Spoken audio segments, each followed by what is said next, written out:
Control, it's Raiden. I'm on the ground. Copy, Raiden. Glad to hear it. Entering on foot was the right move. That craft isn't equipped with stealth camo. Or octo camo, obviously, since that would be useless in midair. And we wouldn't want to get your pricey new jet damaged, now would we? Duh. The MQ-133C was not cheap, Tovarich. Now, keep alert. According to intel, you could find significant cyborg deployment here. If you were to be cornered by an entire squad, it might get difficult, even for you. Understood. Some fighting will be necessary, though. I've got electrolytes to replenish. This is not an infiltration mission. There is no need to hide or avoid combat outright, huh? Just do not get reckless. Stay safe, and stay focused on your mission. There is always a chance the MQ was spotted before your drop-off. I would not be surprised if hostile cyborgs were already en route to your position. A little welcoming party wouldn't be so bad. I could use a warm-up. Enough with the attitude, Raiden. It's time to be serious. This is no game. I need you to focus. Many people are counting on you, and I don't just mean here at Maverick. You don't need to remind me of that. Good. The last thing we need is another clever cowboy shipped back to us in pieces. On Codec is fine. Just be sure you are serious on the battlefield. Your enemies will be. Yes, sir. Raiden, what I said about staying focused on the mission. Understood. No need to explain. I say this because I have been there. I have let my emotions take over on the battlefield. Some of the PMC work I did after my discharge was... They were gray area jobs. But that's all in the past. When I took on those former PLA soldiers to form Maverick, I laid out my conditions. We would only take operations we believed in. And we would run them clean, no exceptions. Most of them agreed. They had their own bad memories from their time in Paradise Lost. I can certainly attest to that. Yes, of course. I forget who I'm talking with. Most of the ex-PLA have moved on now in any case. But the point remains the same. Everyone at Maverick is accountable for their actions. We are clear to take this job under international law. And we can use force against any cyborg hostiles under the basic rules of engagement. But remember, if we harm any civilians, on purpose or no, it will mean trouble. All kinds of trouble. So, stay in control and stay on mission. Got it. Didn't you say you'd been here before, Boris? Once, back when it was still Soviet territory. Seems like it'd be a lovely place, if it weren't a war zone. The Pearl of the Black Sea, they called it, back when more Russians lived there. It was a very popular resort spot for the USSR. This is before the wall fell, of course. Then Russia and Georgia began to fight over the area. Kicking off the war in the early 90s. Georgia was a Soviet republic. Abkhazia, a semi-autonomous state within it. The Soviets liked to stoke ethnic rivalries between the two. And not just there. In all the outlying territories. It kept them easier to control. But with the Russians no longer watching over the two. The Abkhaz were scared. They knew an independent Georgia would swallow their nation sooner or later. So they took advantage of a Georgian military coup to declare their own independence in '92. Of course, the new Georgian government was not happy to hear this, and so... The same old story. And with Russia supporting the Abkhaz, it was a stalemate. 2 years later, the ceasefire meant Abkhazia was finally independent, but not officially. They still are not formally recognized by Georgia, or most of the international community. This region is filled with breakaway states. This is true. There is South Ossetia, also in Georgia. Transnistria in East Moldova, and Nagorno-Karabakh, which broke from Azerbaijan. In any case, even Russia did not officially recognize Abkhazia as independent until 2008. So it was not long ago Sukhumi was a war zone. It has changed dramatically since then. They have been rebuilding steadily, with Russian support, ever since SOP was shut down. Good to hear. But doesn't that leave them wrapped around Russia's little finger? It does. Which is why Dolzaev is calling for a truly independent state. He wants an Abkhazia that takes orders from no one. Not Georgia, not Moscow. Sounds like a worthy cause. Duh. but many Abkhaz are happy with the reconstruction Russian support makes possible. Few of his fellow countrymen were interested in what Dolzaev had to say, at first. And then Desperado showed up. Exactly. They brought the sad ending to this little history lesson. It is no wonder so many people mistrust PMCs, eh? I suppose not. Boris, do we have anything else on Dolzaev? Any more on his background? Very little confirmed intel, but it seems he is a former Chechen insurgent. He claims he was part of the Chechen National Congress when they declared independence in '91. This was just after the famous coup attempt in Moscow in August. Things were not stable. Gorbachev lost his political power. It was Yeltsin who signed the Belavezha Accords. Right. It created the Commonwealth of Independent States. All republics that made up the USSR became independent. The problem is, Chechnya was never a true republic. It was an autonomous state, but still part of the Russian Republic. Like how Abkhazia was an autonomous state within the Georgian Republic. Duh. The same kind of sad story. Russia does not recognize Chechnya as independent. They send troops and the fighting begins. It is said 250,000 Chechens were killed over the 2 wars that followed.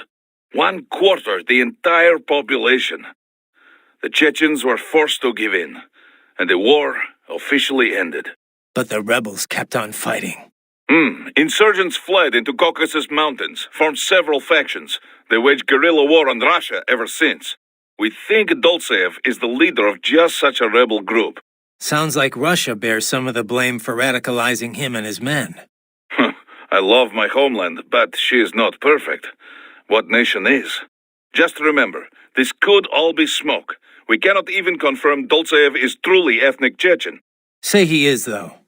What would he be after here in Abkhazia? Some Chechen militants volunteered to fight for the Abkhaz in their war in the early 90s. But when Russia recognized Abkhazia to keep Georgia in check, they also began funding recovery. Which the Dolzaev crowd see as a play to gain influence. But wasn't the Chechen recovery funded by Russia? Duh. And many rebels believe this is why their people gave up on independence. Perhaps this is exactly why Dolzaev is here, to alert the people before it can happen again. But if the Abkhaz people are not interested in fighting, his plan could backfire. So in a way, it's Russian policy that brought him here. He thinks he's fighting to make these people free. Whatever his motives, no one elected him and no one gave him a permit for murder. Now that he is allied with Desperado, he is too dangerous to ignore. Boris, any idea where they're getting the money to fund this operation? Assembling this many cyborgs can't come cheap. Not to mention getting them all here. There are 2 questions we have about the money. Is Dolzaev paying Desperado out of his own pocket? And if not, then who is? Duh. We do not know size of Dolzaev's war chest, only that he has some funding. Insurgent does not always mean the dirt-poor guerrilla with the hunting rifle and homemade bomb. Some rebel groups are very well funded. In Arab oil nations, for instance. Right. They have benefactors who share the same ideology. There is also a chance some other party is backing Desperado directly, creating conflict for their own reasons, like the Patriots used to. Many groups stand to profit from wars, yes? Not just PMCs. Arms maker, contractor. Perhaps it is this kind of corporation behind him. The oil interests alone could make billions here. Duh. Already this violence so near the Abkhazia-Sochi pipeline is affecting markets. An interruption in the pipeline would shift the balance of power between the world's oil giants. Whether it's Dolzaev's goal or no, many groups stand to gain a lot of money from this mess. Raiden, I've been thinking. What Sundowner said. How peace in Africa was a problem for him. Do you remember? Yeah. Doesn't sound like somebody fighting for an anti-Inmani faction, does it? The Prime Minister definitely had his detractors. Anyone in that position would. But he listened to them, treated them fairly. There was no real injustice for the opposition to rally around, so the rival factions never got that popular or that well-funded. There's no way they could afford all this. But it does not make sense for Desperado to be acting alone here either. Even if they trigger full-blown war, there is no guarantee they would get the contract. Perhaps this is about natural resources? The last civil war was over precious metals. You think big business hired Desperado to shake things up? Who can say? At least it has not grown into a real civil war. Yet. We need to figure out who's at the root of all this if we're gonna end it. But knowing is only half the battle. It is the other half that will get you killed. Well, no matter what, this mission has a nice side benefit. Putting a dent in Desperado will screw whoever's backing them, too. Our focus is to help the Abkhaz people. But if we hurt those responsible for this on the way, well, so be it. Raiden, we are clear on the rules of engagement, yes?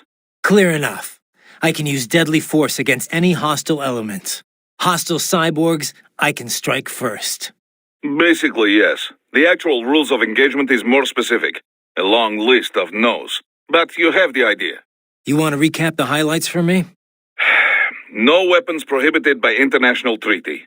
No use of force against non-combatants, especially officials or anyone with political power who may be needed for negotiations. No use of force against any unarmed hostile seeking to surrender. And no use of force against any non-cyborg combatants without prior verbal warning. And that includes Dolzaev? Duh, but this should not be a problem. Any non-cyborg is little threat to you, Dolzaev included. Besides, we have no signs of any non-cyborg hostiles anywhere in the area. Not even one. We think Dolzaev is working alone with Desperado here. In any case, that is the ROE. Otherwise, deadly force is authorized only in clear case of self-defense. So basically, civilians off limits, human hostiles verbal warning, hostile cyborgs anything goes. Yes, this is a conventional warfare scenario, so the rules are based on the Hague Convention. Yeah, sounds pretty standard. Still good to list out all the no-nos before things get too hairy. ROEs that only specify who you can engage require too much judgment. They make it harder to remain focused on battle. Duh.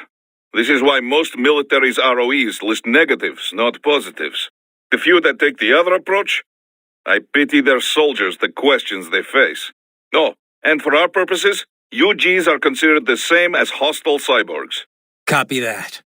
We have no rules about property damage, but keep it minimal, yes? It just makes us look bad. Anything standing in your way, trees, streetlights, this is fine. But there's no reason to damage civilian homes, or to go snooping around in them. Goes without saying. The stealth craft made it back to Sochi all right? Duh. Safe and sound. No repairs necessary. Some routine maintenance and she will be as good as new. Good to hear. I'm guessing that thing doesn't come cheap. Well, an old Soviet army friend gave me discount. He runs a PMC specializing in airborne warfare. An Air Force for hire? That's a new one. Ever since SOP, Mercs started to fill more and more regular combat duties. SOP ended, but the trend did not. Most every modern military relies on PMC support in one way or another. Good news for Maverick, I suppose. Anyway, that's quite the little jet your friend has. I was expecting a lot of turbulence coming in that low, but she was smooth as silk. Didn't feel like I was a bird exactly, but probably the next best thing. The MQ-133C uses a brand new type of active adjustment control system. Sensors on the plane take readings 120 times a second, and to be honest, I don't know how it works.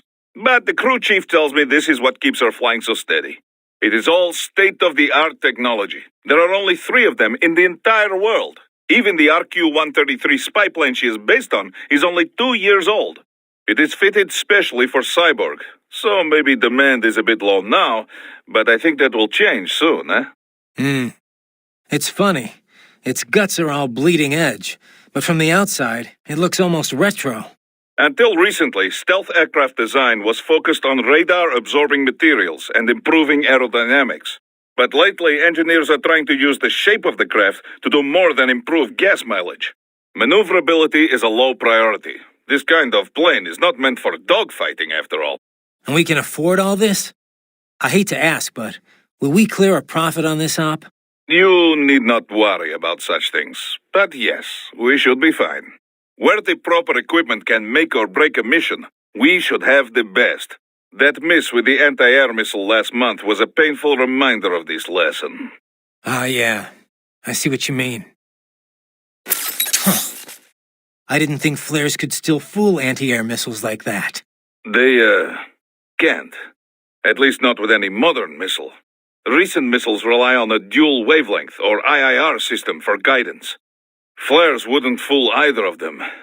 But that was no recent missile I had. That Cusack Derma couldn't even take down a fat tilt-rotor target.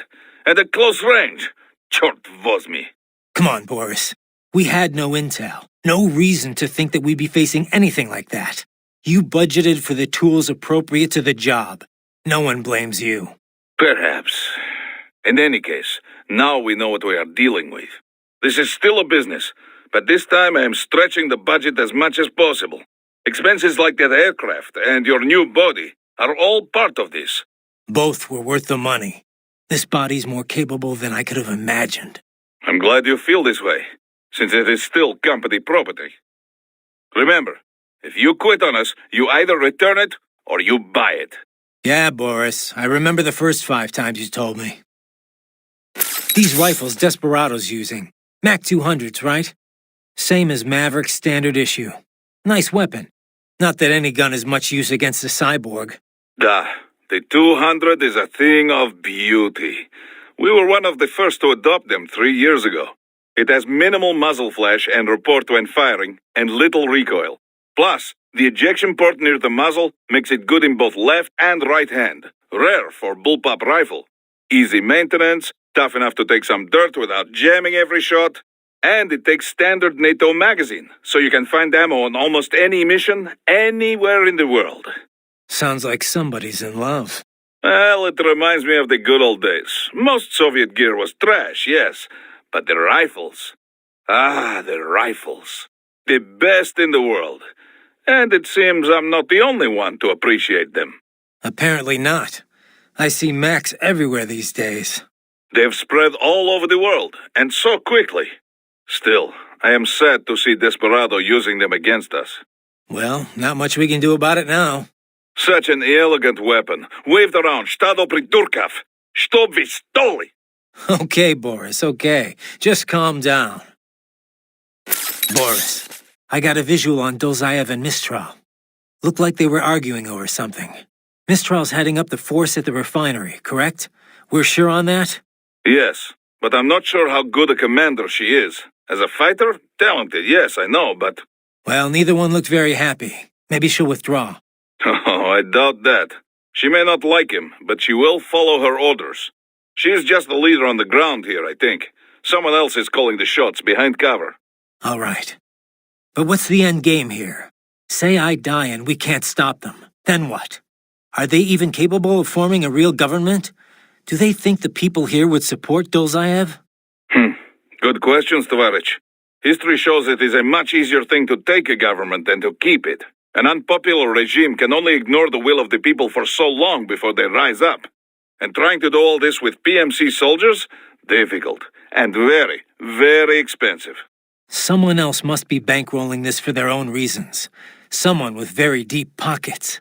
Who stands to benefit the most from all this? Most likely someone with an interest in that refinery. The plant has pipelines connecting with Sochi in Russia and Supsa in Georgia. Crude oil from the Caspian Sea is refined in Sukhumi and then sent on to Russia. Oil. I wonder if Dolzaev knows he's being used. Then again, I wonder if he'd even care. So who actually owns this plant? On the books, a private abkhaz firm. In reality, the Russian state. So all the money goes right back to Russia? It does provide Abkhazia with fuel and electricity, but yes, it was clearly built for Russian interests. How do you mean?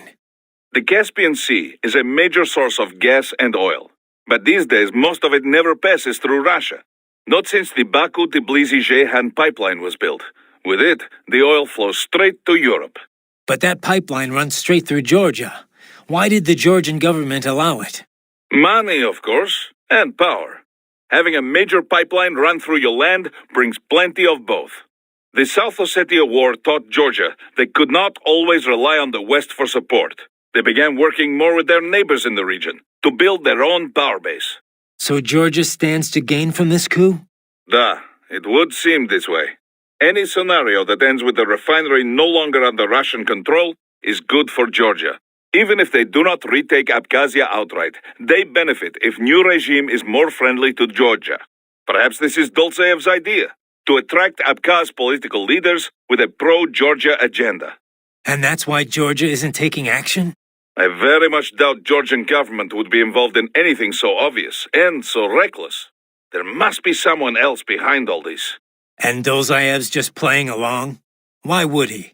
Revenge, Tovarich. Anything to hurt Russia. Perhaps money as well. Who knows? Yeah, the Russians can't be happy about all this. Let me guess. They contacted you through the FSB, right? There were conversations, yes. But it was the Abkhaz government that enlisted us. We only took this mission because we knew it would help the people there. Besides, we cannot leave Desperado unchecked. Not after what happened. Right. I won't let them profit from this mess. And we need to learn who's backing them. Duh. And the first step to do this is take back that refinery. This dog UG, most unusual, yes? You buy all that? About it being sentient but having no choice? Well, there is not evidence to prove it. It could be programmed to say this, to weaken your will to fight. It'll take more than a talking robo-pup to phase me. Then again, there is not evidence it is not true. Considering the pace AI is advancing, it is not impossible. So, what then? Should I have spared it? I did not say this. In any case, the mission takes priority above all else. This dog UG tried to stop you and it failed. This can only be a good thing, yes? So, Raiden, what's your game plan? You sound excited. Oh, I am! Front row seats to rematch. Raiden versus Giant Gecko. I've heard the stories. I'm trying to work here, you know? Don't be modest. It was you who taught anti-Irving tactics to my men. This I think you could handle with no legs and both eyes closed. Boris. Okay, I know. Never let your guard down in battle. So, let us recap what we know about your foe. An AT Corp representative gave me brochure last time he stopped by. The most recent model is the Block 30. Probably this is what you're facing here. Muscle contraction rate is increased by 6%, and the chassis is made from honeycomb boron fiber reinforced plastic. It's lighter, more durable. The engine still puts out 650 horses, but they say it is much more agile now. Can you tell the difference? Dunno. It's been a while since I've had the pleasure. Equipable sensors have not changed much. Of course, we have the standard camera eye. Also, milliwave radar, low-light camera, infrared camera, acoustic positioning gear, chemical sniffer. It looks like it's been mounted with 50 cal. Pretty light gear for one of those guys. Light isn't the word that comes to mind, Boris. Well, extra agility or not, a lizard is a lizard. For you, this should be easy peasy. We'll see about that. Well, off you go. Time for the fun, yeah? Oh, this video will be perfect for sales presentations. Ugh, copy. That thing's fast. Yes, faster than you, I suspect. In terms of pure speed, at least. But it cannot run circles around you forever. It needs to attack if it wishes to win. Yeah, and that's probably my best shot. Duh. Don't bother chasing. Let it come to you. If you can parry its blows, you'll have a chance to counterattack. Watch its movement, and wait for the right moment to parry. Textbook battle tactics. Got it. Remember, you can parry even while taking damage. Do not give up just because you are hit. It calls for reinforcements? Crafty little mutt. This could be trouble. Not really. They're packing self-repair units, right? Unless they're stronger than I think, this could actually be a good thing.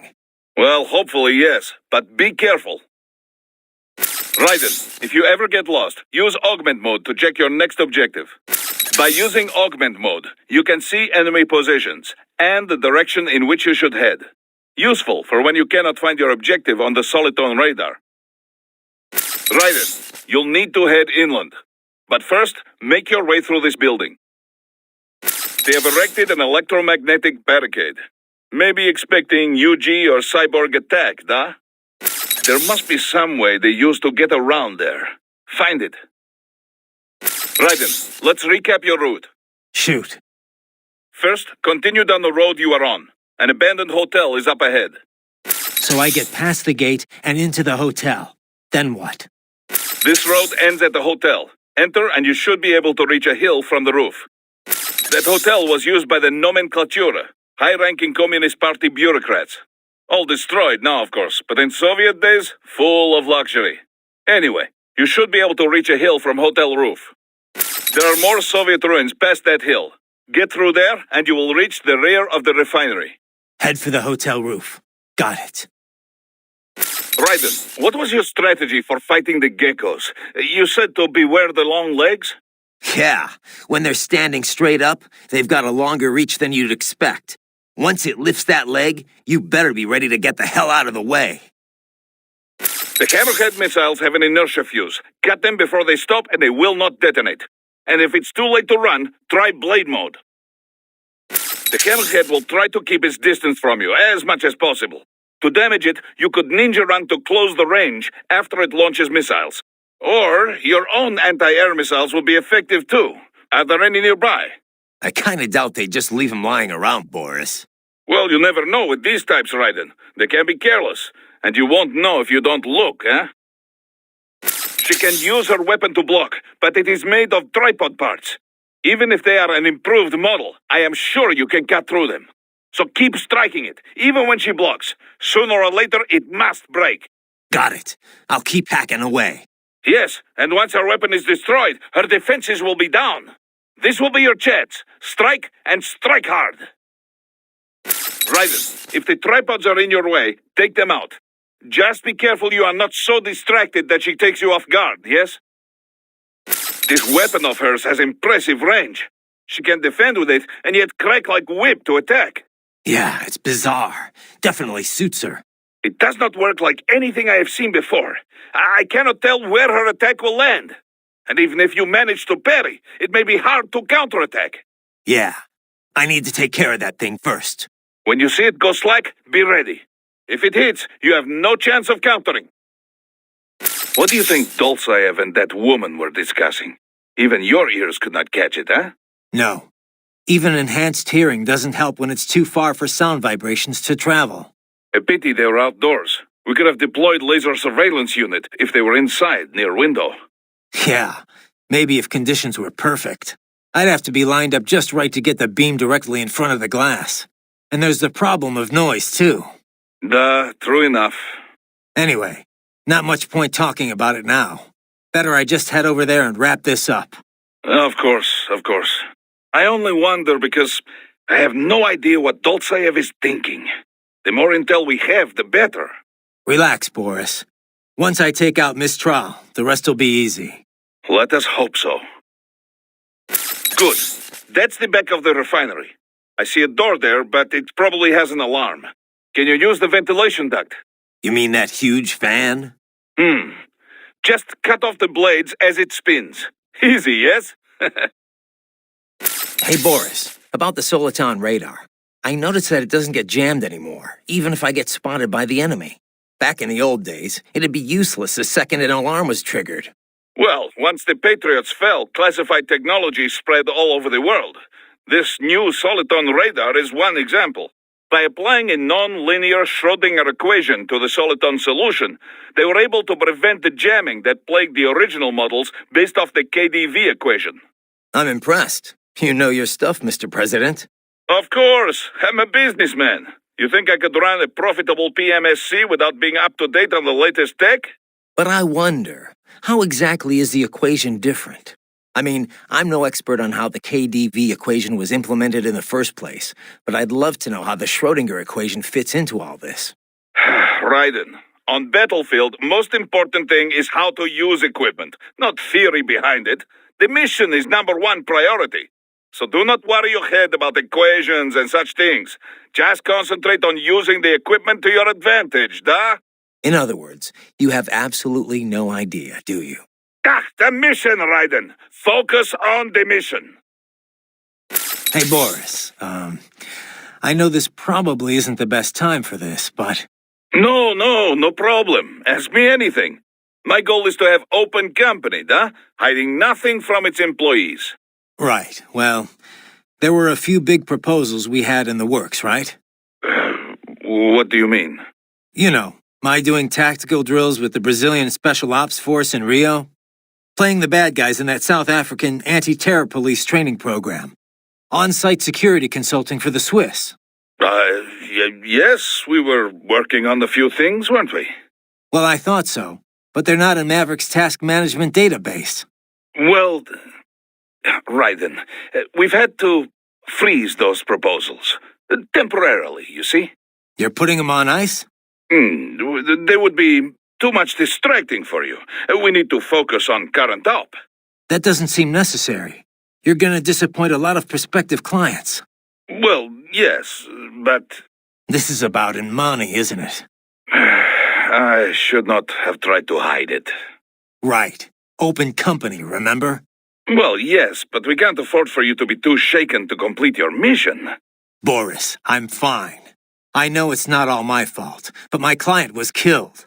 Kinda expect to lose some work after that. Yeah, not your fault, but my responsibility in the end. We were far too lightly equipped. No one on the field made mistakes. It's a third world country. We were working with a shoestring budget. If we went in heavier, burning Maverick cash, we'd have been in the red. And that is the tricky part about this business, yes? But what is past, and too early to worry about the future. Just focus on the matter at hand. Okay. We got anything on that ray I went up against? We analyzed the wreckage. Its musculature had been replaced with CNT muscle fiber. The same type as you, or most any cyborg. This improved its power output and left more room in the chassis for other equipment. It seems they filled this space with Vetronics and extra weapons. Like that heat blade and plasma gun. Plasma loses effectiveness in the air pretty quickly, but it's still a hell of a close-range weapon. Large-scale UGs have a growing problem fighting smaller, more agile opponents like you, Raiden. This is why we now see UGs armed with new countermeasures, such as this Ray had. Boris, what have we got on that recoilless launcher Desperado's using? Looks custom-made for cyborg use. Agreed. Most likely based on the Lag 2. US developed to go after the Russian market share of conflict zone munitions. It uses mostly plastic parts to keep costs down. Thanks to that, it has been very popular. So not designed to help national defense, but the national economy, made purely for profit. That is one way of putting it, yes. What you saw must be an altered model, modified inside the company's private armory. Did you see how it was equipped with magnetic locator? That is some very clever customization. The gun is mostly made of plastic, so very little interference is picked up by magnetic sensor. Hell of a payload, too. Heat MP. Definitely anti-cyborg. Even you'd feel the blow from one of those. Any countermeasures? It uses an inertial fuse to maximize the formation of the shaped charge jet. Cut off the warhead while it's still in motion, and it will not detonate. So slice it up in blade mode and I'm safe? Take this seriously, Raiden. You may have 2 kilo explosive charge and 1,000 ceramic flechettes flying at you at any time. Yeah, but it's not very fast out of the barrel, right? Shouldn't be that hard to avoid. They can hit more than just you. Avoid collateral damage at all costs. Strike before they do. Do not let the enemy launch these. Neutralize them first. Copy that. I see you found a grenade. Yeah, a new type. Intended for use against vehicles, UGs, and cyborgs. Shell design is first class. The charge, even carbon nanotube compound armor cannot fully block. Sounds like we should keep a few on hand. Yes, well... What? They don't work as promised? No, the specs are just fine. It is only... Well, if you want quality, you have to pay for it. That much, huh? Triple the cost of standard grenade. And Desperado's got a bunch of them. I'd love to look at their annual budgets. Most likely they have good relationship with manufacturer. I think they got insider price. This'd be easier if we had a few more friends like that. Self-repair units are housed in Cyborg's lower torsos. Strike at the lower abdomen in blade mode to seize the unit. Stick to quick slashes when you are surrounded. They leave you less exposed, so you can change tactics as you move.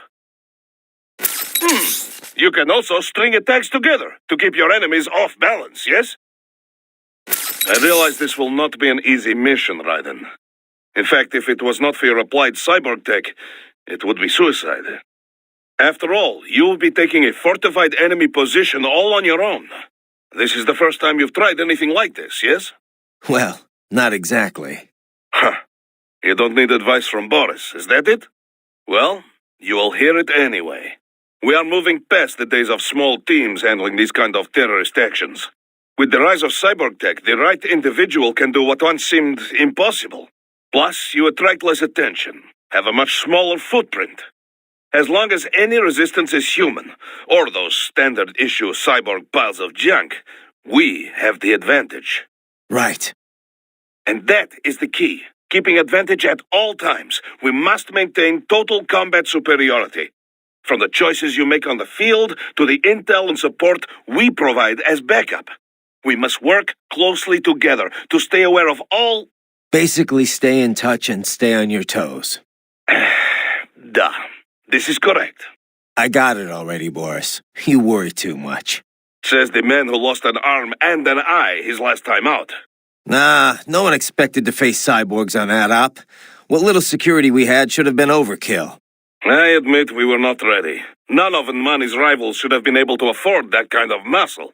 But this is all the more reason to be careful now. Our enemy could once again prove more resourceful than the intel says. We may need to revise our plan quickly based on what you run up against. Revise? Don't you mean retreat? Even if I got out alive, we both know the price the Abkhazes would pay for our attempt here. This is true. But you and Maverick are more important than any one operation, Leiden. Remember that. Even if you fail the mission, your safe extraction must remain a priority. Enough about failing the mission. Wasn't this supposed to be a pep talk? You are right, my friend. I'm sure this op seems risky to an old vet like you. But you've seen all the combat sim results. You know I can pull this off. Of course. I leave it in your hands. I can handle this, Boris. Riding out. Short, Raiden, no civilians! Relax, Boris. Just some custom tailoring. You either want to relax. What the hell are you thinking? It was a reflex. It won't happen again. Chusabacha! You even scratch one innocent playing around, and Maverick is finished. And so are you! Perhaps I sent the wrong man. Or not a man at all, but a boy with these games. Boris, hold on. I was distracted, that's all. I'm fine now. And you are sure of this? I'm sure. One more stunt like that, and I will pull the plug on this entire op. Understood. You must aid civilians, Raiden. It is not part of mission, but Maverick is still one of the good guys, yeah? Yes, Raiden. Harasho. That's one less death today. Now, on with the mission. So you could not stop them. Well, so be it. Perhaps you've got enough to worry about. Right. Another of those wolf-dog UGs. Looks like it. Not quite as chatty, though. They can carry either a chainsaw or a railgun. The railgun model is wide open after it fires. That is the time to strike. Yeah, it's a lot easier when it's just a regular UGAI controlling it. That is Vodomjerka, a water strider. An unmanned air cushion vehicle built for water ops. You do not have to worry about its leg attacks, but that flamethrower is very dangerous. You cannot parry fire with that blade. Fall back before it unleashes. That UG is called a Raptor. I hear they are typically deployed in groups. Concentrate too much on one, and you leave yourself open to attack from the others. You need to keep situational awareness at all times against them, Raiden. Ah, the Mastiff. That body makes it good in close quarters combat. It uses those arms to grab and damage foes. Moves like that you cannot parry, Raiden. You need to avoid them completely. Watch carefully to tell when it will grab rather than punch or some other attack. A cyborg equipped with a slider. Hard to target, yes, but they must also be limited by aerodynamic force. Use rockets or guided missiles, or just jump up and cut them down. Either will work fine. Guided missiles are most effective against UAVs like the slider. Non-guided rockets work too if your aim is good enough. Of course, with proximity fuses, you could deal damage even when you do not get direct hit. Now that is a weapon, eh? The great warhammers of medieval Europe were invented for breaking down heavy suits of armor. They were used by Russian cavalrymen for a long time, too. I would bet this hammer is intended for cyborg armor, yes? Probably. It's too big to swing without advance warning, though. Ought to be easy to parry. Duh. Let us hope you are right. It looks like they've deployed upgraded cyborgs. And equipped with blades, no less. I'm sure they've been trained well with them. Be careful, Raiden. Parrying a single strike means nothing if they land a combo attack on you after. These cyborgs can cycle between machetes, rifles, whatever the situation demands. You can deflect bullets in a ninja run, but do not let your guard down just because the enemy is far away. It looks like grenades are standard equipment for these cyborgs. Of course, you will want to avoid taking any blast directly. In combat, positioning is everything. These cyborgs are seasoned professionals. Do not be surprised if they block an attack or two. Just keep striking, and perhaps their guard will break down. Enough, Raiden. It's time to focus on defeating the enemy. Proceed carefully, Raiden. Keep going, Raiden. When in doubt, look to your soliton radar. Trust your instincts, Raiden. Raiden, watch out. We have no data on this one. It could be capable of anything. Only the fool rushes in, Raiden. Stand back. See what kind of tricks it has first. Most impressive, Raiden. Yeah. Gonna have to do a lot more than float around like that to beat me. Indeed, indeed. So, now you are in Sukumi Old Town. Pretty much still the same as after war in 1990s. Looks like it. Make your way through town. You'll need to pass through an abandoned hotel to reach the hill. The hotel is serving as headquarters for cyborg forces patrolling the new city. Sounds like a blast. And why exactly am I walking right into enemy HQ? Well, it's not a stealth mission, eh? Striking them will weaken their entire forces. Besides, we don't want them stabbing you in the back. All right. At least I'll get to top off my electrolytes. This is the spirit. Trust me, it is easier than knocking on refinery front gate. Just get as close as you can and keep attacking. Chip away at that armor long enough, and sooner or later you must break through.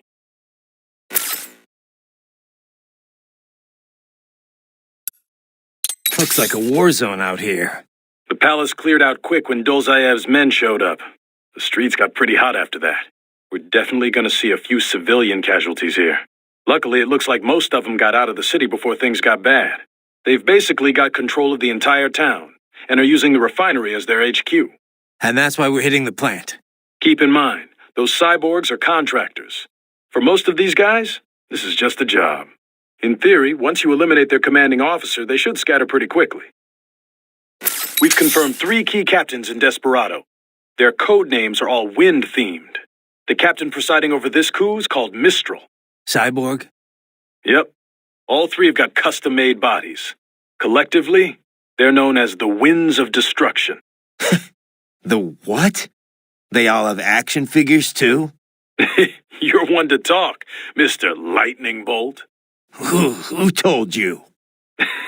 Courtney. Now that sounds like an action figure.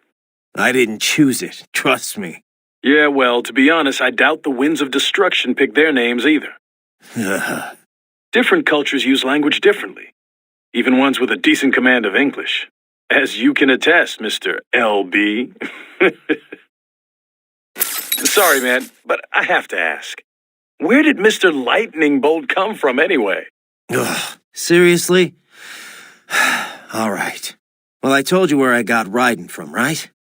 World War II, the Japanese had a plane called Raiden. The Allies named it Jack.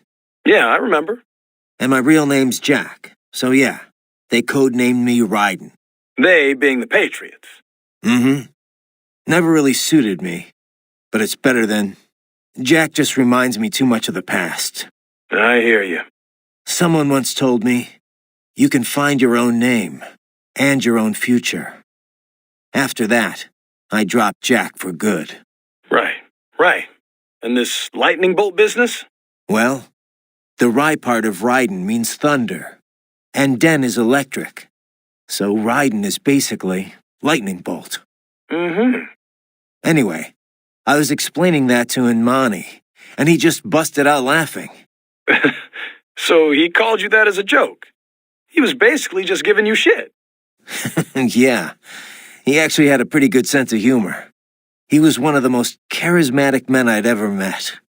I don't know much about politics, but being around him, you could just tell he was a natural leader. Such a goddamn shame. Mm-hmm.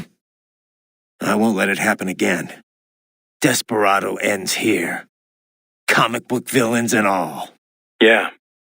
We're counting on you, Mr. Lightning Bolt. Ugh. Kev, let's go over everything we have on Desperado. Roger that.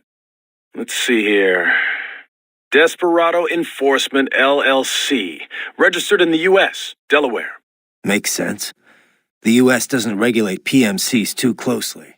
Looks like almost all of their actual business is handled outside the states, though. Says here their financials are handled by a separate company based in St. Kitts and Nevis. The preferred tax haven of megacorps everywhere. Probably why they incorporated in Delaware in the first place. Loose tax laws. Funneling it all through the Caribbean must help with the money laundering, though. There's still a lot we don't know about them, but they've definitely been starting a lot of fires lately. They're a PMC in name only. What a name it is. Guess War Profiteers Incorporated was taken. But that's their business. In a nutshell, target war-torn nations on the road to peace. Reignite conflicts, and walk off with all the cash that was earmarked for reconstruction. They also have ties to the drug trade, human trafficking. Sounds like a real class act. One thing I don't understand, Kev. Desperado must be violating all kinds of laws here. Why hasn't the international community gotten involved? Well, from a purely legal standpoint, it's actually not so cut and dry. First, there's the fact that Abkhazia is still not a member of the UN. Only Russia and a few other breakaway states even recognize it as a sovereign nation. In the eyes of most of the international community, Abkhazia is technically still part of Georgia, which would make this an internal Georgian issue. Guess you can't really call it a coup if the displaced government was never seen as legitimate. Exactly. And even if everyone agrees it was a coup, it can be tough to tell which regime is more legit. Sometimes you'll see the military topple a dictator and establish a provisionary government, for example. Now, if they confirmed atrocities were taking place, the UN could deploy troops, recognize government or not. Yeah, but they learned their lesson in Somalia. Right. Ever since then, they've been a lot more reluctant to get involved in civil wars. So what about the US and Russia? What's their take on all this? Well, America was never very friendly with Abkhazia or South Ossetia in the first place. And the Georgian government's a regional ally, so the US really has no cause to intervene. Russia wants the old government back, of course. The regime open to their influence. I doubt they'll opt for any large-scale action. Tensions with Georgia are running high already, but you can bet your ass they won't just sit on the sidelines. Boris has got a lot of connections in the Russian bureaucracy. Ex-military buddies. The Abkhaz are officially our clients, but I'm sure it's Russia that chose us. Maybe footing the bill, too. They can't use their actual special forces, so they call us instead. That's the beauty of PMCs. We're not bound by the same rules as state-sponsored military. Other countries would be outraged if the Russians went into places we can go freely. From our side, no state to answer to means we can run things as we see fit. By our own code, no compromises. Then again, there's no one to say our code is what's right. True. And opinions on that change from person to person, situation to situation. But you let your moral compass waver at all in this business, and real people pay the price. Money's always a factor, of course, but when it becomes the factor, that's when you got problems. The Montreux document lays out guidelines for what PMCs can and can't do, but there's no way to enforce it. A lot of people see that as the fatal flaw of the entire industry. After all, that's how we end up with rogue outfits like Desperado. Then again, it's also what leaves Maverick free to go after them. The industry has a bad rep, but it isn't good or bad itself. It's up to the morals of those who work in it. All we can do is what we think is right and try to lead by example. Anyway, sorry, you know how I am about this stuff. I'll get off my soapbox now. Don't apologize. That's exactly why we took this job. Taking Sakumi back is the right thing to do. Agreed. And now, that's all up to you, buddy. We always talk about the Montreux document, but why hasn't anyone made it legally binding? People are trying to, both inside and outside the industry, but it's easier said than done. Even with 17 countries on board, it's still just a set of guidelines. They'd need to negotiate an actual treaty based on that agreement for it to become official. And we both know getting everyone to sign on wouldn't be easy. Yeah. Every government's for regulating PMCs until it restricts how they can use them themselves.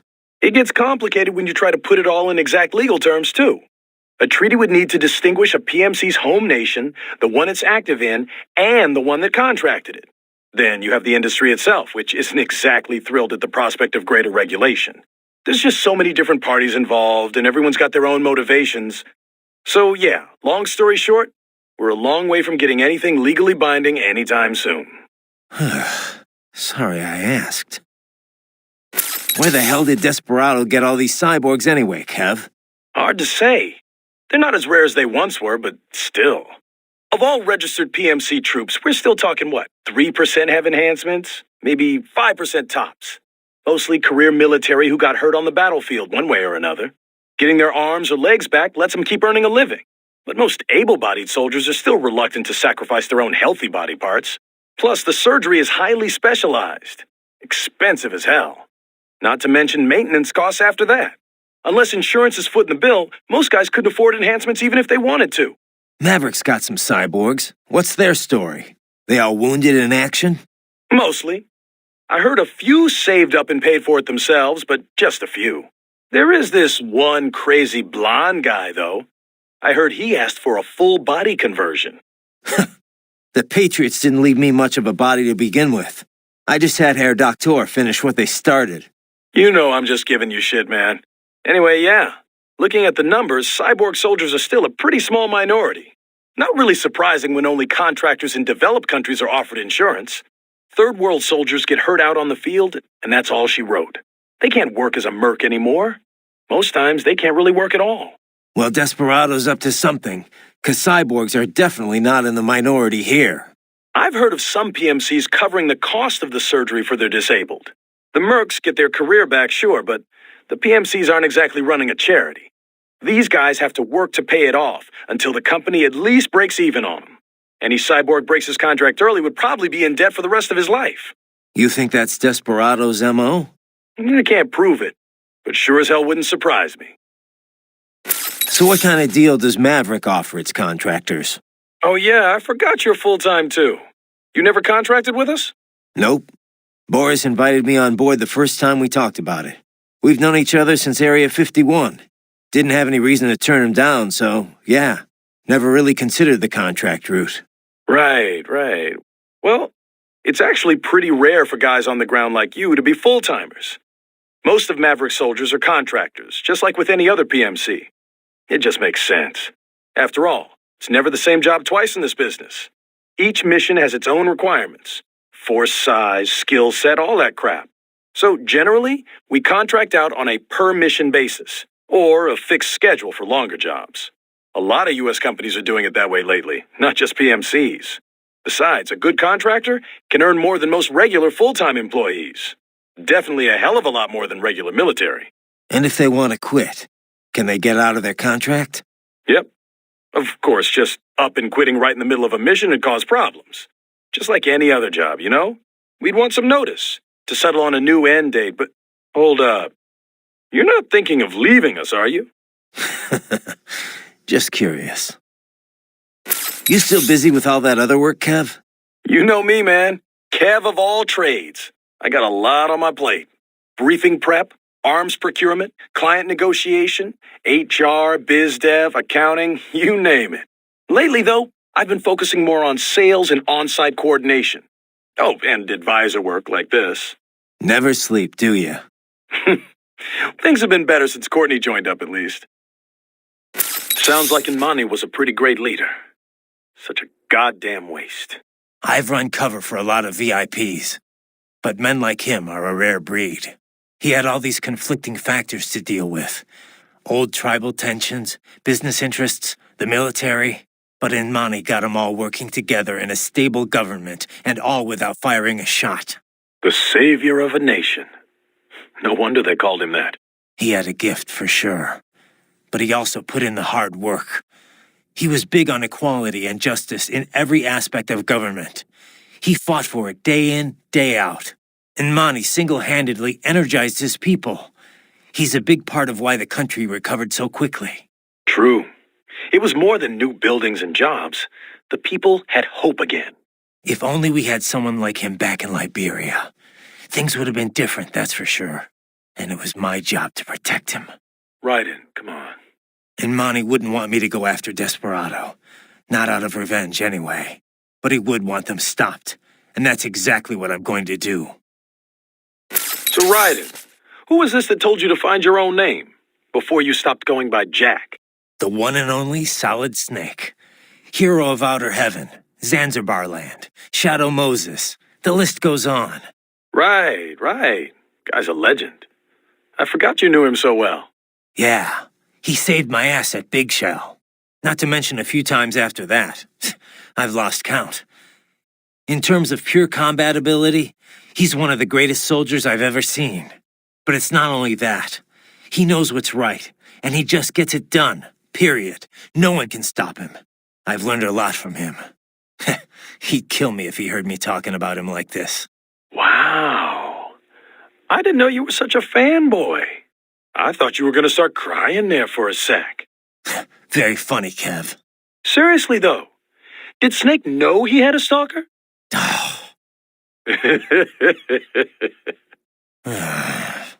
Hey, relax. I'm only ribbing you. I just wish I got to meet the guy, you know? I know. You're no fun. Raiden, that saying you like about your sword being a tool of justice? Yeah, it's why I fight. Sometimes taking a life saves others. A life, or 2, or 3, or 40 in your case, but I know what you mean. Besides, it's not like those cyborgs you're fighting have been brain-jacked. Wouldn't be much point in sending jacked cyborgs. True. Having someone pilot a body remotely only really makes financial sense for espionage missions. And you might as well use UGs if you're going to let an AI control your soldiers. So yeah, they're probably using emotional restraints, but those cyborgs are fighting of their own free will. Starting to see where I'm coming from? I get it. It's just, you didn't used to seem so comfortable with the idea. What about what Sam said? About your ideals holding you back? Ah, bullshit. He's good, but now I know how he moves, how he thinks, and I've got my new body. My philosophy says when and why to fight, not how. It won't keep me from beating Sam. And next time we meet, I will beat him. I'll kill him, and I'll do it to save others from suffering, with my ideals intact. All right, Raiden.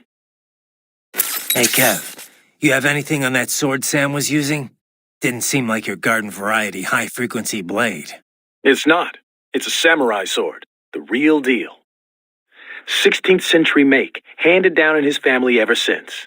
Sam had it recast as a high-frequency blade. Doesn't say by who. Is this something I need to worry about? Maybe. You know the basics of sword making, right? The harder the metal, the better it cuts, but also the more brittle it is. So a sword's gotta be sturdy, but also just pliable enough to absorb shock without breaking. Walking that line, striking that balance, that's what makes sword crafting an art. Japanese swords fuse different types of iron, each with different amounts of carbon. Different levels of flexibility, in other words, so the blade can be tough and razor sharp.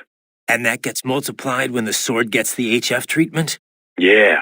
Basically, the high-frequency upgrade sets the blade vibrating really, really fast, right? That vibration acts on the electron shells of atoms in the sword and the local electromagnetic field. When the EMF achieves resonance, the blade's bonding is strengthened. At a quantum level, it's like the entire sword is made up of the exact same particle type. It also disrupts any atoms it comes into contact with. Say, those that make up the target. Their electron clouds shrink from exposure to quantum decoherence at the Planck scale.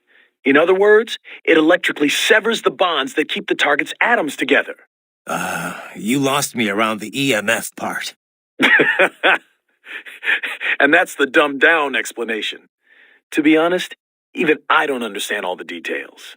Point is, an HF upgrade is like an amplifier. It multiplies what's already there. So Sam's badass blade might give him the edge. I mean, you know what I mean. The original sword was really that good? Sounds like it. Says here it's a Murasama blade. Murasama. Sounds familiar. One of the top 10 best-known sword makers worldwide, easy. In Japan, he is legendary. They say his swords thirst for blood, that they choose who will wield them, that sort of thing. Ooh, now I really am scared. I know, right? Hey, Kev, that piece of shit who killed Imani, is he one of those almighty winds? Yeah.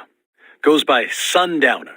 It's a folk name for this warm air current in Southern California. He's also, well, not the formal head of Desperado, but pretty much their de facto leader. Let's see.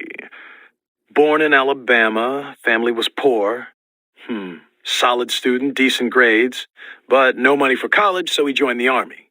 Says he fought in Panama in '89, then Iraq again, Afghanistan.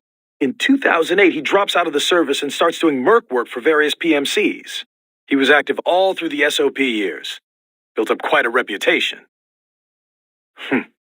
Apparently, the Sundowner handle comes from all the blood he leaves behind. Looks like the sunset. Anyway, an IED put him out of action for a few years. But then, Cyborg Tech brought him out of retirement. The Army investigated him for possible war crimes. A few times, looks like. Desecrating remains, torturing POWs, some wrongful deaths. No convictions, though. Pretty rosy past, huh? Not that I'm one to talk. Hey, come on, buddy. You know that's not fair. You were just a kid. You didn't know what you were doing. And it's not like they gave you a choice. Yeah. Thanks, Kev.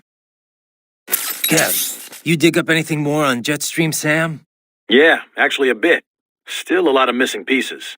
I'll take what I can. Right.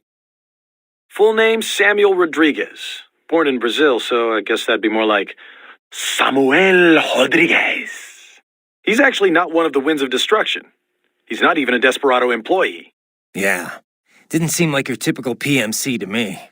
His father ran a Brazilian Kenjutsu dojo. Kenjutsu? That's a school of Japanese swordplay. A lot of Japanese immigrated to Brazil way back when. They brought martial arts with them. Those evolved and became their own offshoots. You've heard of Brazilian Jiu-Jitsu, right? It's their variation on Judo. Brazilian Kenjutsu's the same kind of thing. A different evolution of the old samurai sword skills. Bit of capoeira and some other stuff mixed in. Anyway, I did some digging. Apparently, the Rodriguez dojo was a big proponent of the Uridachi style. Uridachi, a.k.a. Setsujinken, the murdering sword. Basically the polar opposite of my sword of justice. Rodriguez Kenjutsu uses kicks, sword butts, even throws. Unpredictable and very deadly. Anyway, this is interesting. Sam's father was killed by one of his pupils. There were rumors one of the cartels was involved, but it's not clear how or why. And after that, Sam disappears for a while, then comes back, kills the guy who killed his dad, and leaves Brazil. He travels the world for a while, taking odd jobs, bodyguard, cleaner for the mob, etc., etc. Made a big name for himself in the criminal underworld, especially in Central and South America. One story has Sam taking out a mafia hit squad, 10 men, all with assault rifles, using only his sword. Not unheard of for a cyborg. This was back in the early 2000s. Come on. He did that without enhancements? And pre-SOP? That's the story anyway. And he's a cyborg now, so he could only be stronger. Not to freak you out or anything. I told you, Kev. I got a reading on his fighting style from last time, and my body's been upgraded. I'll be fine. Yeah, no. I know you will be. One thing I can't stop wondering about, Kev. What's up? Sam. If he wanted to kill me back on the train, he could have, easily. So, why didn't he? Good question. But I should be asking you. Your left eye was our only video feed. After he stabbed it, I got nothing. I mean, I got the details from your report after the fact, but that's it. He was probably just too distracted. Boris's attacks, escaping. There was a lot going on. No. That's not it. Well, why else? What does he have to gain from letting you live? I don't know. You get all that, Kev?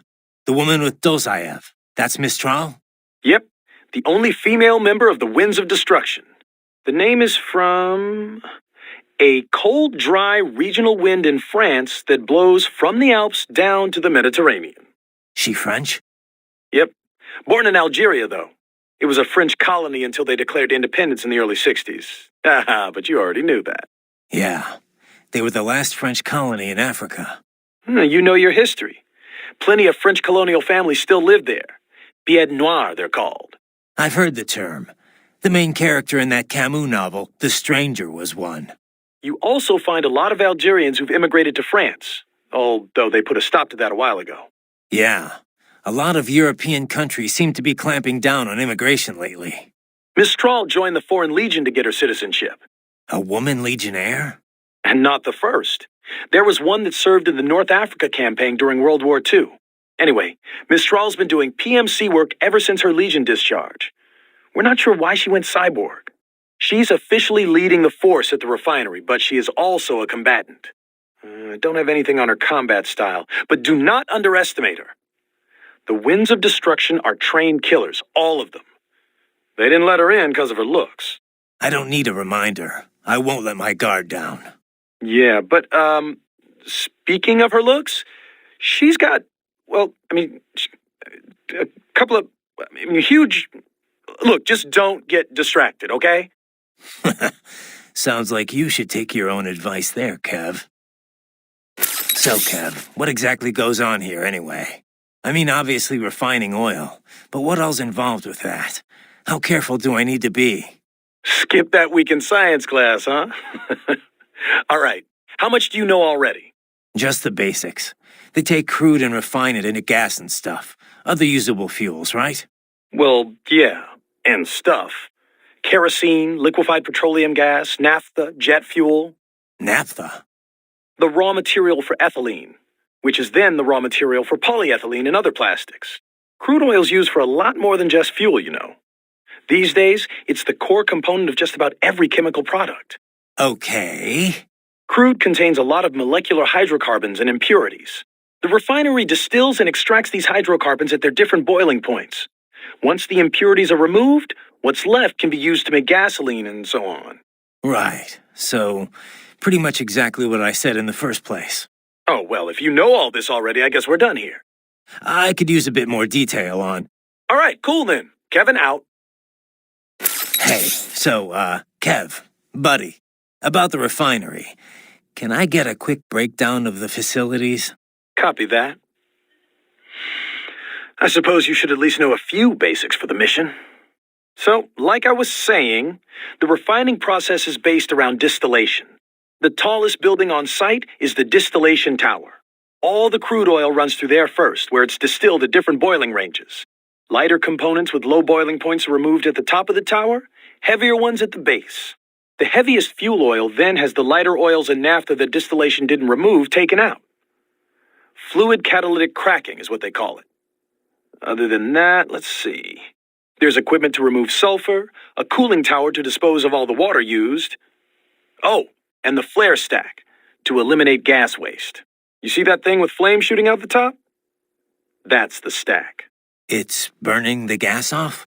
Yeah, burns it up completely, rendering it harmless. Kinda hypnotic if you stare at it a while, huh? Next door you have a power plant. It's pretty typical for this type of facility. And of course the gas tanks. Liquefied petroleum gas, LPG, is pressurized and stored in those round tanks. It's also artificial, but it's got a certain charm, you know? Like the ultimate in utilitarian beauty. A solitary distillation tower, all lit up and set against the setting sun. It's an amazing sight. Kev, you still with me there? What? You don't appreciate this kind of stuff? Places like Germany and Japan, people get really into it. Factory sightseeing tours and everything. Yeah. No, not so much. What was up with that wolf dog UG? Some pretty freaky shit. Hadn't thought too much about it. Really? I keep wondering, why give it intelligence if you're not gonna let it think for itself? Good question. I mean, I guess it makes sense if it improved combat performance. Now that you mention it, it didn't fight like your typical UG. It felt more like I was facing off against a cyborg. Oh. I guess the added smarts make for a tougher opponent after all. That's not what I mean. It wasn't really tougher than your average UG. More like it was, I don't know, hesitant. It didn't follow through on its attacks either. Guess that's why it was still just a prototype. But then why put it out on the front lines? Who knows? Maybe it was the field test. In any case, probably not the result they were hoping for. Righty, FYI, we just confirmed with the client for your next mission. Great. How about we finish this one first, though? I'd like to see my family again someday, you know? My son's going to forget he even has a father. 90-day contracting tour, buddy. We're all in the same boat. Man, feels like ages since I was back in Virginia. I don't know about in the same boat. These guys are out to tear me limb from limb. Worst you our EMF desk jockeys have to worry about are paper cuts. All right. Guess you don't want to hear what your old friends are up to then. Who is it? Desperado. Where is it this time? Mexico. Apparently they've got some kind of lab in Guadalajara. You're going in to investigate claims of human trafficking and illegal dumping. And our client? Who's picking up the tab? If we're planning to play police all of a sudden, we're gonna need some kind of budget. No worries there. It's a human rights group we've worked with a few times before. They were conducting their own trafficking investigation when Desperado came up. Understood. You can brief me when I get back. Roger that. That city needs your help. Hurry, Ryden. Ooh, nice work, buddy. In the nick of time, huh? That sucks. I know it's not part of our mission, but I don't like seeing innocent civilians die for no reason. Yeah. Think there's any more of them here, Kev? Doubt it. It was all-out war over at the palace. Once the evacuation order was issued, everyone should have fled to neighboring towns. Some of the cabinet were caught leaving Sukumi, though, and a lot of citizens got caught up in the crossfire. Some folks probably stayed put. Figured it's too dangerous to do anything else right now. Bad situation. Let's not let it get worse. Keep an eye out for more of them. If they're in a pinch, try and help out. Just make sure you don't hurt them. Got it. Got yourself a gecko problem, huh? It's strong and speedy. Against a regular soldier, it'd be overkill. Yeah. I've seen him tear through more than a few troops, but I'm no regular soldier. No doubt. Against state-of-the-art like you, I almost feel sorry for it. Probably not a lot I can tell you here that you don't already know. Yeah. I've got this one covered. Well, time for a little pest control, I guess. I've seen a lot of weird stuff, but this takes the cake. Well, I'm glad you're entertained. Too bad you're missing all the fun. It's a real party down here. Sorry, buddy. My specialty's cultural studies, not combat scenarios. If you're looking for my help in a brawl, you must be getting pretty desperate. Good point. Besides, if you've got time to screw around on the Codec, can't be all that bad, right? We'll see. Okay, back to the party. Ride it. Head for the oil refinery. What was that civilian doing here, anyway? No idea. Maybe he's just curious. Or maybe he's with the refinery. That plant's the biggest thing this city's got going. There's practically nothing more important. If he works there, he is probably losing it right about now. Either way, he's either foolish or crazy running around here by himself. Well, he's not your problem anymore. Better get back to the mission. You'll need to score an ID if you want to get through that gate. Head back to the old town entrance. So the armored transport's back, huh? Bet they're looking for you.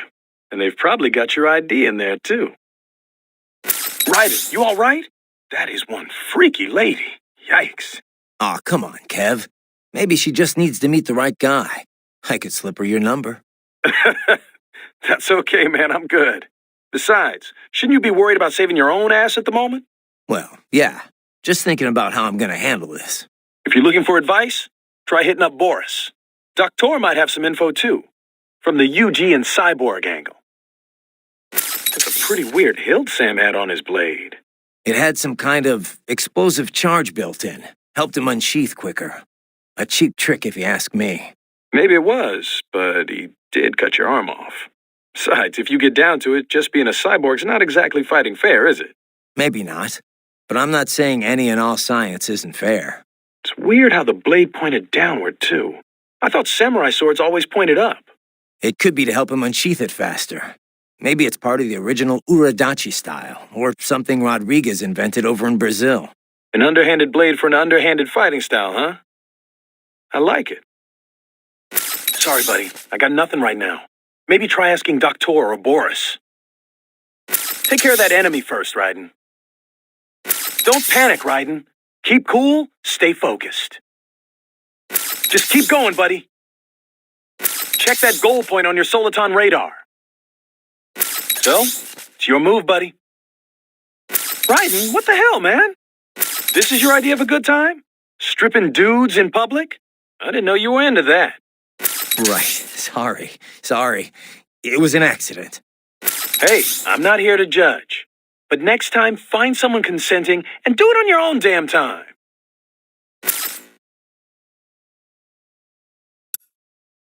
How we doing, Courtney? You're looking good on our end. GPS and audio-visual feed coming in fine. Energy consumption? Check. Damage levels? Check. Blood pressure, brain waves, blood sugar? Check.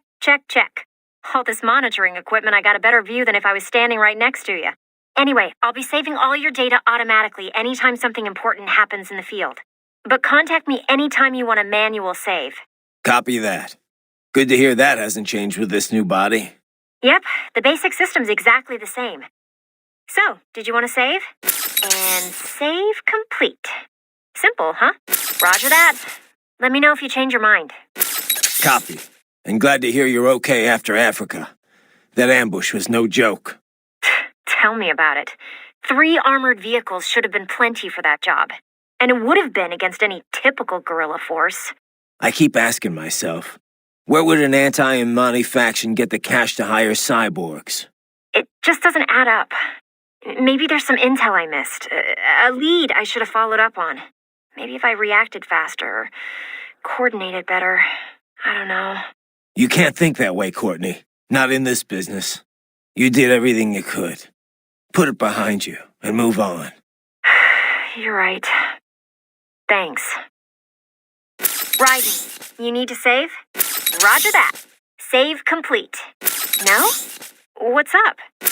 I wanted to follow up on our talk earlier about the stress that comes with the job. PMC work can be traumatic, even for non-combatants. If the pressure ever gets to be too much, have one of the ex-military there take over. I'm not doing that, Raiden. PMCs wield massive influence over international affairs. Abolishing SOP didn't change that. They need a better understanding of what they're mixed up in. The laws, politics, local cultures. Ex-military aren't here to provide that. They can't. We need civilian voices like mine here, too. You're right. Just take care of yourself. Ha! Don't worry. Africa was more than enough excitement for one lifetime. It's a good thing that limo was armored. Yeah. Otherwise, you'd now be the world's clumsiest cyborg. Hey! Cyborg Courtney could have been your partner. I might have saved your ass. How? By spilling coffee all over the enemy? Oh, come on. I'm not that... Oh, son of a... Please tell me that was a joke. Roger that. Save complete. You saved me again, Courtney. Right. Anything else? Otherwise, I should get back. Actually, yeah. You mentioned SOP earlier. How much do you know about it? No? Got something else for me? Yeah. You mentioned SOP before. How much do you know about it? The Sons of the Patriot system? Same stuff as anyone else in the industry, probably. Basically, a nanomachine software combo for controlling contractors. Used to be required for all PMCs. Soldiers couldn't fire unless their ID matched their weapon and they had clearance. From their commanding officers. And the rules of engagement, I mean. It had some mental effects as well. Moderating pain, enhancing concentration, that sort of thing. The idea was SOP would minimize arms smuggling and civilian casualties. A kinder, gentler war. An oxymoron, any way you look at it. Civilian deaths did drop, though. Because soldiers in the system could coordinate in real time, share info. Between that and the ID weapon locks, a lot of people felt better about employing privatized military. The irony is, the system was developed based on criticisms of PMC ops, mostly American interventions. SOP propaganda said it would put limits on the war market. What it really did was shift market share over to the PMCs. Civilian deaths went down, but total casualties just kept on climbing. More than ever, war was big business. And business was booming. Until SOP got hacked. Suddenly, everyone realized how dangerous it was to have a single system controlling entire PMCs. That was the beginning of the end for SOP. Public opinion on privatizing war did a 180. After that, a lot of local conflicts and civil wars died down. The PMC conglomerates had to split up and downsize just to stay in business. And that about does it for SOP 101. Class dismissed. Not bad, Professor, but it's not the whole story. No, I know. Let's finish this later. I better keep moving. Roger that. Save complete. Need something else? I thought we'd get back to our little history lesson. What do you know about the Patriots? I know that they were behind everything we talked about before with the SOP system. People thought these 12 guys controlled world politics and the global economy from the shadows. And they were right. Except there weren't 12, and they weren't guys, or even human. They were massive AI networks. All the better to gather information on a global scale, or censor it if they wanted. They'd manipulate factions to keep wars raging, all while selling arms to both sides. The PMCs made billions too, of course. SOP was the Patriots' masterstroke. They could control battles directly, down to each individual soldier. The system might even still be around if the AIs hadn't all been destroyed. I'm impressed. You know your stuff. Not many people have even heard of the Patriots. More than when they were active, but still, not many. Almost no one knows they were AIs, or that they're the real reason SOP went away. Well, the few that do know aren't going to talk about it publicly.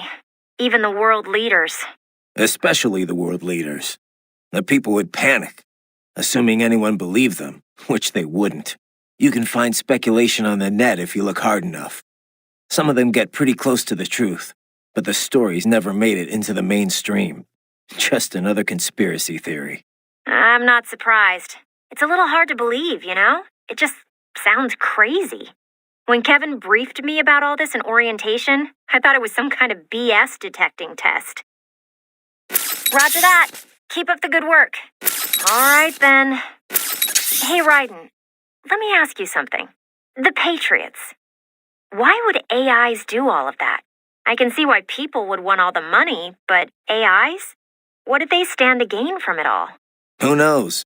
Maybe they didn't even know. Optical neuro AIs aren't your typical PCs. They learn over time, change in unpredictable ways. The core AI, JD, was bent on expanding the war economy. Maybe to fund the Patriots' other activities. Or maybe that's just the way it evolved, like a secondary objective that took over. One of the other AIs said it was created to filter out unnecessary information, gossip, trivia, all for the sake of future generations, to drive the evolution of the human race. Or so it said. Was that the truth? Or a lie? To manipulate me? Who can say? To think. Something like that. Running a nation. And America, no less. It's terrifying. Thank God they were all destroyed. But did it really change that much? Maybe not. Contractors still gotta eat after all. Soldiering for hire's always been a risky business. But at least before it was good money. There was a decent chance you could get rich and retire early. All that disappeared during the SOP years. Demand was high, but the workforce was flooded. More and more soldiers were willing to work for cheap. It got so you'd have to work years before you could even pay back your initial training and insurance fees. Yeah, I can see Sundowner's point. The global recession certainly didn't help. Unemployment shot up across the US and the EU. Even if contractors gave up and packed it in, there weren't any jobs waiting for them back home. The irony is the recovery was all war-driven. It wasn't a general recovery at all. Not only did globalization exploit the poor countries, but it crippled first world employment too. And SOP's gone. But now we've got these PMCs that are basically mobsters. Just thugs in uniform. Yeah, not a pretty picture. Affirmative. Save complete. Copy that. Later then? Yeah. You know, our last chat got me thinking about all the problems with PMCs. Oh? You come up with a solution to all our industry's ills then? Yeah. Let's just change the acronym. That's your solution? Just change the name and change the reputation, eh? To what? I know you like private security provider, but that'd be PSP. Private military security? PMS? Well, the Montreux document uses PMSC, right? Private Military and Security Company. A bit more comprehensive. And a bit more awkward too, I guess. Seems like it never really caught on. Yeah, we only use PMSC on contracts or when we're specifically excluding older style PMCs. I guess once a name sticks, that's it. Old habits are hard to break. Right. Besides, I think we're past the point that a name change would do much for the industry's image. I get your point. Though it did work once before. We don't call them mercenaries anymore, do we? How are things back at Control, Courtney? Things? Things are fine. Same as usual, I guess. Russia is, Russia. Not that I've left HQ much to see anything, really. No concerns about security? Isn't that a civilian airport you're stationed at? Sochi International, yeah. But we're fine. We have our own cyborg detail on the job. Plus, any trouble and we can just take off. Literally. One of the perks of housing your HQ in a giant transport plane, I guess. Now, if anyone wanted to mess up this op, they'd have a much easier time coming after you directly. I'm not so sure. Have you seen this new body in action? It's amazing. It's ready for anything. Unless they... Oh, Raiden, yeah. Your body? It's so amazing. Very funny. Yeah, you know what I meant. Oh, is it getting hot in here? Or is that just your body in action? All right. If you're done, I'm going to get back to the mission. Okay, I'll stop. Thanks. For a guy with a bod like yours, anytime. Raiden, can I ask you something? Sure. What is it? Just wondering, why'd you join Maverick in the first place? Well, Boris and I go way back. Our first time working together was rescuing Sunny. That's Colonel Gerlukovich's granddaughter. He and Boris were good friends back in the USSR. Right.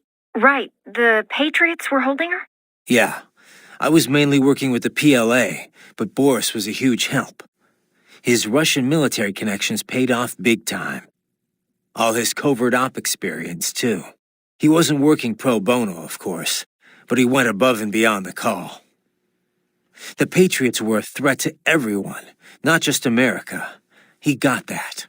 And when Paradise Lost disbanded, he formed a new outfit and got them all work. Most of them, anyway, including me. Did you ever consider another line of work? Something non-military, I mean? I'm a cyborg, Courtney. What am I gonna do? Drive an ice cream truck? I can pass as normal from a distance, but up close, anyone can tell it's artificial skin. Good jobs aren't easy to come by these days, even for non-cyborgs, and I've got a family to feed. Besides, I've been fighting my whole life.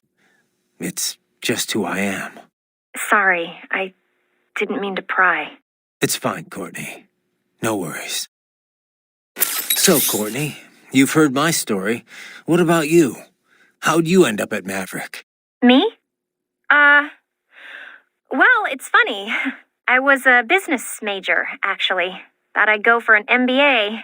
When I was in school, there was a lot of talk about the widening gap between rich and poor. I figured I'd join the 1% and never have to worry about money again. Pretty noble, huh? Anyway, around then you started hearing all about this war economy stuff on the news. I was, disgusted, I guess. Disillusioned, for sure. And that changed your mind? It wasn't just the war stuff that bothered me. It's everything it represented. How so much of what the first world enjoys comes at the expense of third world people. The more I researched, the more I realized how bad things are. Underreported, too. After that, money wasn't such a priority anymore. I know how trite that sounds, but it's true. I wasn't naive, though. I knew living in some hippie commune or going Amish wouldn't change anything. So I started looking for a career where I felt I might actually have an impact. You didn't worry about working at a PMC? Becoming part of the problem? Well, I wasn't going to sign up with just anybody. But not all PMCs are bad, you know? Some of them, sure. They'll do anything for a buck, no questions asked. That's why someone has to stand up to them. Protect the innocent from those guys. That's us in a nutshell. So you did your homework and found Maverick. Honestly, it was more dumb luck than anything else. I had a friend who knew I was interested in this kind of work who was also friends with Kevin. They introduced us, we set up a meeting, and here I am. That's right. I always forget you and Kev went to the same school. Huh. Definitely not your typical path to joining a PMC, that's for sure. I really am here to fix the world. I know it's a cliche, but there it is. Well, I for one am glad to hear it. So how's it been since you joined Maverick, Courtney? About what you expected? Not even close. I had no idea what I was signing up for. You deal in a lot of expensive weapons and equipment that can save people's lives. But at the same time, you can't just ignore the bottom line. You catch yourself measuring lives and dollars and cents. Yeah, the business side can get pretty messy. Messy is right. But I won't just ignore it. I can't make informed decisions without confronting the ugly realities. Not an easy burden to bear, Courtney. Well, if it ever gets to be too much, I'll reconsider. But for now, I'm fine. I can handle it. Raiden, what you said before about your sword being a tool of justice, I just want to say I agree 100%. I wish all PMCs thought that way. Glad to hear you say that. You mentioned it was part of some samurai code? Yeah. I didn't grow up using a sword. I fell into it by chance, during a mission. After that, I decided to train with the HF blade. I studied a lot of samurai techniques. I really got into it. Started learning more and more about ancient Japan and the samurai code. I tore through stacks of books, movies, anything I could get my hands on. Somehow hard to imagine you settling in with a big bucket of popcorn. What? A cyborg can't have hobbies? I'll have you know I'm actually a huge movie buff. Okay, okay. So that's where you picked up this Sword of Justice creed? Yeah. Most of it from a single master named Munenori Yagyu. He founded a school of swordsmanship on the idea that violence can be necessary for the greater good. He called it Katsujinken, the life-giving sword. Yagyu believed power isn't evil in itself. It's how it's applied that matters. As time went on, Katsujinken incorporated deterrence. It took on the meaning of winning without fighting. Or as I like to say, one sword keeps another in the sheath. That's from George Herbert. He was an English priest, 17th century, almost the same era as Yagyu. Huh. It's a universal idea, I guess. You could frame the same message as use of a necessary evil, but I think it's a good mindset for any PMC. At least as long as there's fighting that requires us in the first place. Which doesn't seem likely to change anytime soon. Courtney, there's something I'd like your opinion on. What's up? It's how I replenish my electrolytes. I'm basically feeding off these cyborgs. Oh, yeah. That. I don't really see any better options, to be honest. I doubt your old body would have stood up against the Desperado Captains or Jetstream Sam. And if we fail here, it's not only bad for us, but for our clients and all of Sakumi. Yeah, you're right. Besides, it's like you say. No one's forcing them to be here. They chose to throw in with the terrorists. Yeah. Look, I won't lie. I don't feel great about it. But in the scheme of things, yes, I think it's justified. Thanks. I guess it's never black and white in this business, is it? No. No, it's not. By the way, I picked up something interesting on that tilt rotor back in Africa.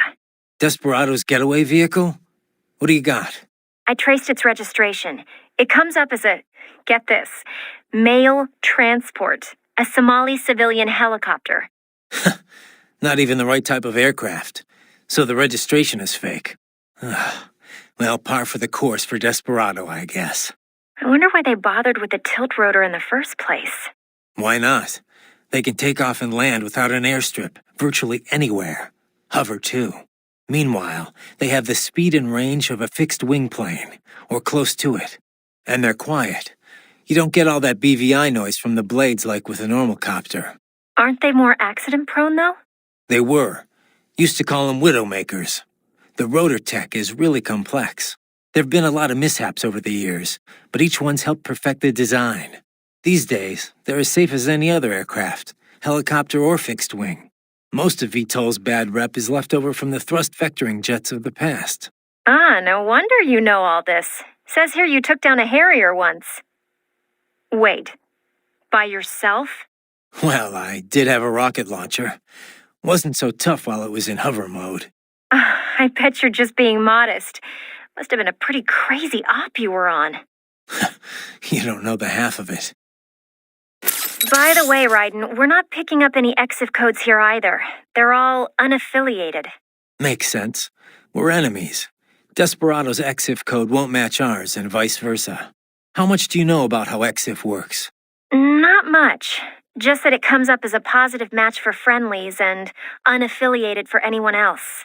Which could be friendlies or neutrals not broadcasting the same code for some reason. Say a damaged transmitter or signal interference. But 99 times out of 100, yeah, it's an enemy. EXIF is based on the IFF radio system aircraft use. Stands for Expanded Identification Friend or Foe. Too bad it only actively IDs friends and not enemies. But I guess asking troops to broadcast, hey, enemy here, kill me, would be a bit much. Telling friends and enemies apart was always a problem in the air, but it's gotten tricky on the ground, too. Especially in the war on terror, with all these PMCs and multinational forces mixing together. The U.S. Army experimented with infrared patches to ID allies. They'd show up in night vision. Then SOP came along and offered a more efficient method? Right. SOP's gone now, but its ID protocol is still used all over. ID chips and dog tags, transponders required on all vehicles, aircraft, UGs, cyborgs, you name it. But if everyone's using the same basic system, how do armies hide their info from the enemy? Heavy-duty encryption, for one. The chips also use a hybrid cross-spectrum system to transmit the data. Without the proper key, it's hard to pick up the signal in the first place. PMCs typically only share their codes with nations or other PMCs they're working with. What happens if they end up on different sides later, like in a separate conflict? They just generate a new code and encryption key. The point is, EXIF is required on all combat units, but it's pretty easy to hide the signal.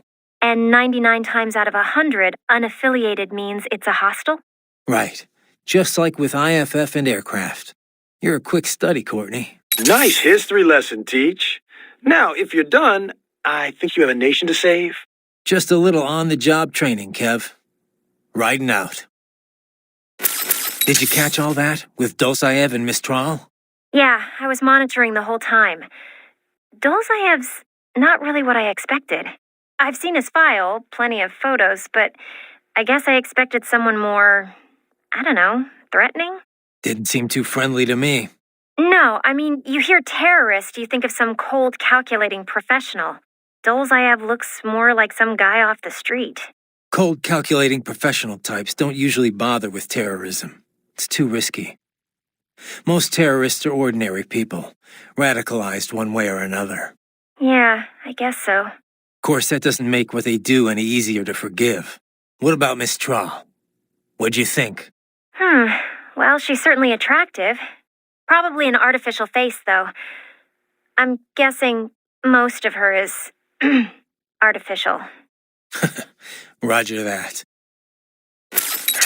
You know, I almost felt sorry for the little guy. What? That UG?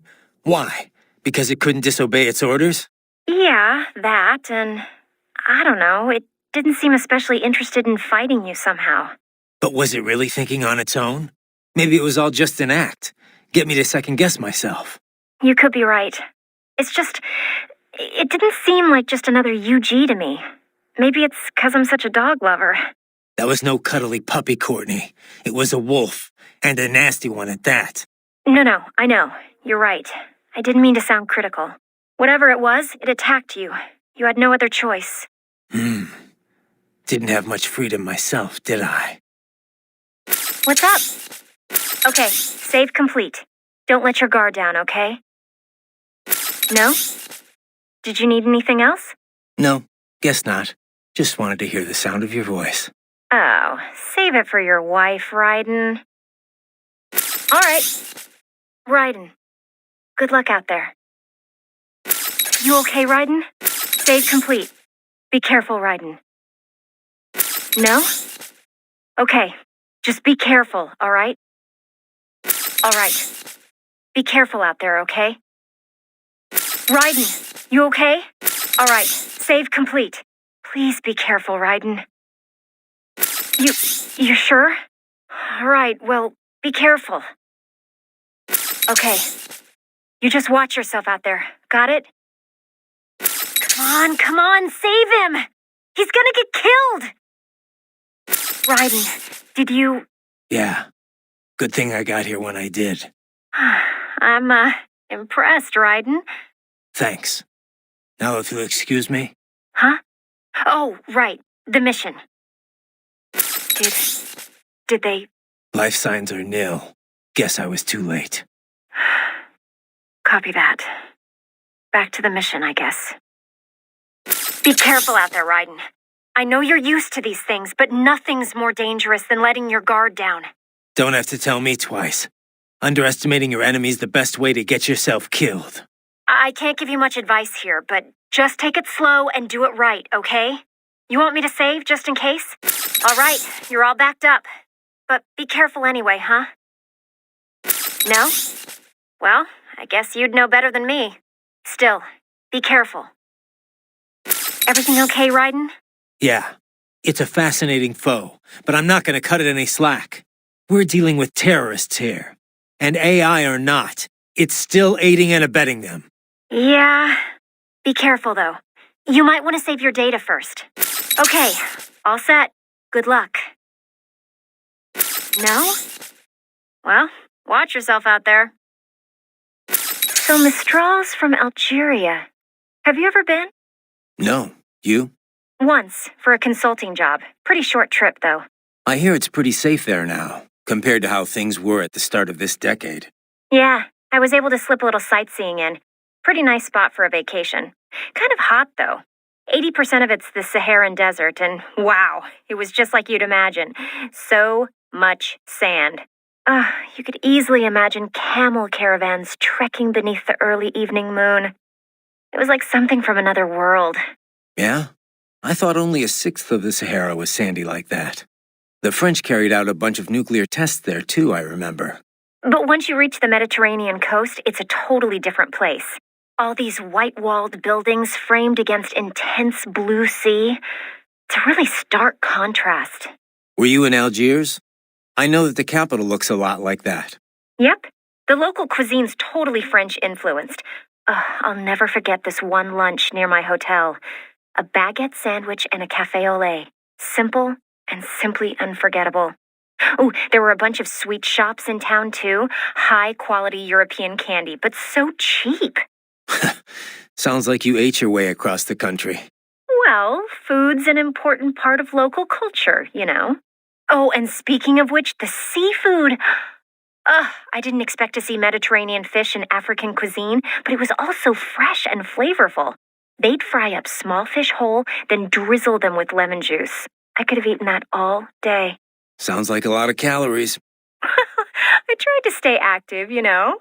Hey, did you know my visual analyzers can tell me how much someone weighs? Yeah, I'll have to talk with Doc about disabling that one. Hey, Courtney, have you ever tried Abkhazian cuisine? Georgian, yes, but, I don't really know much about Abkhazia, so it'd be nice to try it, though, since we're this close and all. Huh, even you haven't tried it? Now I'm really curious. What do you mean, even me? Well, before we head to any new country, you always hit up local spots that serve their cuisine, right? You know, your little research trips. Oh, come on. Not always. I just think it's interesting to compare local interpretations of ethnic food to the real thing. Plus, it's a great way to get familiar with a big part of any nation's culture. That's all. Okay. But no time for research this time around, huh? Well, like I said, I've had Georgian food before. And most of the Eastern Bloc sees Abkhazia as just another part of Georgia. But yeah, really tasty. They had this incredible cheese bread. Ugh, and the wine. Georgian wine is famous after all, though I hear you won't find it in Russia. They say most Abkhazian cuisine is closer to Turkish food than what you'll find in the rest of Georgia. Apparently only their wine resembles what they serve in Georgia. She's so cruel the way she stomps on those tripods, just tosses them around. I feel so sorry for those little guys. You feel sorry for robots sent to kill me? Well, I mean, they're kind of cute, right? How they scamper around. They're like little mice. You call that cute? I'd call it creepy. Not at all. Trust me, ask any girl and they'll say the exact same thing. Okay, sure, Courtney. I'll get right on that. All right, whatever. You want to save or what? You know, I have to hand it to you guys. Cyborgs are just amazing to me. So much power and speed. It's not all gravy. No? How so? Well, things have improved a lot in the past few years. But back when I was modded for the first time, keeping artificial blood free of impurities was a huge hassle. Artificial muscles need a constant flow of oxygen from a blood source, just like the real thing. But it was a challenge getting the kidney units as small as they needed to be. We all had to undergo routine dialysis. Sounds rough. Used to be even worse back when Dr. Clark was still experimenting. Bad nerve connections would screw with the test subject's pain receptors. It was torture. Compared to that, I had it pretty easy. It wasn't until recently that you could eat and drink like normal people, right? That's right. We generally use glucose-based nutrient packs to keep the brain running. But we can absorb nutrients orally now, too. Whatever we eat's broken down by nanomachines, and we have taste sensors as well. It's not exactly like it was before. The difference is, I can turn those sensors off if I don't need them. That's been surprisingly useful. So cyborgs can live pretty much normal lives now? Well, getting there. We still need fuel cells and nutrition packs, not to mention regular maintenance. It's a lot of dough. Of course, another big problem's how other people look at you. How do you mean? There was a time when I wore artificial skin. Tried to look as close to normal as possible. I've still got some now, on my face. The tech at the time wasn't great. You still looked pretty unnatural. Maybe you could fool someone from far away, but up close, even a baby could tell I wasn't human. Going out shopping or whatever, you could feel all those eyes on you. I tried to find something to do other than fight, but looking like I did got me 2 strikes pretty much as soon as I walked through the door. That sounds terrible. Well, you appreciated it when people were honest about it, at least. But when they were too polite to just say so, that was rough. Things are getting better these days, though. Artificial skin's improved a lot. And you don't get so many stares now that the general public knows about cyborgs. Maybe I should look into the cyborg thing, huh? I could eat whatever I want, whenever I want. Probably cheaper just getting lipo, Courtney. Jerk. Do you and Kevin work a lot together, Ryden? Well, Maverick's not that big. Unless you're a short-term contractor, you tend to work with the same guys. Last job we were on together, I was hired by the Carabinieri to track down 3 Albanian mafiosos. They'd fled Italy for Montenegro, and I had to bring them back. It wasn't easy. All 3 of them had cybernetic upgrades. Without Kev, I could have been in serious trouble. He was with an NGO before Maverick, I think, handling disarmament work for the UN. Yeah. He and Boris met while working together to resolve a conflict in Africa. They hit it off. So when Boris gave him a job opportunity, he took it. I kind of wonder why. We're pretty much the opposite of a disarmament outfit. 3 things are needed after a conflict: disarmament, demobilization, and reintegration into society. That's the way it usually goes.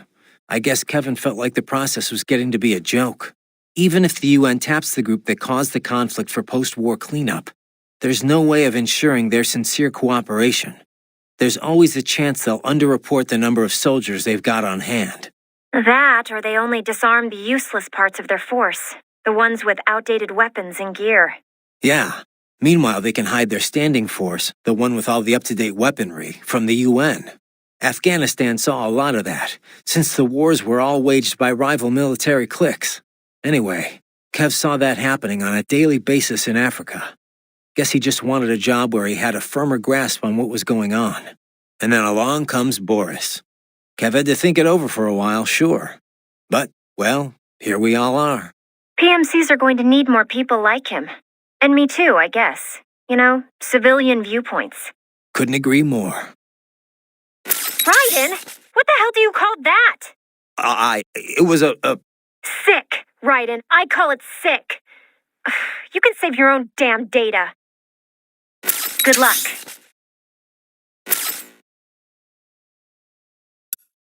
Doctor, you have anything more on these cyborgs? Only what we went over in your briefing, if you had been paying attention. Standard military-grade cyborgs, MCFC integrated carbon nanotube muscle fibers. Impressive response time and power yield when focused correctly. Most will likely possess extrasensory skills as well. Infrared vision is almost standard these days. They can function without breathing for short periods of time. Okay. Nothing I didn't already know. Not all cyborgs you face will be the same, of course. You may notice a range of different capabilities. It all depends on the manufacturer. Muscle fiber and neurotransmission technology is advancing all the time. Of course, you have the very latest science has to offer. A typical cyborg is no match for your equipment. If you do say so yourself. No, I realize combat is about more than the equipment. Situational awareness, predictive ability, nerves. One must determine a course of attack or defense and execute on a moment's notice. Reaction time is key. Cyborg enhancements do not change that. Agreed. Hey, Doc, I'm curious. Can I recharge off any cyborg? Even a non-military unit? Not that I ever would, of course. A pedestrian cyborg? I very much doubt you will encounter any of those on this op. Besides... Against the rules of engagement, I know. Like I said, just curious. In theory, then. No, I would doubt very much that you could. Even from those that opted for complete body replacements due to injury or illness, you know. Though I have heard of some very wealthy clients who wanted to fight the effects of aging. Doctor? Yes, your question. No, extracting MCFCs from pedestrian cyborgs is unlikely. Most non-military enhancements use polymer muscle fiber that is a generation behind yours. Carbon nanotube would be a bit much for anyone who wished to lead a normal life, you know. And polymer systems can be powered by rechargeable electric batteries. Organic muscle fiber, which allows extraction of nutrients from the bloodstream, does exist, but it requires artificial blood for sufficient power output. This so-called white blood requires regular dialysis and was mostly phased out once cyborg technology became mainstream. True, some use cultivated muscle tissue to take nourishment from the body's natural bloodstream. But such systems are more regenerative medicine than cyborg technology. I'm sure you'll agree. Of course, natural musculature or no, if the body is equipped with a ceramic bone structure... Can't get energy from non-military cyborgs. Got it. Well, one moment. I have more... Thanks, Doc. So, as I was saying, there are many differences between pedestrian and military cyborgs. You're still on about this. Now, first and foremost, military cyborgs are generally full-body conversions. You mean as opposed to partials? Yes, as opposed to just grafting on an arm or leg where a myoelectric prosthesis would suffice. As I have said, for the general public, these full-body replacements are quite rare. Quite rare. Only in cases of extreme injury or illness, generally. Perhaps a few eccentrics who wish to live longer. In any case, most pedestrian cyborgs are no more than an artificial limb or two. We call these partials. Doctor, I know. I just said that. Partials enhancements are not designed to meet the rigors of military use. A pair of synthetic arms attached to an organic body cannot match the power of those on a full cyborg. Total body conversions also armor the entire soldier against stray ordnance and minor injury. This is why wounded contractors most often opt for the works rather than simply replacing the lost limb. I hear it's why most of Maverick Cyborgs had it done, anyway. Of course, there is the rather dramatic change in appearance to consider. Civilian life as a cyborg can be, well, complicated, as I'm sure you can attest. But for the field, man and metal, capability beyond the natural human body, it has a functional beauty. Beauty or beast? Both lie in the eye of the beholder, which brings us to the senses. Machine implants can also restore lost vision and hearing, and with added sensitivity, as you know. Such options have become standard in most military conversion packages, along with pain suppression and dampening less useful emotions, similar to how SOP operated. Yeah, no matter how hard I'm hit, it doesn't really hurt. Of course, everything has its limits. Do not let your high threshold for pain make you reckless. Understood. Doctor, about my pain threshold. It doesn't hurt exactly, but I can still feel it. It's not painful, but it's still pain. It's hard to explain. Well, your nervous system is still fully intact, of course. It would be dangerous for you to be entirely unaware of your body taking damage. Instead, your nerves are controlled such that pain is no longer so unpleasant. How do you mean? Take epinephrine, for example, or adrenaline, as you might know it. This hormone makes it harder to feel pain, yes? Your implants work using a similar method. Yet, for all we now understand of the nature of pain, much of it remains a mystery. How so? Well, why do we feel pain? Evolutionarily speaking, of course, to signal external injury or internal sickness. If the body is threatened, pain notifies the brain so it can take steps to ensure survival. In other words, pain has a clear and logical purpose.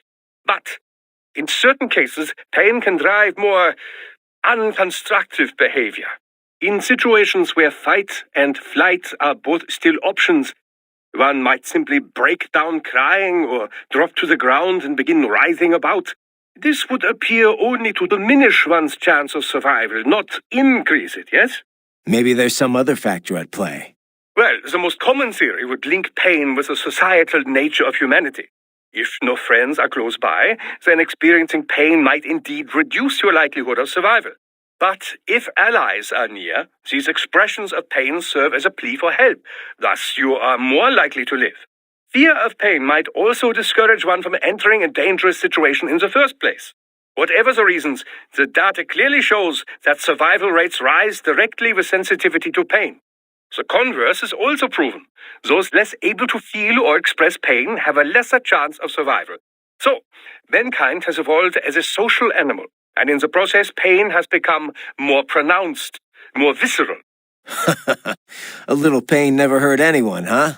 But if pain is there to ensure survival, well, what's that say about the future for us cyborgs?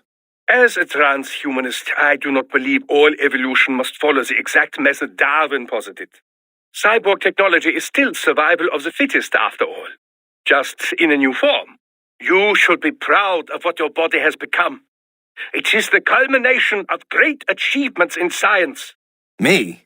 I had nothing to do with it. The credit's all yours. Well, yes. I should be proud as well.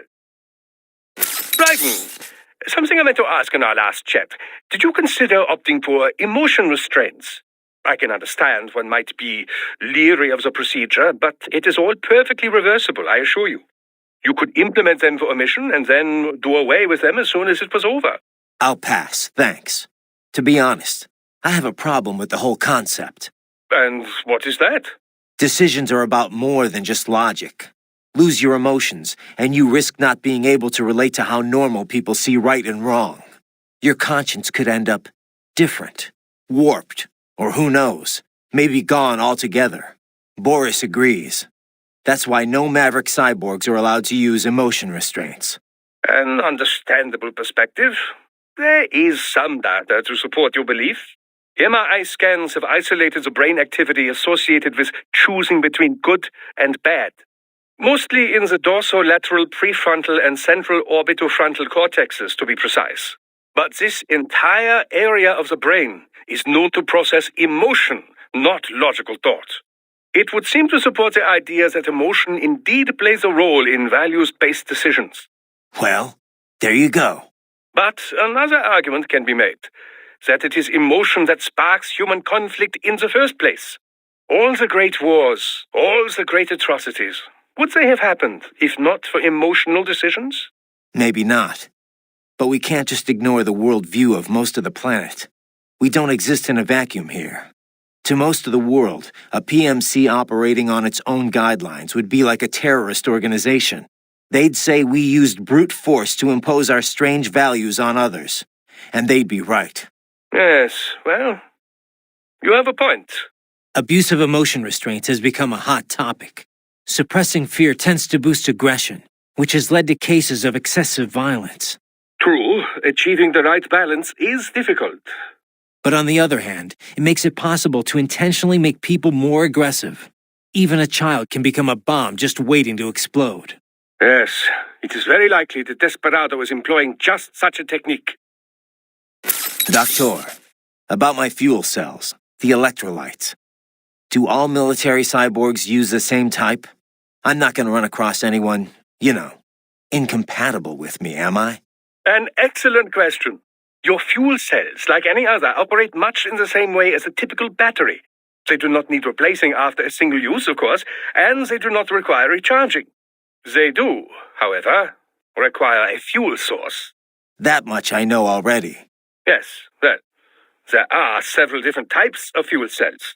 Phosphoric acid, MCFC, molten carbonate like yours, solid oxide, and so forth. Each type can be further divided into classes, each which runs on its own electrolyte material. However, all current military cyborg MCFCs run on the same one electrolyte. That's good news. Why all the same electrolyte, you ask? The answer lies in the catalysts that help make up your carbon nanotube musculature. It was breakthroughs in researching these catalysts and CNT manufacturing that enabled large-scale production. Breakthroughs that happened after all the data the Patriots were covering up finally leaked. It could not have happened without your help, Raiden.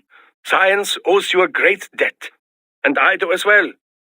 Working on your body has been quite educational. Ugh. Raiden, have I told you of the research I was conducting before we met? Several times. It was the Cold War. East Germany. The DDR. My field was infantry weapon research. It was a magical time. Secret research. Top secret, All for the Soviets, but so exciting. I was free to explore wherever my findings took me. I never had a budget request refused. Not once. I was young then. Working, always working. Most nights I would sleep under my desk, Call it Ostalgie, but East Germany wasn't so bad. Ostalgie being German for East Nostalgia, of course. Of course. Yes, the bureaucracy had its problems. But my colleagues, the discoveries. Well, in any case, after unification, they suddenly shut down our entire facility. Everything I'd worked for, my job, my research, poof, gone just like that. Sounds rough. I've often said I would be a homeless vagrant if myoelectric prosthesis hadn't lent me a hand. Artificial limbs were crude props then, designed only for appearances. They were hardly functional. If you lost an arm or leg, you were disabled, and that was that. The key was running actuators based on electromyography signals from the skin's surface, of course. This enabled a great range of movement, even more so than a natural limb. It was then I realized my knowledge of robotics and engineering could come in handy. So, I contacted a prosthesis laboratory in Dortmund, and I was hired immediately. Patents filed in my name made quite a bit of money, Soon I was made the head of my own lab. And that's when you started filling orders from PMCs. Indeed. From contractors who'd been referred by their employers, to be exact. Workers from your industry quickly became our best customers. We were flooded with orders. But my field was never full body conversions. You can imagine my surprise when Boris contacted me. Yeah. Our previous cybernetics maintenance guy went into hiding. But I built on my knowledge and now consider myself an expert on all cyborgs, both partial and full body. Glad I could help with your on-the-job training. Seriously, though, we're lucky to have you on board. Yes, I should think we have both benefited from our arrangement. Which reminds me, do not forget our other arrangement. The cyborg's left hands, if you would. Got it. My apologies, Raiden. I realize we never concluded our discussion on carbon nanotube muscle fibers. Didn't we? CNT drove major innovations in the field of cybernetics, not to mention unmanned gears. As I'm sure you are aware, Walker-type UGs require numerous linear actuators in order to function.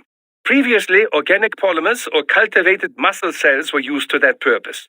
But the advancement of CNT technology allowed for comparable power in a far more compact package. This meant the same size UGs could be equipped with even greater firepower. Take the redesigned Metal Gear Ray, for example. They took all the space the old artificial muscles filled up and stuffed it with weapons. Precisely. Of course, UGs have improved in many ways, all to keep pace with cyborg advancements, you know. After all, the original Metal Gear program was designed to unite infantry and weaponry. As an evolution of this concept, the UG is now in direct competition with the cyborg. And the cyborgs already have an advantage with their maneuverability and smaller size, as you well know. Of course, UGs are not dependent on the skills of a human host. Long story short, watch out for UGs. Well, yes, basically. Cyborgs had matched unmanned gears in many respects, but then UG tech advances every day. Do not underestimate any you might run into. Copy that. Doc, all the UG talk got me thinking. Why don't we see more manned gears? Ah, yes, with a pilot. The bipedal tanks and such things, I must confess I have not followed the field closely as of late. But then, who has? Since Metal Gear A, all the advances and the funding in mobile artillery has been UGs. So why is that? Well, UGs take many more forms. Aerial drones, treaded tanks, armored transports. And they are perfect for the 3D work. Jobs too dull, too dirty, or too dangerous for men. True Metal Gears with a pilot and nuclear payload were huge and very expensive. They were not practical. It turned out the greater need was for smaller, cheaper units, deployed more easily and in greater numbers. So the field narrowed in on this aspect of gear design, an all-terrain link between infantry and artillery. But even then, the UG models were more popular. In most cases, they simply made more sense. But aren't there situations where you'd want gear-level power, but also a human pilot there to make decisions? UG AI has gotten better, but it's still terrible at handling anything unexpected. But Raiden, this is exactly the role the cyborg has taken. On the manned gear, any advantage of a cyborg in offensive power comes with a matching increase in size. This makes it so large as to no longer be practical for most infantry missions. Conversely, the smaller models are so close to cyborgs that, well, what is the point? Cyborgs are smaller, cheaper, more nimble. Precisely. Perhaps soon we will see the cyborg take the place of the UG, as the UG has done to the manned gear. What, with wings? Scooting around on wheels? Why do you laugh? It is the logical next step to have a human brain integrated into a tank or a plane. Now you're getting into some B-grade sci-fi territory, Doc.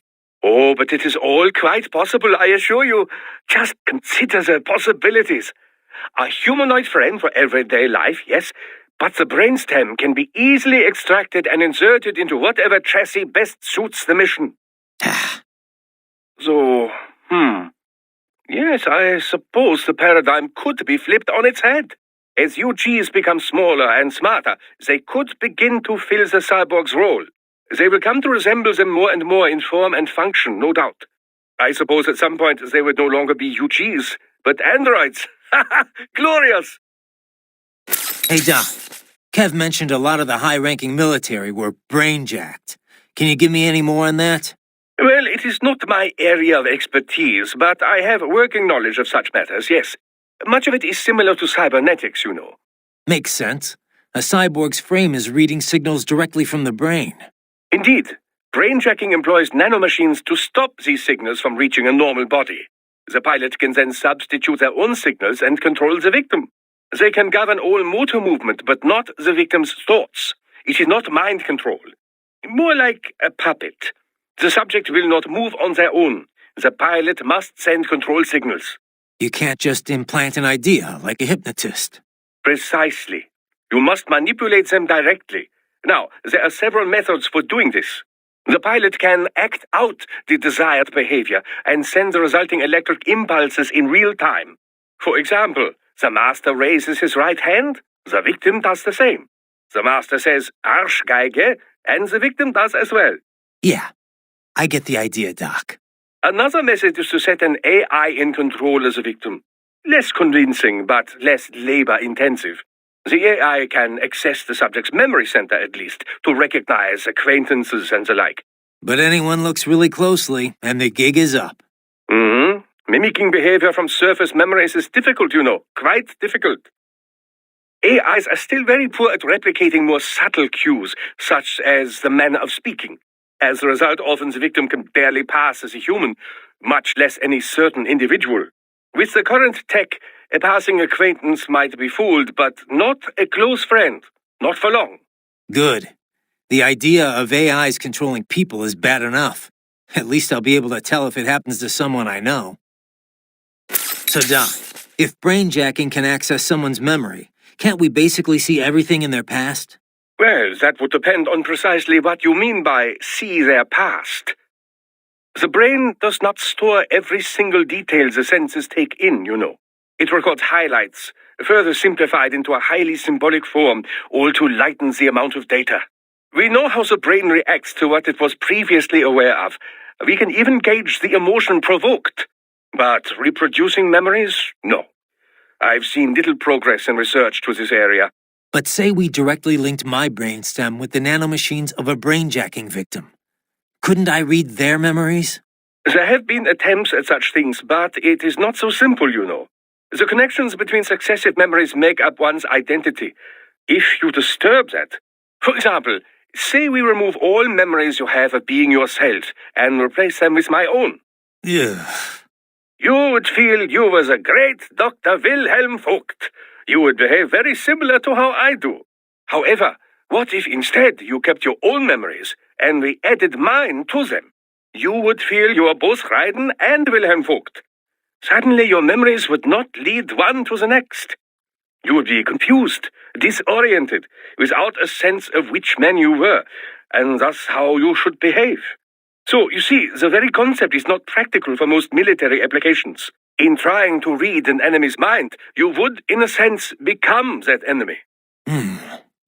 You wouldn't know which side you were fighting for. Precisely.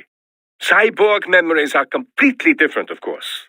A cyborg's visuals are often monitored by outside parties, much as we do with yours. This visual data can, of course, be recorded for later analysis. All with full video and all in the holographic memory in their left hands. So you can just sit back and enjoy the movie? Well, it's not always recorded, mind you. And even then, there's the issue of locating the desired data buried inside all that video. You might need to comb 10 days of recordings from 10 cyborgs to find a single person or document. That is 100 days of work. Even replayed double speed, 50 days. Can't you automate the search? Of course. You can flag any time a certain face appears or if certain words are said. But the process is not perfect, and it still requires time, you know. Besides which, often one doesn't know what they are searching for until they find it. But should you ever require a search through your memory, Raiden, I would be happy to assist you. Yeah, for a modest fee, I'm sure. I have to say, Doc, it's almost scary everything nanomachines are capable of. SOP, brainjacking. Oh, but the cyborg is capable of even more. You think? I do. With nanomachines. You know this name has always bothered me, nanomachine. They are much more than smaller versions of existing machines. So much more. You cannot just take a motor and make it all teeny tiny, you know? A human chromosome is 10 micrometers long, roughly. A nanometer is 1/100th that length. These devices must be crafted at the molecular level to work at that scale. It is far more to do with molecular biology than mechanical engineering. Okay, Doc, but where are you going with it?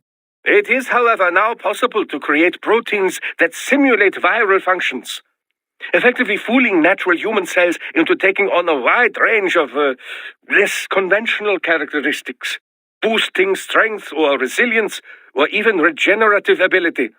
Not to CNT muscle fiber levels, of course. After all, these molecules and proteins can only make use of the materials at hand. That is to say, the atoms that naturally occur within the human body. I'm not sure I follow. Are you saying cyborg tech is already more advanced than nanomachines? Well, not necessarily, but the potential for future growth seems much greater, does it not? Natural means can only rearrange what is already there. Boost one ability too far, and you might take away from another. If the human race is to truly evolve, I believe we must shed this DNA-driven organic flesh and exchange it for something far more functional. Cyborg technology seems better suited to this purpose, at least in terms of military applications. But then, who knows? A revolution in nanotechnology could be occurring even as we speak. Progress rarely takes the form we expect, you know. Such is the great frustration and glory of science.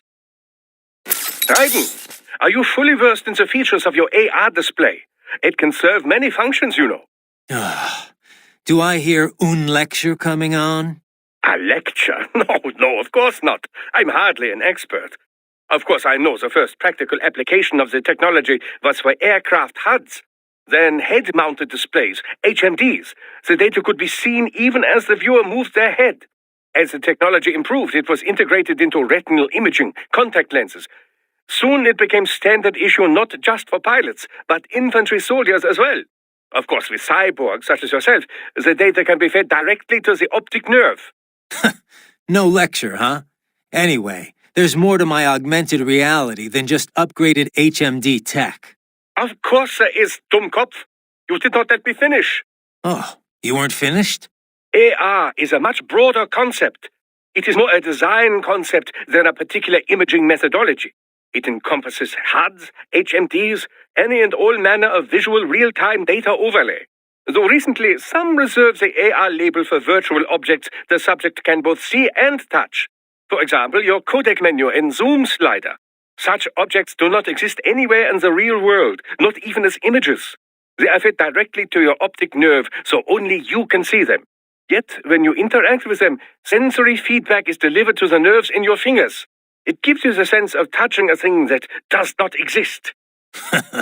Beats lugging around a sat radio and giant scope, that's for sure.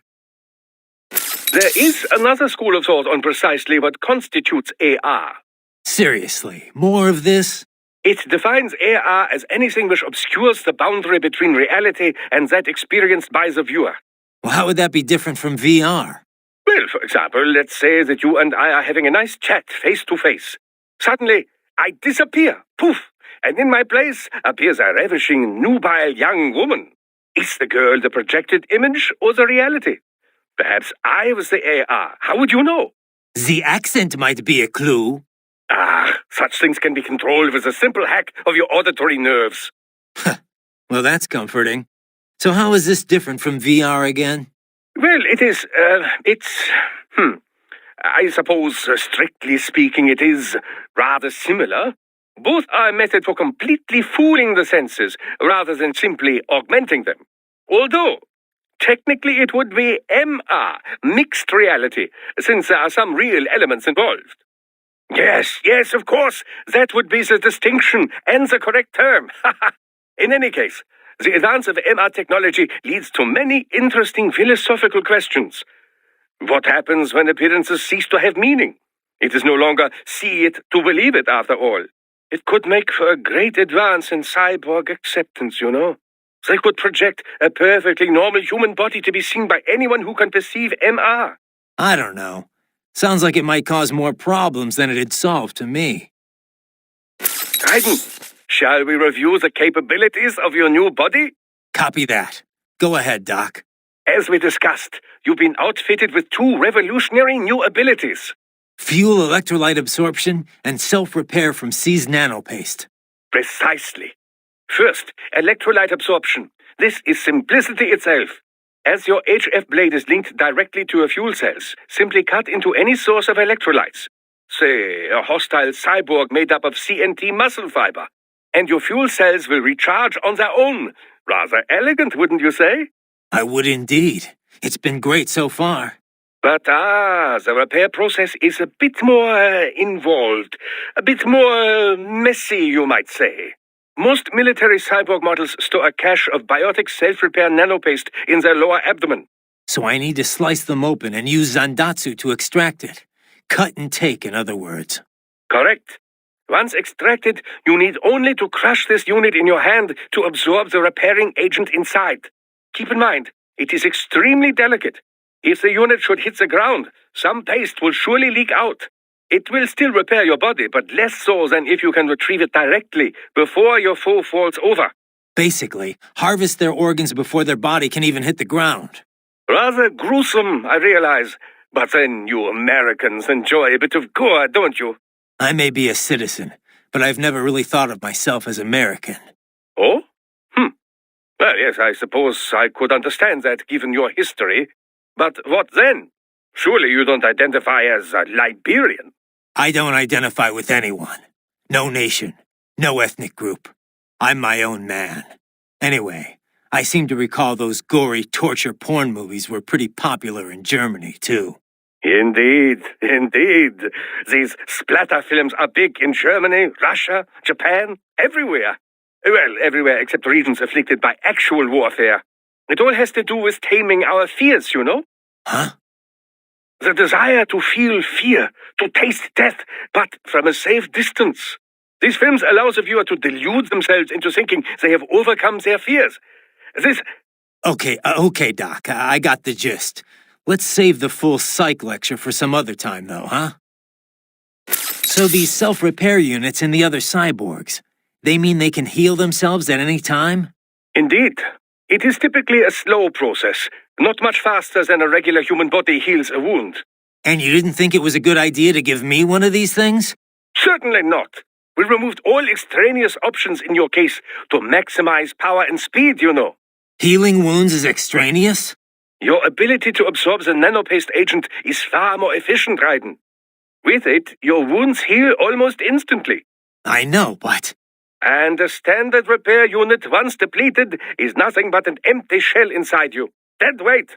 I get that, Doc, but it also means I need to constantly be grabbing them out of enemies. No, it doesn't. Don't be silly. Simply avoid taking damage and you will be fine. Yeah, simple. Doc, my fuel cells are running low. What happens if I completely tap them out? You will lose the ability to perform any action which requires a great amount of energy. Doc, I'm seeing desperado cyborgs explode here after I take them down. For security purposes, I would imagine. Cyborgs often use classified tech from suppliers who take great pains to maintain their trade secrets. Most likely, these models have a self-destruct failsafe that triggers once they cannot defend themselves. So they die even though their brains could be transferred to a new body? I understand your concern, Raiden, but I am sure these conditions were clearly stated in their contracts. This is one area that is well regulated by the law. PMCs must inform their workers of such things. These men knew the danger when they signed up. No doubt they were compensated for the additional risk. Right. You should be more concerned with the potential for data loss in these explosions. They could damage or even erase the holographic memory in their left hands. Though to think on it, the data is most likely automatically wiped before detonation, just in case it would survive the explosion and resulting shockwave, you know. Yeah. Sure, Doc. You must remove the hands before their critical system shutdown sequence can activate. Remember it this way. Before you kill, make certain no cyborg is left with a left hand. Raiden, the Mistral woman, is she truly a full-body cyborg? That's what the intel says, at least. Why? You notice something? Indeed. Two somethings, in fact. Based on their movements, her chest region did not appear to be artificial. You can tell that just from what I saw? Indeed. After some detailed image analysis, I am 80% certain that is her own natural torso. If it is indeed a cyborg chassis, It is the most advanced I've ever seen. Such technology would not come cheap. It would mean whoever is backing Desperado is likely quite wealthy. Probably so. As far as Mistral goes, it really doesn't matter to me. Natural, synthetic, man, woman, an enemy is an enemy. Ah, are you not even the least bit curious? A most fascinating opponent, wouldn't you say? What did you make of it, Doc? Well, everything it said seems feasible enough. It's true all UGs feature high-level AI these days. Given enough time to adapt and learn, a neural AI could certainly become able to comprehend speech. Then, with the right interface, speech and conversation will be possible. But what about it having actual intelligence? John Searle disproved the viability of the Turing test back in 1980. In other words, just because something talks like a person doesn't mean it's really thinking. It could just be following some program designed to make it seem as intelligent as possible. I'm impressed. You seem quite knowledgeable in this field. I had a pretty memorable chat with an AI once, about 10 years ago. After that, I did a little reading. Ah, yes, of course. The Patriot AI. I heard of this. Was it actually intelligent, or just programmed to pretend? I'm still not sure. I suppose it depends on how one defines intelligence. For example, many term chess-playing AIs and such as having sectional intelligence. Some in the field believe that sentience or self-consciousness is a necessary part of the definition. When you ask if this UG had intelligence, I suspect this is more your criteria? Yeah, of course. Then you could ask, how do you define sentience exactly? And on and on and on. Indeed. These terms can indicate a wide variety of meanings depending on one's understanding. Perhaps it is less important to ask if the AI was intelligent or not than to ask how did the AI operate. After all, labels are useful only when they further pursuit of the truth. And that, as you well know, is the goal of all science. Sure, Doc. Thanks. I guess. Doc, that wolf UG, you think it's possible to repair it? Why do you ask? Just curious. Well, normal brain tissue degrades starting approximately 3 minutes after the heart stops. With neural AI, however, the spin of the internal electrons is retained even after electric power is cut. Assuming there is no damage to the actual AI hardware itself, yes, repairs should be possible. Okay. Whatever state it is in, I would certainly appreciate it if you could bring it back with you. I'll see what I can do, but the mission takes priority. Of course. I would never suggest otherwise. But let's just say this thing is what it claimed to be. You think there are other intelligent UGs out there? 'Cause if that's the case, I've got a feeling future missions are only gonna get rougher. Indeed. Dozens of UGs chatting away on the field would be enough to drive anyone to distraction. Neural AIs are not von Neumann computers, keep in mind. Structurally, they are closer to human brains. Hardware and software are indivisible. The learning data can't simply be transplanted to other AIs. So it can't be copied or backed up either. Normal UGs must be taught individually. This entails streaming provisional, audiovisual, and body sensor data until it's ready to be shipped out. This process can be sped up by increasing and improving processing speed. But I have no data on how long it would take to train such an AI how to converse. I couldn't even tell you if there's a training program established for such a thing in the first place. If it is indeed a prototype, it likely learned and honed its skills via the process of trial and error. So it's unique. I cannot say with certainty, but I have not heard of any UG like this before. I would imagine that it was telling the truth when it called itself an experimental prototype. There may be others. Or perhaps it's the only one in existence. Glad we narrowed that down, then. Most fascinating foe. And such natural speech. I've never heard of a UG capable of conversing of its own free will. Yeah. Maybe we can just talk this through. Any weaknesses come to mind? Something I can exploit? No particular weak points come immediately to mind. It's fast as hell, and it's flinging knives at me from a distance.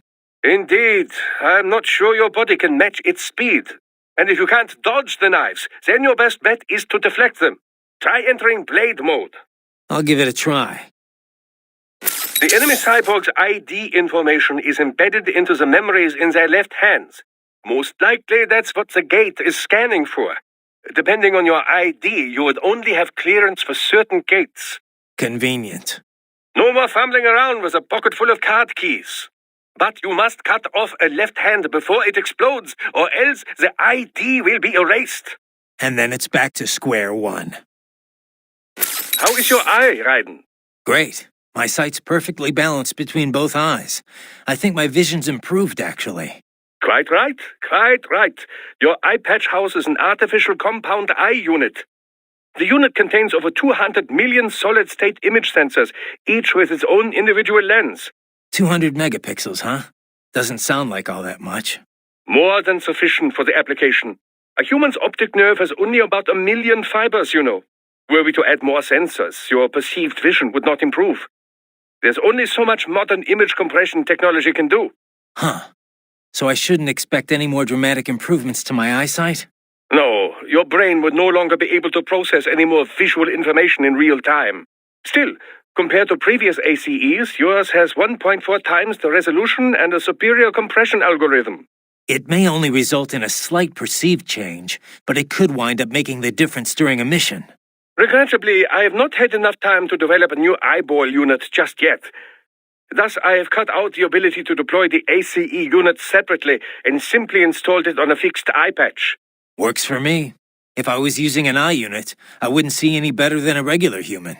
Ah, but remember, the human eye is so much more than a simple light receptor. They play a vital role in person-to-person communication. Sooner or later, you'd miss it. Stuff like that's important for some tasks, sure. For this op, not so much. And with less moving parts, the lower the chance of something going wrong. Besides, I like it. Well, I'm very pleased to hear this. I can worry about how I look after I complete the mission. It appears as though they have dwarf geckos on the scene. Yep, probably handling indoor security. A lot more effective against a human than me, though. To say the least, they were developed to help compensate for full-sized Irving's deficiencies. In many situations, the Irving size prohibits it from carrying out indoor ops. Thus, the so-called tripods were conceived of to enter and engage in enclosed spaces. The larger UG, meanwhile, serves as a sort of mothership. I can see why Snake called them dwarves. I have heard the term scarab used by more than one private force as well. Regardless, cyborgs were not exactly household appliances when the tripods were designed. This is why its specs are so poorly suited for anti-cyborg combat. No doubt. They put up about as much fight as a watermelon. More recently, however, we are seeing types with arms composed of carbon nanotube muscle fibers. CNTs? So they've got cyborg-level strength? Mm-hmm. Were one to get a grip on you, it could be rather difficult to shake it off. This new type is also capable of absorbing electrolytes from fuel cells, much like your blade, only when they've consumed enough, they explode on the spot. Wow. Wasn't expecting that. Oh, you'll be fine, as long as you don't let them latch onto you. So she uses an augmentary arm composed of tripods. I cannot imagine how she controls such a thing all on her own, but it is quite intriguing. Stay with me here, Doc. I need to destroy it, not study it. Yes, but just look at it. How it doubles as a weapon. So elegant, so efficient. She can twist its joints and crack it like a whip, or pull it tight to lock it solid. And even should you destroy it, she can simply construct a new one using nearby tripods. Ugh, this is gonna take forever. Not necessarily. Until a new prosthesis is formed, she is defenseless, you know. There is your chance. Of course, you must still be wary of the tripod arm unit once it is detached. Even if she cannot wield it, she could resort to throwing it at you. The electrolytes in the fuel cells of those units are highly explosive should they have a detonator. Yeah, I saw it already. It'll blow. Let me guess. Boom. It would likely be triggered by a momentum-based fuse. Cut it quickly enough, and you should be able to prevent it from exploding. You might even earn some self-repair material in the bargain, you know. Desperado's tripods look different from others I've seen. Yes. Likely infused with carbon nanotube muscle fibers, like most cyborgs these days. Not even you would be able to shake them off so easily. What is worse, they leach fuel cell electrolytes from whatever they latch onto. A truly inspired design, I must say. Much like your own body, in fact. Why doesn't that make me feel better? I simply meant that both you and the tripod stem from the same line of research. Of course, your body is equipped with a limiter, preventing you from absorbing too many electrolytes. But it appears this is not the case with our tripod friends. So they absorb too much energy and... And they explode, of course. Their fuel cells work much like any other battery, after all. You must remember the problems with old rechargeable batteries. They would heat up and explode all the time. Ah, an Irving, yes. Rather old school, as they say. Not your cup of tea, Doc? Oh, no. One could argue they dominated during the SOP days, but they certainly are not much use now. They have been improved upon over the years, no doubt. But there's only so much one can do with such outdated technology. You have a fair amount of experience with them already, yes? I doubt you need any battle advice from me. No, probably not. It's been a while, but I still remember how they move, their ticks and tells. They telegraph most of their moves in advance. So long as I can parry its attacks, I can strike back often. I do believe, however, that the armor on its legs has been improved. I imagine that a simple slash or two will be insufficient to topple it this time. We'll see. All right, Doc. What are we dealing with here? A new type of barricades, developed as a countermeasure against UGs and cyborgs. A more conventional physical barricade, after all, would need to be quite elaborate to keep them out. You don't have to tell me that. Of course, I try and limit myself to breaking stuff that's actually in my way. Indeed. Now, as you know, cyborgs are quite vulnerable to electromagnetic waves, UGs too. Most employ anti-EMP technology to deal with strong magnetic fields. This typically entails shutting down circuitry completely for a period of time. Less than ideal, yes? This barricade is capable of triggering that same response in your body. I should also add that such barricades can reduce a regular man to a pile of ashes in the blink of an eye. What'll they come up with next? Well, it's called an arms race for a reason. Okay, so how do I deal with it? You could destroy its power supply, assuming it's both external and accessible. If it's on the other side of the barricade, though, that obviously won't work. It may be best to simply work your way through the building and avoid it entirely. Judging by its placement, I would imagine this is more of an anti-UG measure than anything else. Their cyborgs probably pass through the building in order to attend to their regular duties. Perhaps we could chit-chat later, Raiden. I'd hate to occupy too much of your time. Raiden, allow me to give you a recap of visual augment mode. Why? Is it different from my AR display? We'll get to that in a moment. Modern tech gives us the ability to display assorted information streams visually. This is accomplished by interrupting the data flow from a cyborg's optic nerves. This is referred to as AR, augmented reality. That's how I can see my Soliton radar and who I'm talking to on the codec. Right, but if too much data is presented in this manner, the user runs the risk of having an incomplete view of the real world. Yeah, the codec window's got a bad habit of getting in the way when you drop into chat. Of course, of course. Typically, I'd simply call, leaving it to you whether or not to respond. In an emergency, however, that just wouldn't do. Define emergency. Anyway, cyborg AR designers try to keep the interface as unobtrusive as possible. But there are times when one really does need all that data on display. This is where augment mode comes in. Now, I know it sounds a bit like augmented reality, but just think of it as an additional dimension to AR. Okay, fine. So what's it do? It uses local Soliton radar and XIFF data to do things such as analyze and display enemy position and numbers. It also has a starlight scope and thermal goggle functionality for a host of night vision capabilities. The entire image is digitally processed, making it much easier to read than earlier thermal goggles. Yeah, I'd noticed that. Used in a well-lit area, your perceived brightness will be affected, but it won't hinder vision too much. The same type of sensor is used for all functionality. The data sent out by each one is merged together as part of the digital processing. All you need to worry about is turning the individual functions on and off. Simple, yes? Sure, Doc. Simple. Hey, Doc. What can you tell me about the carbon nanotubes used in artificial muscles? I know they're the real key behind the proliferation of cyborgs, but... Well, a carbon nanotube, or CNT, is a sheet of carbon graphite formed like a tube. They range from 50 nanometers in diameter all the way down to under 1 nanometer. 1 nanometer, you recall, is one billionth of a meter, quite small. As you've likely seen, the carbon atoms that make up the sheet are organized in a 6-point ring shape. These hexagonal structures are connected to each other along their edges. Sort of like a soccer ball. Precisely. Such structures are known as Buckminster fullerene. CNTs were discovered by accident while scientists were researching other fullerenes. CNTs have assorted properties, each with the potential to drive vast leaps in industrial technology. Consider, for example, that the conducting properties and resistance to strong currents far outclass copper.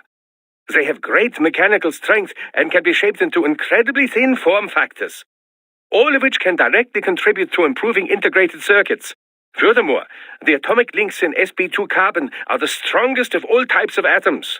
Its tensile strength is greater than even diamond. All that, and its weight is only half that of aluminum. It is also quite elastic, making it ideal for bomb-proofing vehicles, buildings, and other structures. Sounds like some kind of wonder material. There have been numerous plans drawn up for orbital elevators in the past. The problem being that no material was strong enough to make them practical. CNTs make such dreams one step closer to reality. You can change their structures by using the right power voltage, and they can withstand temperatures between minus 190 and plus 1500 degrees centigrade.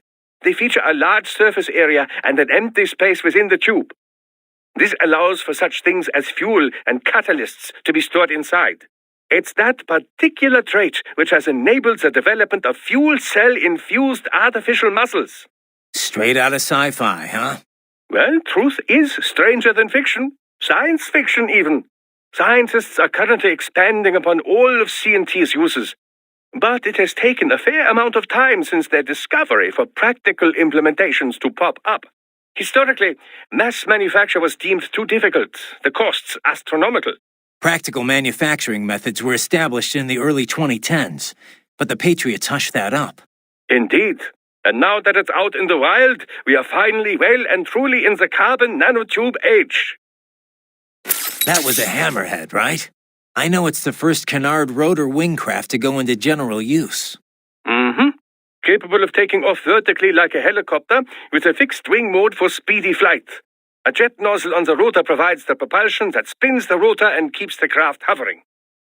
During flights, the rotor is fixed, becoming the craft's main wing. The tail wings and canards, the wings on the far front, provide lift while the craft is changing modes. Pretty wild. And the hammerhead's the only one out there. The design began as DARPA-funded research. The craft they designed could take off and hover well enough, but they could never figure out how to handle going over to fixed wing. The project was cancelled in 2006, but AT Corps apparently picked up where they left off. Sounds like a troubled development. But worth the effort. Unlike a helicopter or tilt rotor, the machinery spinning the rotor is exceedingly simple. Not only does it cut down on weight, but maintenance is made easier. In fixed-wing mode, it is no different from any other jet aircraft, giving it a decisive speed advantage. I must say it's well suited as an escort to a tilt rotor, too. I can see you're a fan. Oh, I'm a fan of anything imaginatively designed. As a scientist, it pushes all my buttons, one would say.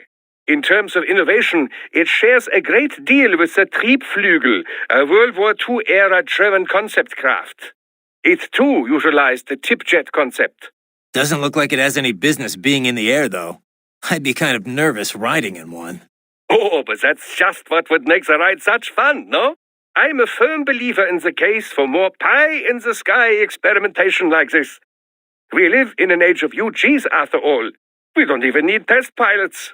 No one's gonna get on if it crashes, Doc. Looks like Desperado brought some sliders. It does indeed. As you know, sliders are more than a simple unmanned combat aerial vehicle. They are especially effective when used in tandem with cyborgs. So I hear. Just strap it to your back and you've got yourself a jetpack. In terms of specs, it is equipped with 2 small engines, turbojets modified from anti-ship missiles. These are capable of putting out 3 kilonewtons of propelling force. Its high aspect ratio wings are built with artificial muscles. Their bending functionality enables both helicopter-caliber hovering and a lengthy flight duration when fully deployed. But what about offense? They can't pack much heat. Not alone, no. The sliders were built from the ground up in a network-centric system. As a result, each individual craft has limited combat ability. Toughness was sacrificed for its compact size, which limits its ability to move at high speeds or perform high-G maneuvers. Flight range and time are strictly limited. Not being a fixed-shape craft, it has little stealth functionality. As for weaponry, it is restrained to one of two options: semi-active laser-guided rockets, or a combination of 30-kilogram class unguided bombs and 5.56mm mounted gun pods. But I thought it played a major role in SOP, in regional conflicts and asymmetrical warfare. It did. When all connected in a networked mesh, they enjoy extraordinary situational awareness. Such a group can search a wide range without missing a single millimeter. Not to mention, saturate a hot spot with gunfire from multiple angles. Snake had trouble with them in Eastern Europe. But their most attractive feature? How inexpensive they are to manufacture. Unthinkably so, in fact, back in the age of manned fighter jets. It's no surprise PMCs use them so often. Yeah? Well, they're gonna have to spend a lot more than that to stop me. That UG, made in the East? Indeed, the Grad, Russian for hail. It is built by the ally Vishnyovyeki Machine Works Design Bureau in Dnipropetrovsk, Ukraine. That's not easy to remember. Is it an old Soviet firm? Indeed. Technically, the UG's name is pronounced Grad, the Ukrainian way. But most in the business pronounce it as Grad, Russian style. Crazy to think I'd find something like that in Mexico, of all places. Well, drug cartels have been using Russian and Eastern European weapons for quite a while now, you know. Of course, the arms trade treaty should have made importing something that size rather challenging. Not for whoever's backing these guys, I guess. I must admit, I never expected to see my magnetostrictive actuators in action again. Magneto what? An actuator that takes advantage of the change in shape when certain materials are magnetized. It was one of my many research subjects back in East Germany. So you think that research made it to the Ukraine and got picked up by the whatever? Indeed. This great technology made under the communist ideal being used for something like this. My days of adhering to that sort of dogma are long over, but still, it saddens me to see this. Don't let it bother you, Doc. You made me too, right? And now your latest creation is gonna take them down. Indeed. I look forward to the day. That armor is made from standard-grade composite carbon nanotube material. It should offer little resistance. You can likely slice them up in blade mode before they can even touch you. Of course, blade mode cannot be activated unless some charge remains in your fuel cells. The last blow in a combination attack or a particularly strong hit will sometimes leave your enemy exposed. If you enter blade mode right at that moment, it will be even more effective than normal. It appears they have sent in specially enhanced cyborgs. That armor is quite a bit tougher. It will take more than a single strike in blade mode to dismember them. Start with a barrage of attacks. If you can weaken them sufficiently, eventually you can cut them open. So, we are starting to see cyborgs equipped with heavy weapons, yeah? Assuming that armor is not just for show, I very much doubt you can dismember them with a single swipe. You will need to damage them first, Raiden. Wear down their defenses. I imagine you already know this, but the defenses on an Irving unit cannot be broken in a single strike. The leg armor has also been reinforced. You must weaken it first, before you can break through. The tripart's musculature has been upgraded, but you can still handle them easily in blade mode. Individually, they should prove no threat, but a pack of them poses a serious threat to your energy reserve. Hammerheads have a nasty habit of firing all their missiles at once when they are about to go down. UGs have habits? Of course. They run on optical neural AIs. They can learn behavior the same as you or me. And since all units in a UG line are trained in the same way with the same capabilities... They develop similar fighting habits, yes. All right, so what do I do once it starts unloading all those missiles? Ninja run. Use the projectiles as stepping stones to close the distance between you and the hammerhead. With your legs, you can probably reach a slider even when it's up in the air. They have nearly no armor at all. Get close enough, and chopping them down should be simple. Ah, the LQ-84 Fenrir, the base model of your 84i Wolf. There are two types of these, you know. Those equipped with chainsaw weaponry like the 84i, and a newer railgun-equipped model.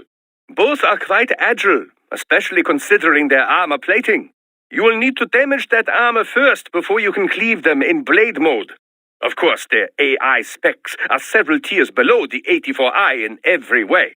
Intelligent is not a word I would use for them, and I would not expect much in the way of conversation. Ah, the mastiff humanoid UG. In all the industry, its proportions are the closest to a regular human being's. It's not a cyborg? Not at all. It may be styled after one, but its behavioral patterns are relatively quite basic. It's still quite a way off from believable human behavior, you know. With a stronger AI, I could see mastiffs taking the place of common infantry perhaps, but no more. Regardless, do not underestimate their strength or their armor. Weaken them with standard attacks before entering blade mode for the final strikes.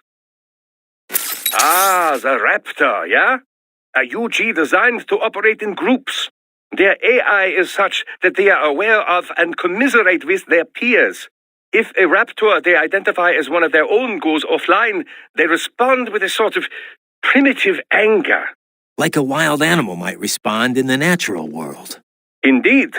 In typical UG optical neuro AIs, the section corresponding to the cerebral neocortex is, well, it's quite a bit smaller than a human brain's. They truly are closer to beast than man. You will need to do some damage to a raptor before you can cut them to shreds. And you will want to make sure the situation is ideal before you do strike the final blow on any one of them. You will need to damage and weaken a raptor's armor before you can cut through it. Don't let the rest of the herd distract you. Stay focused and act quickly. A water strider. I do not believe the armor is all that thick. Still, you'll likely need to slice away at it before you can make effective use of blade mode. It is a high-frequency blade, Raiden, not a plasma sword. There are limits to what it can cut. The HF waves strengthen the metallic bonds in the blade, improving its cutting ability.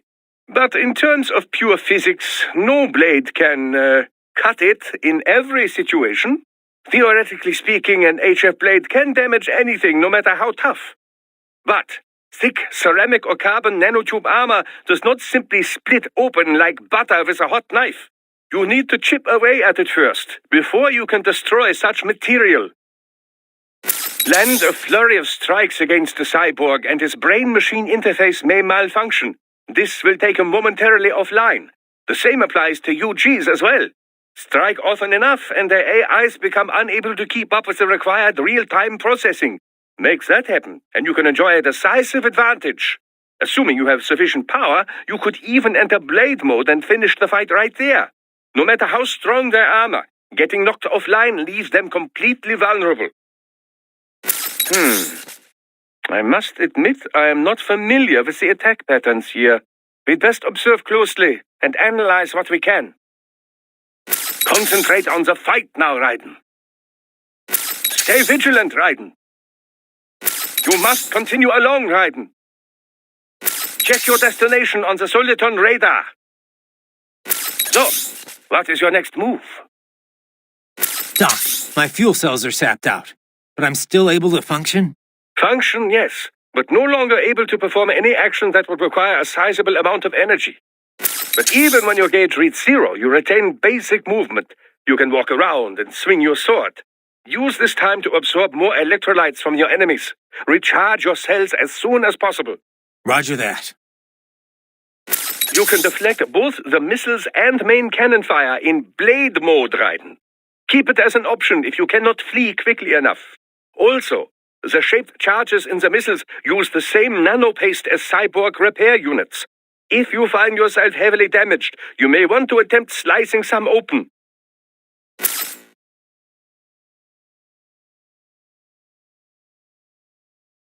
Boris, we've got kids being held inside this lab. I'm getting them out of there. Copy that. I will discuss with NGO what to do with them afterward.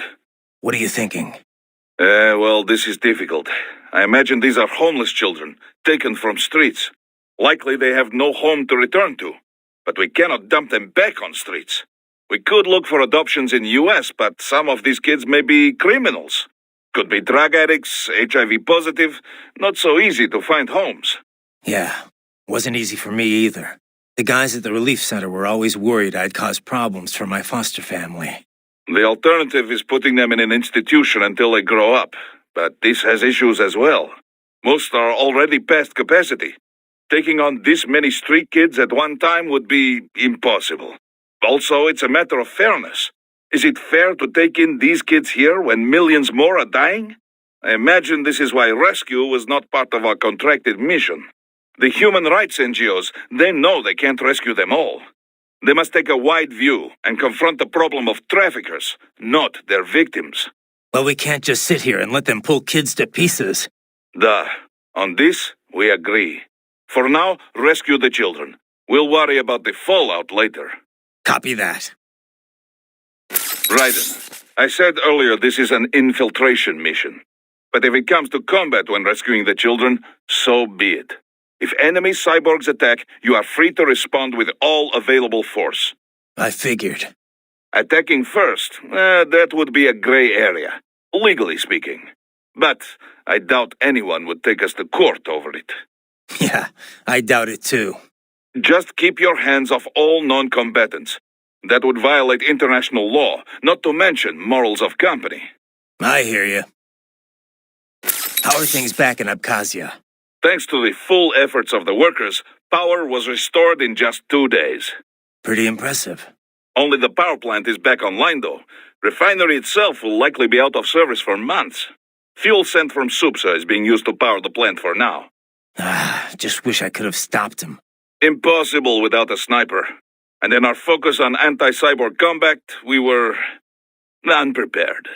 Thankfully, other than financial losses, few Abkhaz citizens were seriously affected.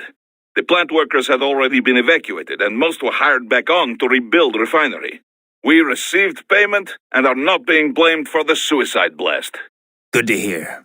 It should go a long way to help fix our reputation. Duh. And even more good news.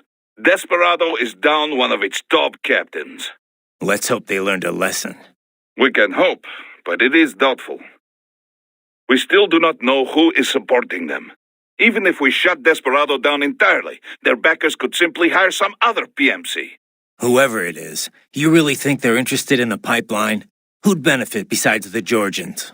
Hard to say. Whatever the plan was, it went up in flames with Dolzaev's suicide. The problem is that there are countless companies and governments profiting off the BTC pipeline. Whoever is behind it, they may be too big for a simple security firm like us to do anything. Yeah, one thing we do know, though, is that Sundowner's more than just a pawn in all of this. We need to watch him. Trafficking or not, we need to stop their operation here. Find the evidence, and perhaps we can do that. And Tovarich, be careful. Have you ever worked with this client of ours before? Duh. Several active human rights groups engage in non-violent interventions like this one. Typically, they hire firms like ours to provide security and backup.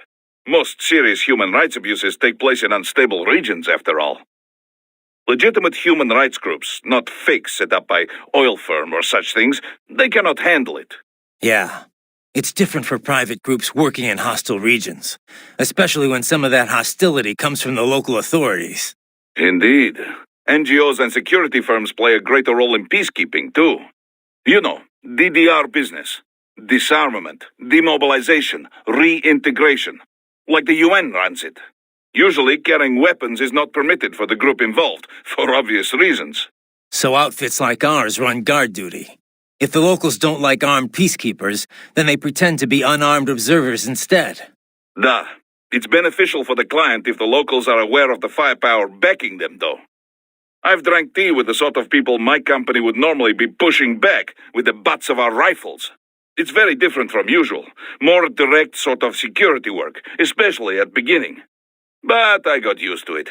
less danger of unexpected conflict, and the pay is pretty good. We've built a good reputation for this kind of work. This is why NGO hired us for this job. I'm worried about the kids they haven't got to yet. But what about those brain units? They're just brains, but they're still alive. I won't just abandon them. Duh. I will discuss with Doctor. There must be artificial bodies they can use, not like the combat type you have. Maintenance must be considered, of course. But with today's technology, they can at least live comfortably enough as cyborgs. Yeah, maybe. Physically, anyway. Society may say otherwise. Yes, but we will worry about such problems after they are rescued. For now, though, let us concentrate on the intact children first. You got it. Any idea who the guy in the suit is, Boris? No. I feel like maybe I have seen him before, but I am not so up-to-date on US news like Kevin. Isn't that kind of stuff important given the business you're in? And Maverick's based in Nevada. I know you're only there a few times a year, but still. This is why I have staff in America. Excellent workers. They run place for me, no questions asked. That's not really what I'm talking about, Boris. So World Marshal is backing Desperado, You don't exactly sound surprised. I did not catch it on the nose, but I did have a hunch it was this sort of thing. Well, you're the boss. What do you think? Can we take them on? What I think no longer matters here. As Kevin says, we have no legal grounds to stop them. And you? What would you have us do? Storm their headquarters? Kill them all? Will that make you feel better? No, I mean, look, you heard him. They're already in VR training. Raiden. The Patriots may be gone, but it hasn't changed shit in the U.S. A handful of elites still get away with whatever the hell they want. Raiden, calm down. Focus on rescuing the kids first. We will talk about this later. Yeah, copy that. Anything on George yet? No, I think maybe they took him away. Or worse. Perhaps. Remember what that man said. There was matter of payment, but he doesn't need to wait for anything here. He can kill those prisoners anytime he wants. And as for escapees, they're more easily killed than captured. Damn it! I knew I should have stayed with him until our guys showed up. Raiden, the other children are not safe either. That payment may already have been made for all we know, and they know you're there, too. They may decide to simply dispose of children before they escape. You must hurry. Ah, the Grad, yes, a Ukrainian UG. Of all the places to run into one, eh? Well, first thing is first. Drive it back and out of your way. Ah, here is where the Grad really shines. It has wheels in the back of its legs for quick movement. You would not expect speed from such a large UG. Add the firepower and you have a potent foe. Watch for gunfire when it starts moving, and wait for the right moment to close in. That thing I just fought. Russian?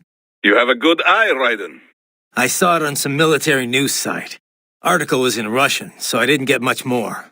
You should have used machine translation. Pretty accurate these days, no?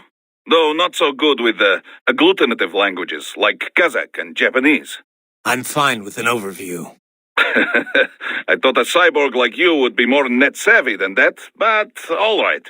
That UG comes from Alakine OKB. They worked on a Kranoplan, ground effect vehicles. They call it Vodomierka, Water Strider.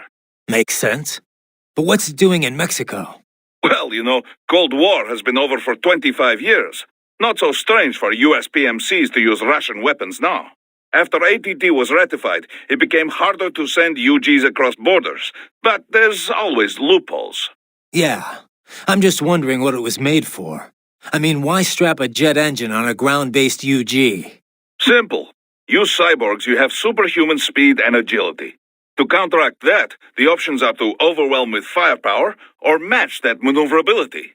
So it's a specialized anti-cyborg UG. Not exclusively, but certainly cyborg combat was at least very important design goal. That flamethrower is also a very good anti-cyborg weapon. They mix monomethyl hydrazine with the gel fuel, making the temperature up to 2,000 degrees. Unlike gunfire, it can damage target through armor. And of course you can't cut it with an HF blade. The arms race never ends, huh?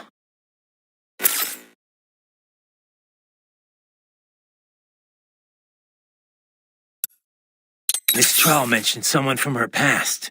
Any idea who that could have been? None. I checked her file again, couldn't find a thing. Definitely not Dolzaev. Probably not Sundowner either. No. The way she put it, it didn't sound like anyone I've encountered so far. Maybe someone involved in backing Desperado. If so, sounds like they're providing more than just financing. Maybe they share the same philosophy. That'd be bad. People willing to die for their leaders aren't so easy to predict. Yeah, but other than the wins, Desperado's cyborgs are all just hired contractors. They're probably emotion suppressed with nanos or drugs or whatever, but that's about it. You're probably right. Those brains are from the street kids they picked up in Central and South America, right? Abducted by traffickers and sold to Desperado. Right.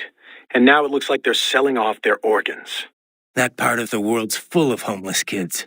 True, though really just about every nation's full of them. Except the richest ones, that is. You see a lot of them across the African and Asian continents, too. Estimates put the worldwide number of homeless children at anywhere from tens to hundreds of millions. Kind of a broad range. I guess it's hard to do solid research in the kinds of places where you'd find them. True enough. The way the Human Rights NGO put it, though, it's hard to define what a street child is. There's lots of different types. Some are on the street because they ran away from home, but really they can return any time. Some work on the street but go home at night. And some kids literally live on the street with no family. Go home at night? Those kids still count as street children? Well, the point is that there's no set definition. Everyone involved has their own take on the issue. Without a clear definition, estimates inevitably end up all over the map. Makes sense. If you're going to talk about street kids, though, I think you need to differentiate. There are the kids who live on the street and the ones that just work it. Little things can make a huge difference if you've got a home and a family to fall back on, even if you're just running a fruit stand or shoe shine operation. Kind of presumptuous for me to say which is better, I guess, but you can't just ignore that aspect. Yeah. It's hard to imagine how helpless you feel when you've got no one to fall back on. Yeah. Opinions similarly divided on the child labor issue, too. Some say all underage labor should be banned. Others think the decision should be left up to the family. I mean, sure, kids shouldn't be exploited or pressed into military service. If nothing else, the right to an education's got to be protected. But should a kid be banned from helping out at his dad's store? What if a family's so desperate that it would starve without the money their children bring in? Yeah, it's definitely not cut and dry. You were talking earlier about runaways. Kids who could go back home if they wanted. Right. A lot of times they're fleeing problems at home. For a kid like that, life on the street's dangerous, sure, but maybe better than the abuse they got at home. They can go home if they feel like it, but they choose not to. That's a whole other level of tragedy. It's a pretty common case in Latin America, as opposed to Africa, where you've got a lot of war orphans. Kids like those sometimes get victimized by the people around them, even killed, sometimes by the cops. That's what happened in Brazil in 1993, the Candelaria massacre. 8 kids were killed. How could families abuse their own kids? What's the trigger? I was wondering that too. I did some reading up on it. A lot of times the mother remarries, and her husband ends up abusing the kids she brought along. It's actually a pretty common story in first world countries too. The mother's too scared to do anything. She just wants her new man to love her. A lot of the abusers are addicted to drugs or alcohol too, leading to neglect. If their parents can't be bothered to feed them, kids are forced to hit the streets for food and money. And these are the kids Desperado's rounding up? Kinda makes you ashamed to be a human being. Yeah, it's definitely evil, all right. But even if we got them out, it's not like they've got happy homes to return to, right? Exactly. Most of them, well, a lot of them don't make it to see adulthood. Or they join gangs, end up exploiting the next generation. It's a vicious cycle. Our only option's to follow the money trail, find out who's profiting from all this, and put them out of business permanently. Yeah. Guess that starts now, huh? You know, I've never really developed a taste for climbing through sewers, and Guadalajaras aren't exactly wowing me either. This place isn't gonna go up in flames, right? I think I saw something about that in the briefing. You're talking about 1992? What a mess. Over 200 people killed. That was almost a half-century ago, though. You smell anything off? Before the explosions, residents complained they smelled gas from the sewers. I'm in a sewer, Kev. You think I've got my smell receptors on? Local air analysis doesn't show anything potentially poisonous or explosive, though. Well, you ought to be fine then. Besides, little gas explosion's probably not going to kill someone like you. Well, that's very encouraging.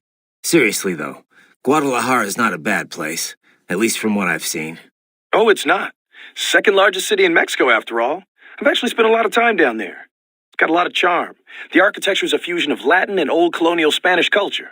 The city's historic district is home to a massive cathedral overlooking the whole town. It's always bustling. It's a lot of fun just kicking back and watching the locals. Walking around the Libertad, taking in the sun with a cerveza in one hand, mariachi band nearby. No better way to spend a weekend, let me tell you. If this PMC thing doesn't work out, you'd make one hell of a tour guide. Meanwhile, I'm down in this dark, filthy, humid, cramped sewer. Also, if you ask me, the girls over there are the hottest in all of Mexico. You wouldn't believe some of the chicas I've chatted up. On the street, in the shopping malls, at the bars. Sounds like better company than a robo-wolf and a bunch of plague-ridden mice. Well, hang in there. I'll buy you a shot of tequila after we wrap this up. The city of tequila's not far, actually. That's where it originated. I'll take you up on that. Now let's get this over with. That kid said he's from Guyana. That's on the Caribbean side of South America, right? Know anything about it? A little, though I'm more of an expert on Africa than the Americas. To be exact, Guyana's sandwiched between Venezuela and Suriname, with Brazil on its southern border. Of course, the Venezuelan border is sheer rainforest. There aren't even any roads through it. You have to cross the Guyana Shield to get to Brazil, too. So it's pretty isolated from the rest of the continent. Most inland connections run through Suriname, opposite of Venezuela. Beyond Suriname is French Guyana. The three countries are referred to as the Guyanas, and the entire region's got its own unique culture sphere. The Guyanas? I've heard the name, but I don't really know it at all. Same here. I do know the region's a lot smaller than Brazil, or even Venezuela for that matter. As you know, most South American countries have Spanish as their official language. Brazil uses Portuguese. Guyana, though, uses English. Suriname uses Dutch, and French Guyana uses French, naturally. A kind of divide-and-conquer approach to colonialism, huh? Yeah. They're all independent now except French Guyana, though. Sort of like what you see in Africa. I did some research after you met George. Culturally, at least, Guyana's more Caribbean than South American. Yeah? He looked a little Asian to me. There's a lot of immigrants from India living there. They were both British colonies, after all. It's a lot more influence from the UK than India, though. I mean, look at George's name, after all. An English-speaking South American of Indian background. Everything good over there, Ryden? You, don't seem like you're in much of a hurry. Give me some time. I've got a lot of intel to gather. Speaking of which, I'd better get going. Riding out. Man, I couldn't have imagined anyone would cut the brains out of kids. What are they even doing this for? Why make them into cyborgs? I don't know. They say child soldiers are both bolder and more obedient than adults, but... They are, on both counts. But the surgeries alone would cost a fortune, not to mention all the training. Yeah, I don't get it either. For now, you just look for the kids they haven't operated on yet. We come in too late on this, and things are gonna get a whole lot messier. Who's the guy in the suit? Doc's on it. He's running his face through for a match as we speak. But we only got a glimpse. Hard to pull a full set of features to match a photo with. We're gonna need some more time. Got it. He definitely looks familiar. But I have no idea where I would have seen him. Too bad we can't run a search on your brain. Sometimes it might be nice. What do we know about Armstrong? Plenty. Texas born and raised, played quarterback at UT. He was slated for the pros, but wound up joining the Navy after graduating. Said he wanted to serve his country instead. After that, moved to Colorado. Served in the state senate before getting elected to federal office. But this can probably wait. Ah, yeah, you're right. Any sign of George? Not yet, no. Our men have split up to canvass the area. You just worry about the kids in the lab for now. Understood. Hey, Kev, let me ask you something. What's up? We've been over pretty much all the... No. Those girls in Guadalajara, you never told me what happened. Jeez, man, we're in the middle of a mission here. So they used you for free drinks and then took off, I take it, huh? Well, they weren't really my type. I'm more of an intellectual, you know? I don't go for just any random girl at a bar. Looks are one thing, but I need someone I can talk to. Someone fun but clever with a good sense of humor. Yeah, that's what I thought. Look, Kev, you're in your 30s now. It's time to stop holding out for Lil Miss Perfect. You just need to find someone nice. You know, settle down, start a family. Okay, Mom. Okay. Laugh all you want, Kev, but having kids will change your life. I can't see him all the time with work and all. But whenever I'm back home, he's always so excited to see me. When I see that, I feel like, you know, I want to do whatever I can to keep him happy. Sure, I hear you. But look, man, I was just having some fun in Mexico. I wasn't seriously searching for a wife or anything. I know, but separate from that, I just think you've gotten too damn picky. I can understand trying to find the ideal woman when you're young, but you know what? It's those little imperfections, those idiosyncrasies that keep things interesting in the long run. You come to appreciate that kind of stuff in a lifetime relationship. Idiosyncrasies, huh? Like if she snores or she talks loud during movies? Well, not if she talks during movies. A man's got to have some standards. That box you found earlier was for medical supplies, right? Yeah. Probably used to move medication around the lab. And maybe to dump waste into the sewers. Maybe. But if it's designed for medical use, the inside's probably lined with a metallic layer. You know, to protect the contents from heat. Oh, yeah? Oh, yep. Says it's heat and waterproof. Nice. Then there's no way to tell if something inside's giving off heat, even with an IR scope. As long as they don't catch you moving, Cyborg and UG sensors have no way of detecting you. We've come a long way from the old cardboard box. Too bad you're not around to see this snake. Yeah. I heard he's got a thing for boxes. Anyway, be careful, okay? Just don't park any place you'll arouse suspicion. Damn, that thing's packing some heat. Probably goes without saying, but you need to stick to cover as you approach that bad boy. You know all the rules of football, Kev? Huh? Well, enough to watch it at least. Why? Just curious. I can never keep track of everything going on, all those rules. It's not that complicated, Ryden. You never watched it? Actually, you ever watched any sport? What can I say? I'm a man of culture, Kev. Give me a good movie over some dumb game any day. Culture? Oh, the sensitive artsy cyborg type, right? Right. Anyway, basketball's more my speed. Get the ball, put it in the net, 2 points. Oh, yeah, 'cause that's all there is to basketball. I swear, you crack me up sometimes, man. Sure been checking in with Courtney a lot, Ryden. So, I'm just trying to help her figure out the job. You sure that's all it is? I know your wife's not around, but let's keep it professional, okay? That's all it is, Kev. Wait, you don't have a thing for her, do you? You are the one who got her into Maverick in the first place. Nah, she's not really my type. Why not? She's nice enough. Well, I guess it's the small things. Her area is a mess. She's always spilling stuff or stealing food off my desk. Kev, those really are small things. Well, more importantly, I guess I just assumed she was taken. Really? I don't know. Somehow I doubt it. A serious boyfriend would not be happy with their girl going into this business. Why don't you ask her? Oh, come on, man. I could get sued for harassment. I guess you gotta be pretty careful under U.S. law. You don't mess around with it, man.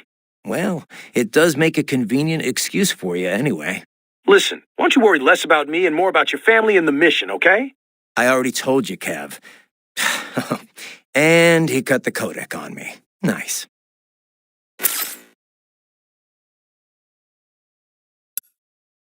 Can't believe Dolzaev blew himself up. Pretty common terror tactic. You don't usually see the leaders doing it, though. It's one thing to get your flock pumped up on the glory of dying for the cause, but it's not often they actually go through with it themselves. You gotta have a public face, after all. The guy who gets to claim responsibility on the evening news. In a weird way, Dolzaev showed some serious dedication. Not that I'm about to praise him for it. Yeah, still a terrorist. A suicide bomber in the end. If that's what you want to call him. Still, he kind of failed at it. How so? Well, all that explosion did was put a dent in Abkhazia's budget. More Russia's, really. They're the ones rebuilding the refinery. The coup didn't work out. He couldn't overthrow the government. He was barely a blip on Russia's radar. So, you're saying the bombing didn't accomplish any of his goals? He did it just because he was cornered? Sounds more like just plain suicide. Yeah. Probably wanted to end things with his own hands, like a samurai committing harakiri. Still not something to be commended for, though. Yeah. Lumping him in with true warriors like the samurai just gives them a bad name. I hope she didn't get to you. Wanting to protect the weak that's worth striving for. Don't worry. I've heard more than a few supervillain spiels in my time. Maybe we had some things in common in our past, but not anymore. I bring my beliefs into every battle I fight. You want to call me foolish? Well, that's not going to change me. I'm glad to hear that, Raiden. Yeah, thanks. Riding out. I can't believe what they're doing in there. Guess I shouldn't be so surprised, huh? Guess not. Are you gonna help them? No other choice. I'll try to help look for someplace that might take them in. Thanks. Least I can do. Did you want to save your data? By the way, I didn't know you spoke Spanish. I've got the U.S. Army to thank for that. I was in a group called Foxhound, although it doesn't exist on paper.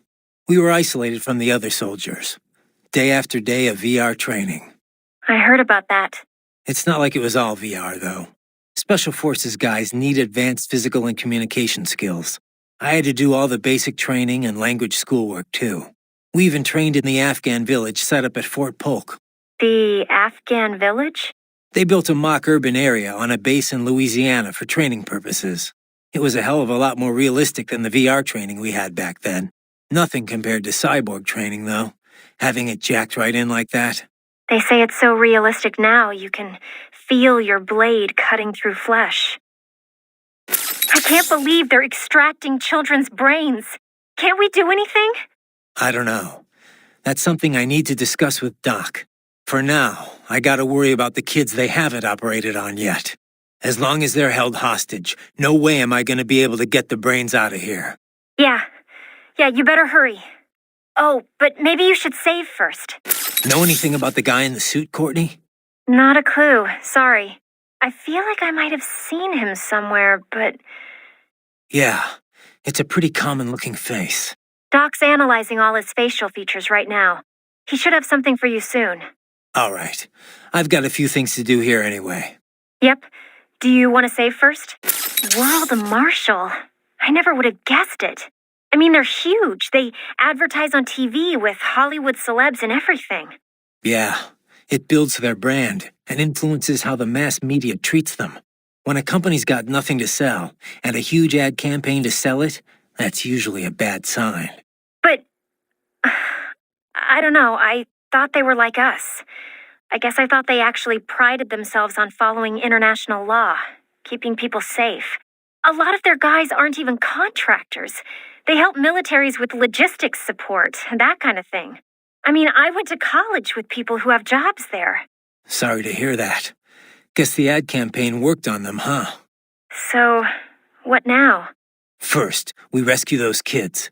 After that, we talk things over with Boris and everyone else. Gotcha. Okay, I'd better save your data, huh? Got anything on George? Not yet. I hope he's okay.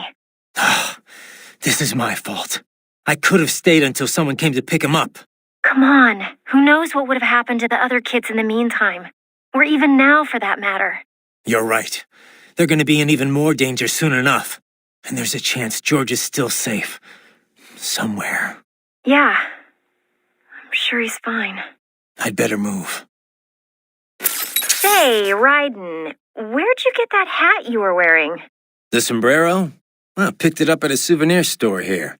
I guess I just kinda like the design. Also, when you're on a scout mission, it's vital that you use the local attire to blend into the background. Yeah. I think it looked pretty good on you. You looked like some kind of mariachi singer. Oh, you think so? Yep. Only, that's kind of a problem too. How so? Well, I mean, that sombrero really is meant to be part of a mariachi costume. Mexicans don't wear hats like that normally. Come on. The guy at the shop told me I'd look just like a local. Yeah, a local tourist, maybe. Look, you might see a lot of Mexican men wearing sombreros during their daily routines, but, nothing like that. They'd go for something a lot more simple and compact. Something not all that different from cowboy hats in the Old West. Are you sure? I don't know if it's true or not, but I have heard one theory about the modern cowboy hat. They say it's based on the sombreros the original Western settlers brought from Mexico. Of course, cowboy hats come in all shapes and sizes, so you can't really say a specific one's the cowboy hat. Huh. Well, now I know why the locals were so eager to get a look at me. That wasn't the hat. By the way, Ryden, have you ever eaten nopalitos? They're typically called nopales. Huh. Oh, like that street vendor was selling. Nope. Nopales. Well, that's too bad. You really ought to try some while you're in the area. Yeah, but it's from a cactus, right? Doesn't it taste all thin and watery? Not at all. It's kind of like the flesh of aloe vera leaves or the seaweed used in Japanese cooking. It's got this really soft but crunchy texture, and it's really versatile. You can eat nopales as is in a salad, sauté them, stir-fry them with steak, put them in tacos. You can even toss them in a blender to make some juice. I had no idea. Tell me about it. I got hooked after Boris took me to this one Mexican restaurant. After that, I just had to learn more about them. Ooh, for example, they're really low in calories. They also have lots of soluble and insoluble fiber, which not only promotes digestion, but is great for maintaining healthy cholesterol and blood pressure levels. It's even thought to help prevent intestinal cancer. It's packed with healthy stuff too, like vitamins B and C, potassium, and iron. Okay, I get it. It's good for you. So how does it taste? Huh? I just told you. Never mind. Probably can't capture any food down here anyway. Not that I'd need to. My muscles run on fuel cells, and I've got enough blood sugar to keep my brain running for another week. Well, you can still eat though, right? Yep. So, how about we all go out for Mexican once you're done? Food's a lot more than just an energy supply, you know? It's meant to be enjoyed. With that, I agree. You know much about Guyana, Courtney? Not really. I know the name, but don't ask me anything about what it's like. You mean you haven't even tried the food? Nope. No research trips this time. Besides, who knew we'd be running into any Guyanese here? I'm looking now, though. Looks like a lot of their diet is seafood. It's a small coastal nation, so it's probably easy to get fresh fish across the whole country. A lot of their dishes use Indian spices. That's where a lot of their immigrants come from. Fish with curry, huh? Sounds tasty. But maybe you could finish reading all about the food there after the mission. Huh?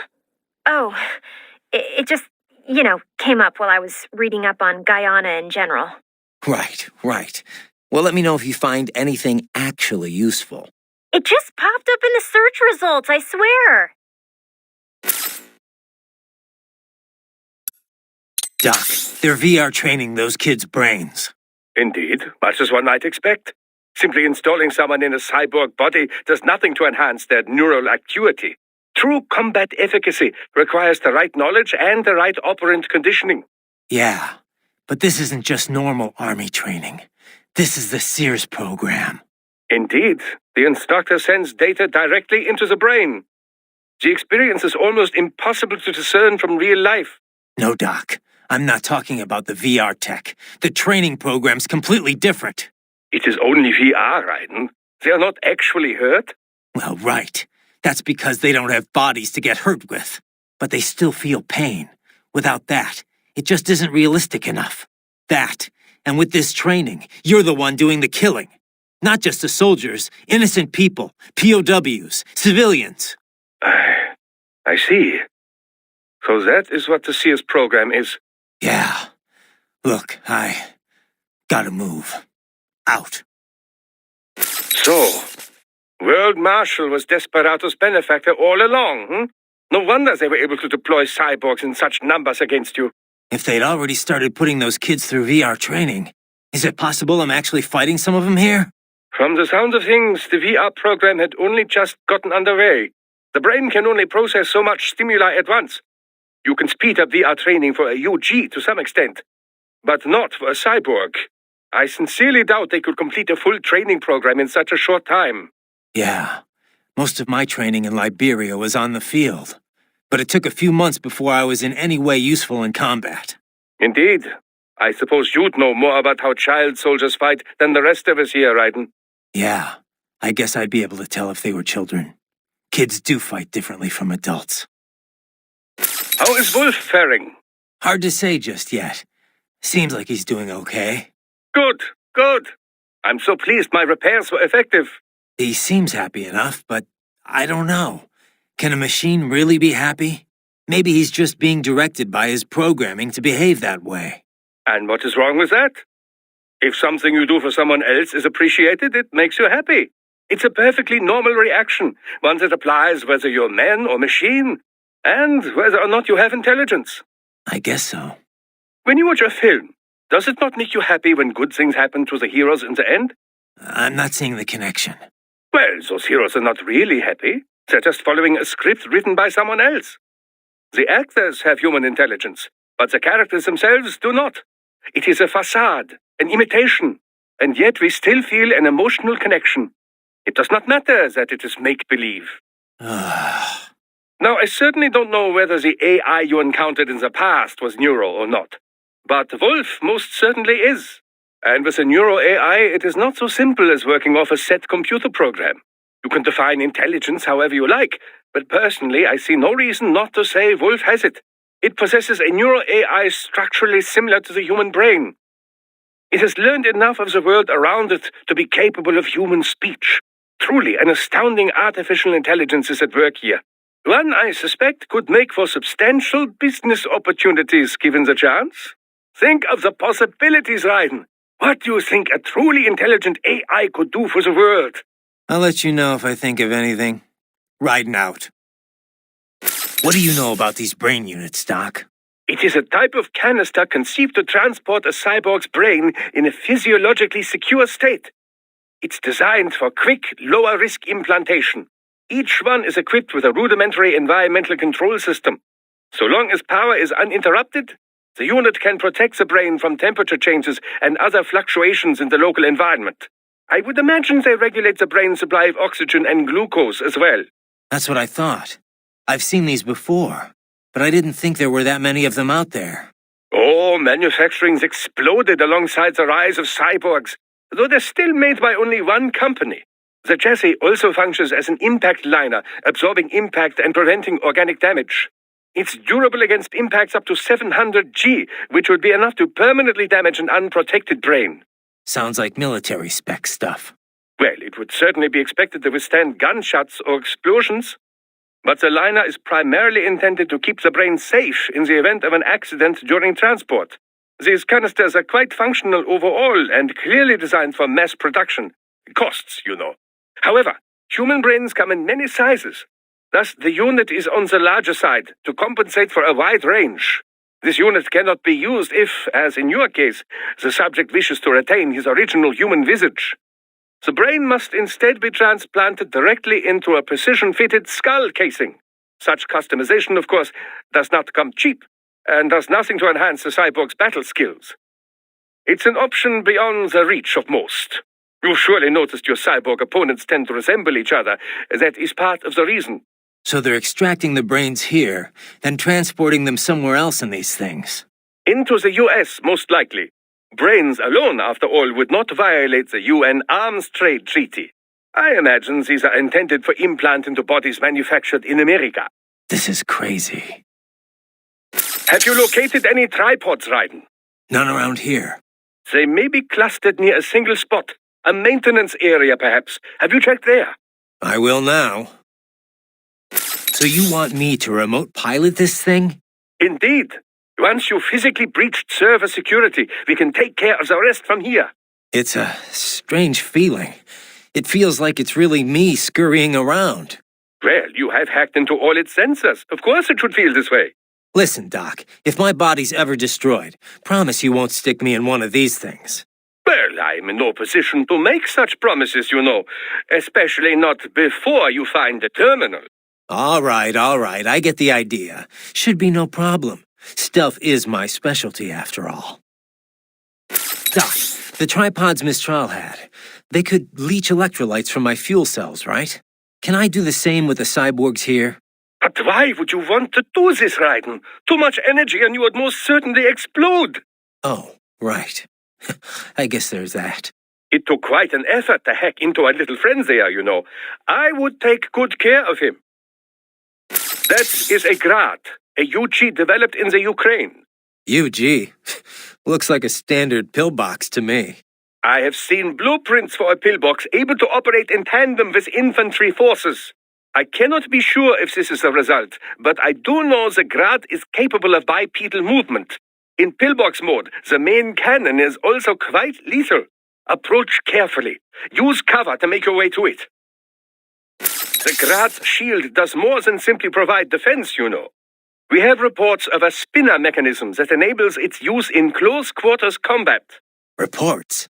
Aren't the specs public knowledge? They are, but it runs on a self-learning AI. As a result, it can be somewhat unpredictable. Nowhere near as powerful as the LQ-84I, of course. Don't expect any deep conversations. Regardless, don't let up when it stops moving, or its shield may catch you unaware. You know, Doc, if you're such a big believer in cyborgs, why haven't you made the jump yourself? An excellent question. There is one very good reason for this. And that is? Wait. Is there some problem with the tech you didn't tell me about? No problem with the technology. The issue is I would be required to be separated from my original body before I could be transferred. And? So what? Well, then there's no way for me to oversee installation into my new body. You could have someone else do it? Ha! Amateure! Hacks! I would not trust the average cybernetic surgeon to repair my toaster oven. I possess one of the world's foremost minds on this field, Raiden. This is not a boast, it is a fact. Entrusting that to someone less talented, imagine a great architect asking an infant to build his new home. No offense, but I mean you're just assembling some... Raiden. Raiden, this is not like putting together your bookshelf. It is quite literally brain surgery. More than that, in fact. There is an art to doing it correctly. All right, Doc, all right. I hear you. I suppose I should not expect you to understand. Regardless, I am in fine health for now. Perhaps by the time my body begins to decline, there will be others that might be trusted with the duty. But which body to choose? Perhaps a young female frame to surprise all my colleagues. To surprise your colleagues, right. So, autonomous gears against remote gears? Which one do you think's got the advantage? Well, you cannot make a valid comparison between the two so easily, you know. You must take the relative specs of the models into account, the skills of the operator, and so forth. I suppose so. All things considered, remote gears do indeed hold the advantage, in most cases at least. And I get the feeling you're gonna tell me why.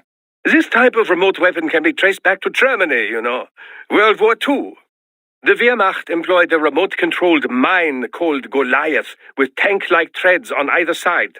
The operator could send it over 600 meters into enemy territory before detonating its payload. Germans certainly did have a knack for weird new weapons back then.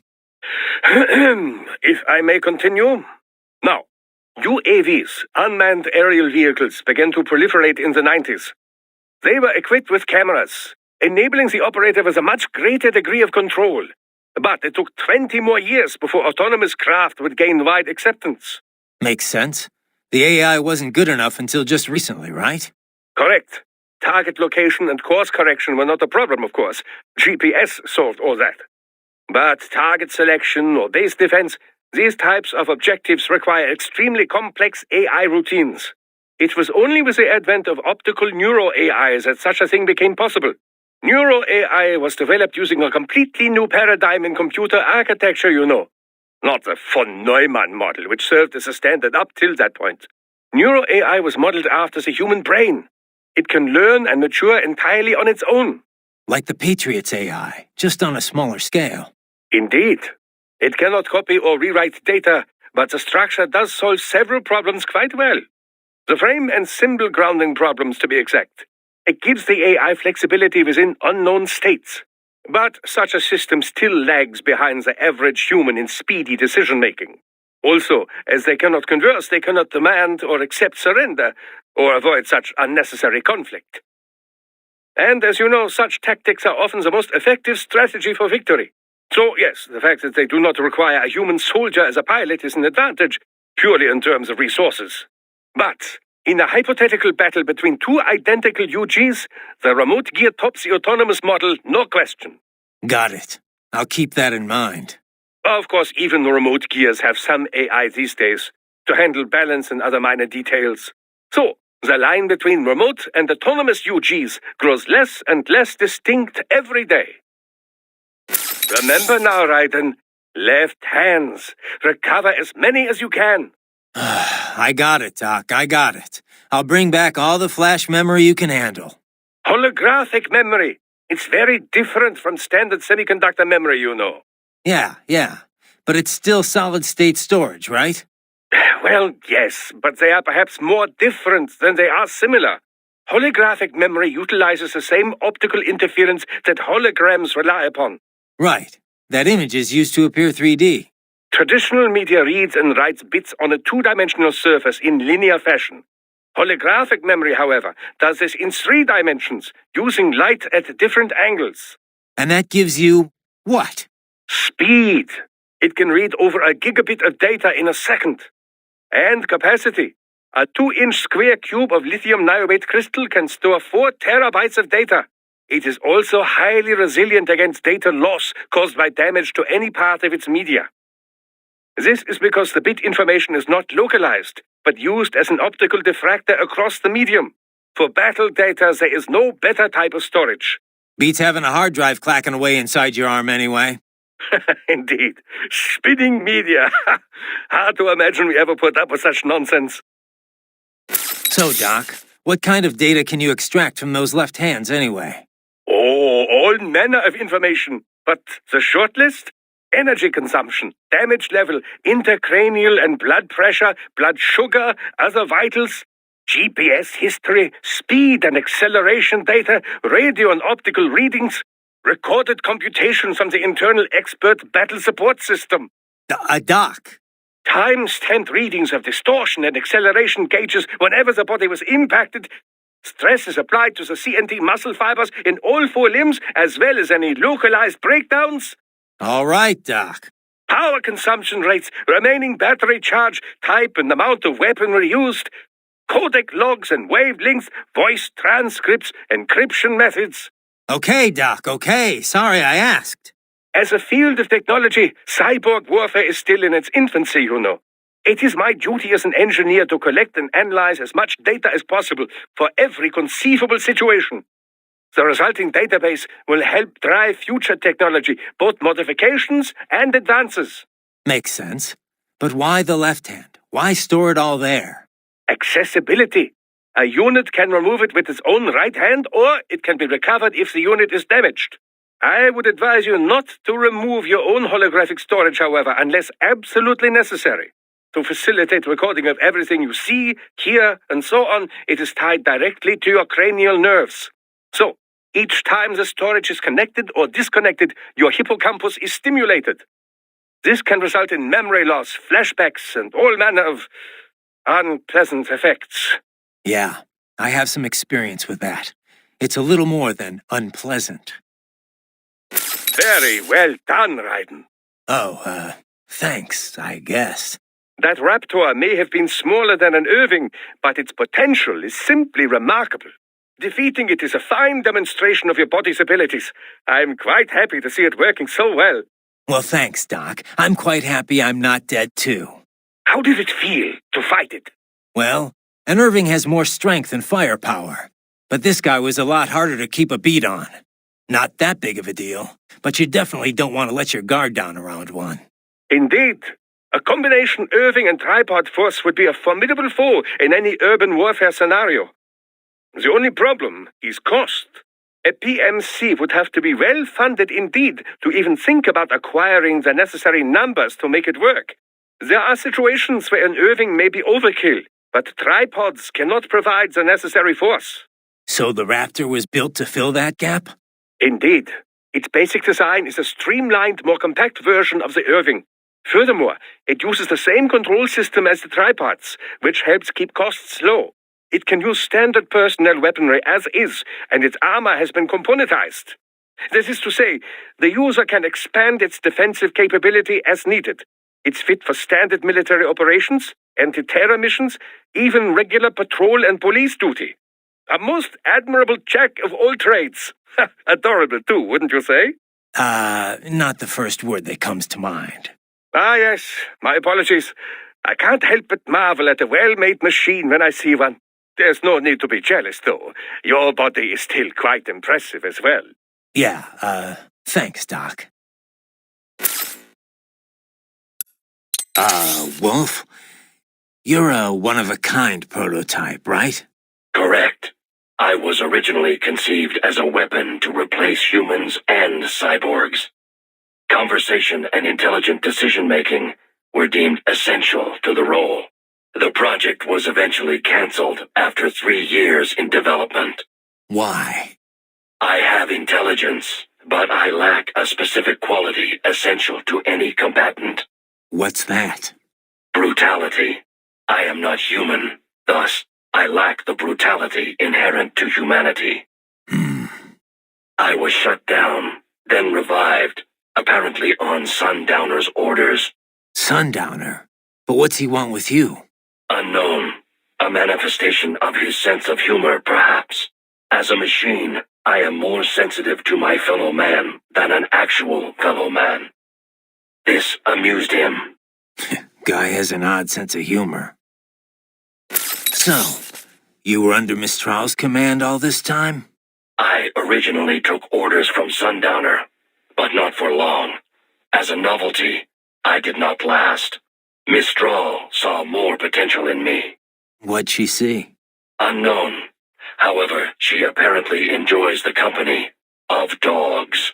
She demanded 100% obedience. As long as it was given, she treated me well. She was looking for companionship? That I cannot say. I still have relatively little communication experience with humans. My ability to read emotions not explicitly expressed by speech is lacking. So, how much do you know about how Desperados operated?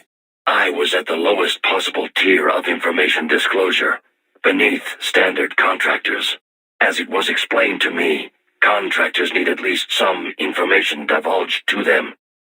I did not. As a machine, I had no contract and no rights.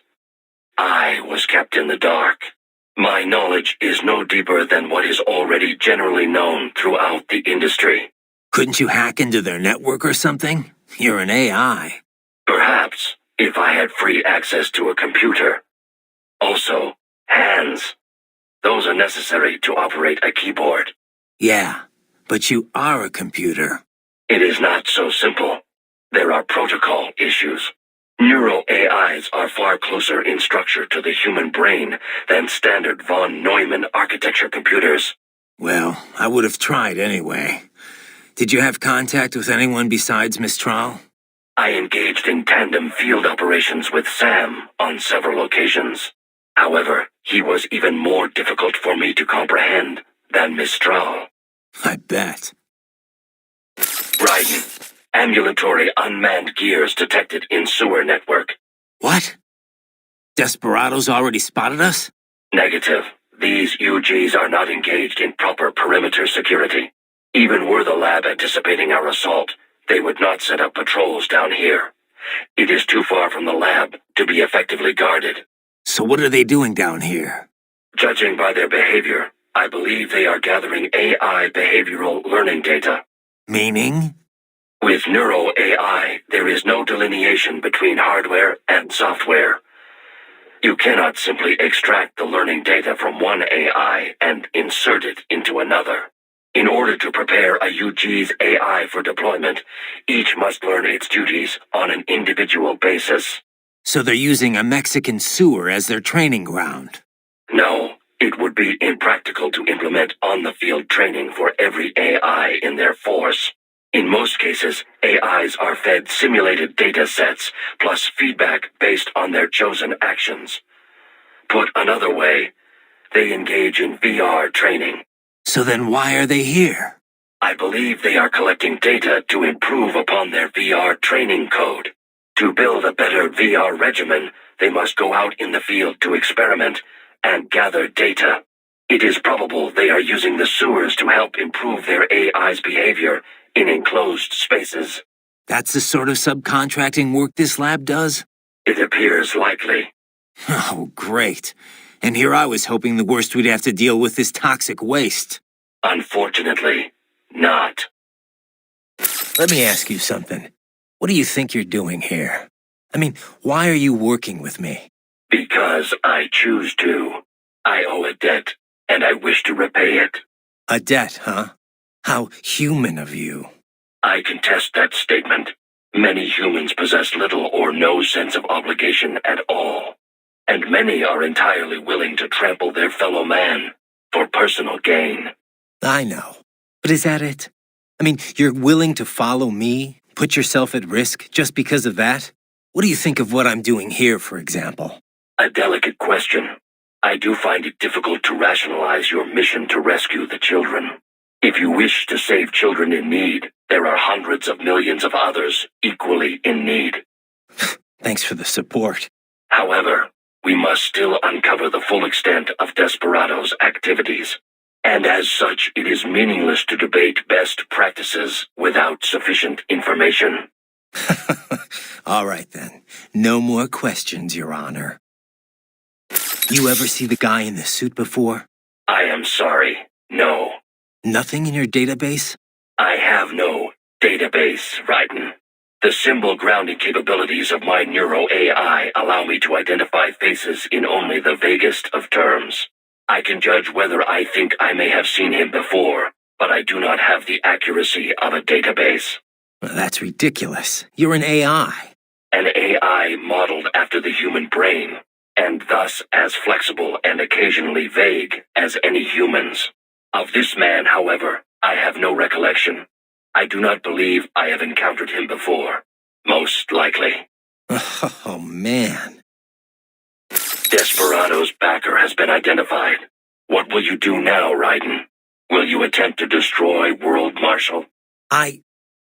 Kevin's right. It's not that simple. Both a direct attack and a legal approach present problems.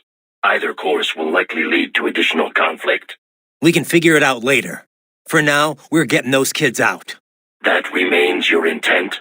I cannot fully agree with that course of action, but I will support your decision. I will continue to scout ahead. George is missing. Yeah, I should have had you stay back and watch him. I should have been more cautious as well. Listen, you should head back to the sewer and help out with the search. I'm gonna keep moving. Understood. There's a boy down here? Are you sure? An AI never lies. What? Well, that's a lie right there. You think the Patriot AIs told nothing but the truth? I have yet to see evidence to the contrary. But, indeed, perhaps never lies would be an overstatement. Way to backpedal. I didn't think AIs ever got flip-floppy like that. An optical neuro-AI is fundamentally similar to an actual human brain. Whether they lie or not is another question. But certainly they are capable of incorrect statements. Anyway, let's get back to the kid. Where is he? Unknown. He ran when he saw me. I intended no harm, but he must have assumed the worst. I opted not to pursue, as that might only confirm his suspicions. What'd he look like? An Indian child, estimated age 11 years. He appeared to be wearing medical scrubs. Human trafficking. The boy fled in your direction. It would be wise to search for him. One can logically assume he would have information pertinent to our mission. Yeah, no shit. It appears you have entered the sewer's maintenance corridor. It connects individual water conduits for inspection and work access. Additionally, it is used for material storage during expansion and construction work. How do you know all this? These are all logical assumptions. This is Raiden. I'm near the target area, but I'm not seeing any lab entrance. Yes, I am searching for it as well. Any ideas? Remember what the boy said, Raiden. He escaped into the sewers via a drainage channel, and that there was a large shutter gate nearby. Yeah, but I haven't seen any gates. You? It is likely well hidden. We may be unable to detect it from the outside. It may be wise to search the walls near any drain outlets. Right. Let's get to it. You appear to be near a drain outlet. Try using your blade on the walls nearby. You have entered the lab? Yeah. You're falling behind, Wolf. My apologies. It's fine. Just get here as soon as you can. I have failed in my duties as a scout. There is no excuse. This has never happened to me before. I said it's fine, Wolf. It's no big deal. Just get here ASAP, okay? Thank you. I shall redeem myself. I swear that to you. Okay. Wolf, what's your status? I am en route to George's last known location. I will handle this assignment. You may return to your mission. Any luck finding George? No. I encountered the Maverick agents sent for him, but they had no additional information. You had best hurry, Raiden. Right. Raiden, are you all right? It appears the path I scouted for you is less than ideal. It's all right. I doubt there was any way around this guy. I'll figure something out.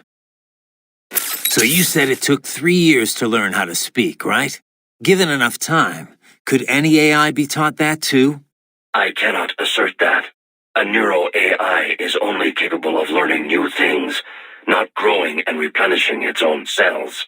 Thus, each neuro-AI is equipped with a predetermined capacity that cannot be altered. My AI contains 90 billion neurons, more than a human being. A normal LQ-84 model possesses only 1.6 billion. That's a big difference. Relatively, yes. I doubt any amount of learning period would enable an LQ-84 to speak. It would be similar to attempting to teach a dog how to converse. A combination of appropriate instruction and an ample neuron count are required to accomplish the feat. So if someone else made a neuro-AI with the same capacity or more... Other AIs as conversant as I are a possibility, yes. Robotic pets with neuro-AIs are already on the market. And I understand research and development are underway to create a model capable of conversation. Do not be surprised if such a pet becomes available before too long. If that becomes commonplace, hard to imagine. Is it? The human race has willingly embraced all of its other inventions so far. Steam engines, electricity, the internet, cyborgs. Perhaps the day will come when conversing with AIs, too, is considered perfectly normal. Maybe. As normal as being a cyborg is now, at least. The most significant challenge would be in crafting the appropriate training regimen. The only way to establish an effective learning system is through sheer trial and error, and it will take even more time to virtualize and optimize that system for mass production. One could say my own existence is due in no small part to simple luck. Of course, I was a failure as a weapon as well. Failure or not, you're better off than an AI that knows nothing but how to fight. I am pleased to hear you say that. Your only option is to fight. Never let your guard down. Raiden, it is time to proceed. Your next objective is marked on your Soliton radar.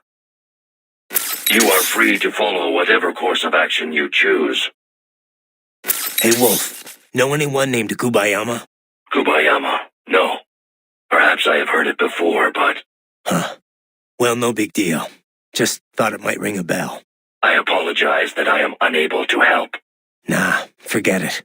Unless I am mistaken, Yama is Japanese for mountain. Huh? Does that help? No. The Colonel told me he met Gubayama once. Probably someone's name.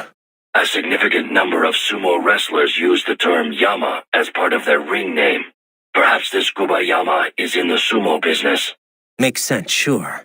I just wish there was some way of knowing what that AI was trying to tell me. Don't suppose you know where Shibomniji is either, huh? No I don't.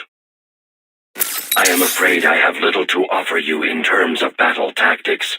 You possess far more combat experience than I. Boris or Doctor will likely have more pertinent intelligence regarding your foes.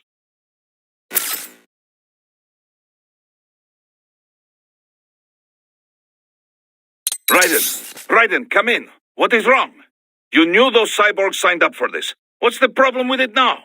Don't you get it, Boris? I thought you of all people might understand. I thought you knew what it means to take a life, the weight of it. Not an easy thing to put into words. What about when the Soviets invaded Afghanistan? You killed dozens of guerrillas. Duh, because Comrade Brezhnev told me to. Men don't like killing their own kin. Even animals are the same way. But when you really believe in someone or something, sometimes it is the only way. Your cause is just, Raiden. You must remember. I'm trying, but... Christ! You're right. We've got to free those brains. Yes. Stay strong, Raiden. Boris, I want to check how raising the codec encryption level affects transmission. Copy. Reading you 5, Raiden. You? Loud and clear. I'm seeing a reduction in peak power when sending. We're on a broader direct sequence spread spectrum? Da. Frequency hopping pattern changed to blue 1. Copy. Interference still appears below process gain, too.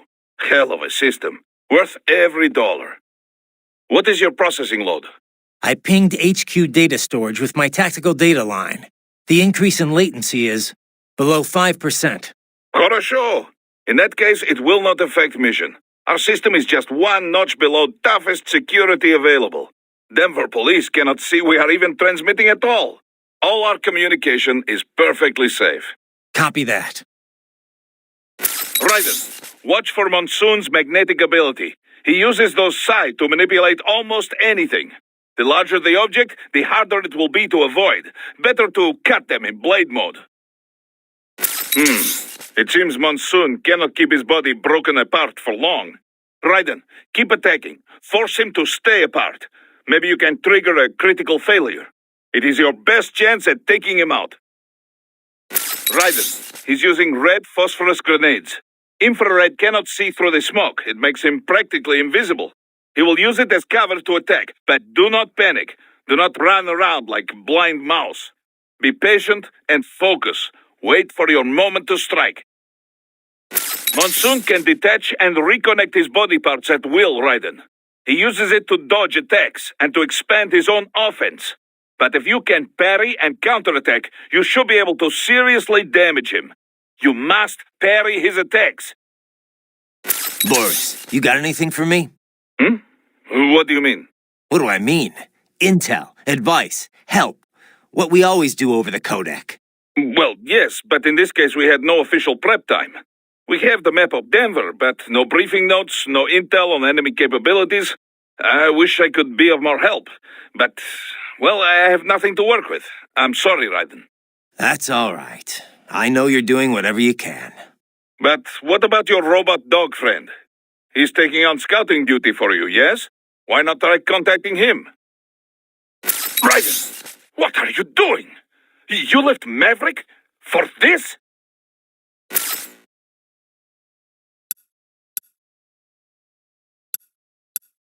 Jesus, Raiden, this is a little over the top. I mean, I've seen you pull some shit before, but this, You should know me better than that by now, Kev. I thought I did. Look, I know there's no legal way to stop World Marshal, but there has got to be an alternative to going on a rampage smack dab in the center of Denver. No alternatives, Kev. I'm getting those kids out. Raiden, that VR training, it's like what you did in Liberia? Judging by what Sundowner said in Mexico, yeah. That scientist called it the Sears program. After ex-President George Sears, a.k.a. Solidus Snake. Yep. Ironic that kid shares his name. Solidus trained child soldiers in Liberia while working as a CIA paramilitary. It's not a happy memory. All the drugs, the nonstop violence, it destroyed my sense of judgment completely. I was made to kill soldiers, POWs, civilians. Raiden. The next thing I know, Jack's back. I thought it was all in the past, but there I am, attacking a child. You didn't have any other choice. Other kids would have died. That's not the problem. I lost my cool back there. All I could do was think how much I wanted that guy dead. A lot of us would have done the same. Even if it meant killing George?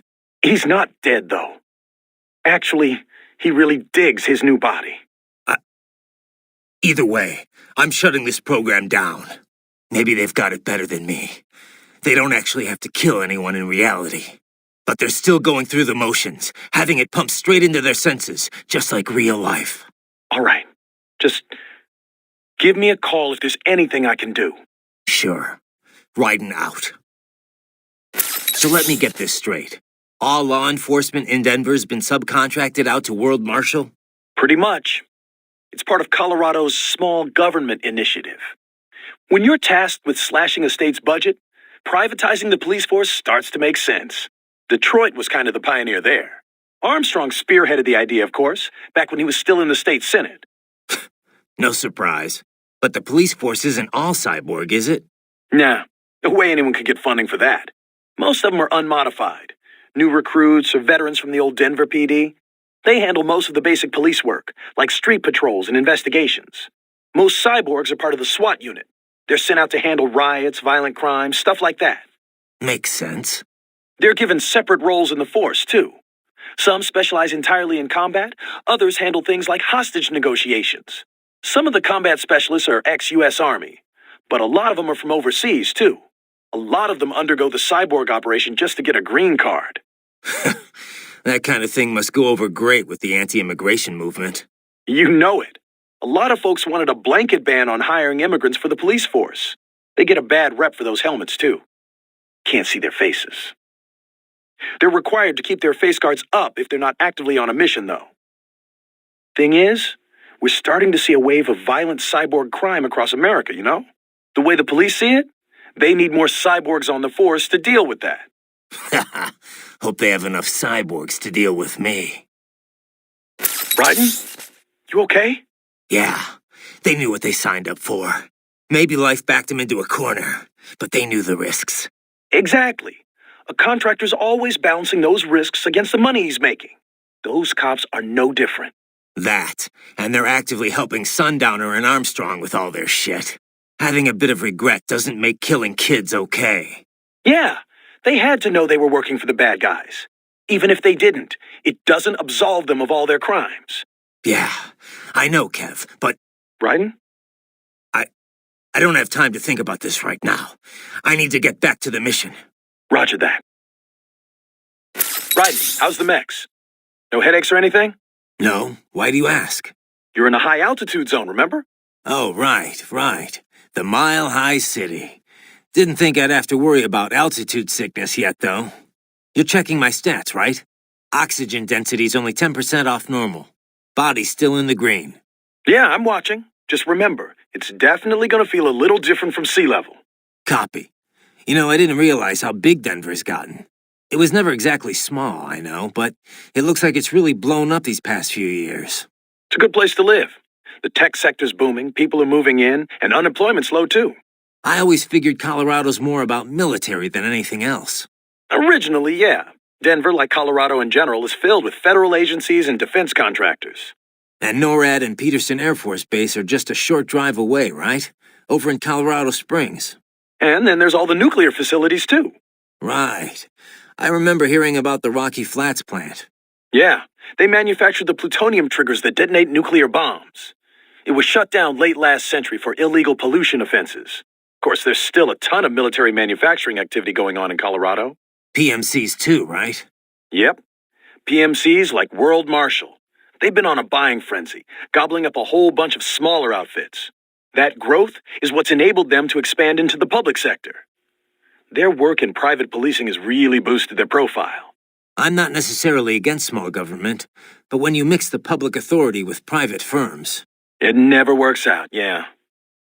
This is probably obvious, but this police force is basically a full-on army. Don't go easy on them. Don't intend to. You okay, buddy? Looks like Wolf's posted some guidance data to your Soliton radar. Try following those markers. Right, he's using RP grenades. You can't see through that smoke, even with enhanced AR. Be careful. Raiden? You okay? Never better, Kev. This guy was a wake-up call is all. But you... We'll talk later. Right now it's time for Monsoon and Jack the Ripper to get acquainted. So there's one more of the wins, right? Besides Sundowner and Mistral. Yeah, Monsoon. That is, You can skip the part about the name. I know monsoons are seasonal winds in Asia. The word actually refers to seasonal winds anywhere, but yeah, it's usually used to describe the winds that bring Southeast Asia most of its rain. Safe to assume he's Asian then, right? Yep, his roots are with a Cambodian organized crime syndicate, not ex-military for a change. He's fluent in Khmer, Chinese, and English, rumored to have been involved in drug and human trafficking. So what's he doing with a PMC? Apparently, he converted to a cyborg body after being wounded in a gang shootout. I don't know the full story, though. Maybe he just decided PMC works better than the mob. The two worlds are closer than you might think. Boris has got a lot of ex-military buds that now work for the Russian mafia. I guess either profession guarantees plenty of excitement if that's your thing. Monsoon's no ordinary street thug, though. That much is clear from his record. And he was a master with the Psy even before he became a cyborg. You think he's in Denver? Probably, given that Desperado and World Marshal are basically one and the same. Careful down there.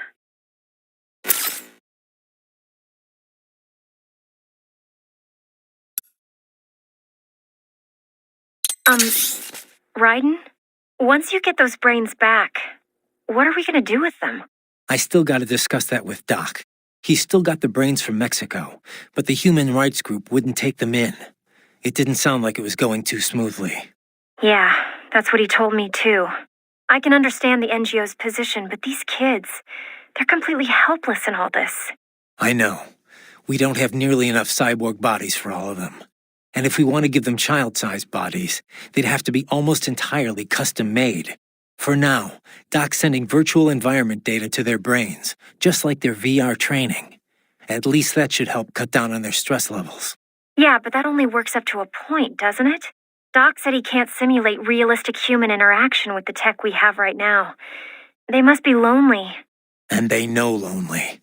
None of them had families. That, or they were abandoned by them. For some of them, the real world might not be a whole lot different. You know what my childhood was like. I'd take life in an empty room by myself over that any day. Raiden. It's a work in progress for sure. But Doc will work something out. I heard what happened, Raiden. I don't know if I can offer much help, but at least I'm still here to save your data, okay? Thanks. If things get bad, go ahead and delete it. If worse comes to worse, I'll do it. But we're on an encrypted line, so we should be okay. Did you want to save? By the way, what did Boris mean when he said those brains were for medical purposes? They're not just spare parts. Legally, they have human rights. They just don't have bodies. They aren't covered under the Arms Trade Treaty. They can even be legally adopted. Adopted? They're brains. Not as the law sees it. These are street kids after all. Most of them have no ID or papers whatsoever.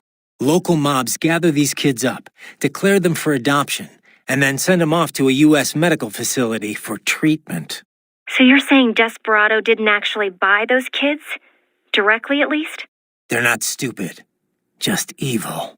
The basic idea is that the Mafia has these orphaned kids, and Desperado pulled their brains, right?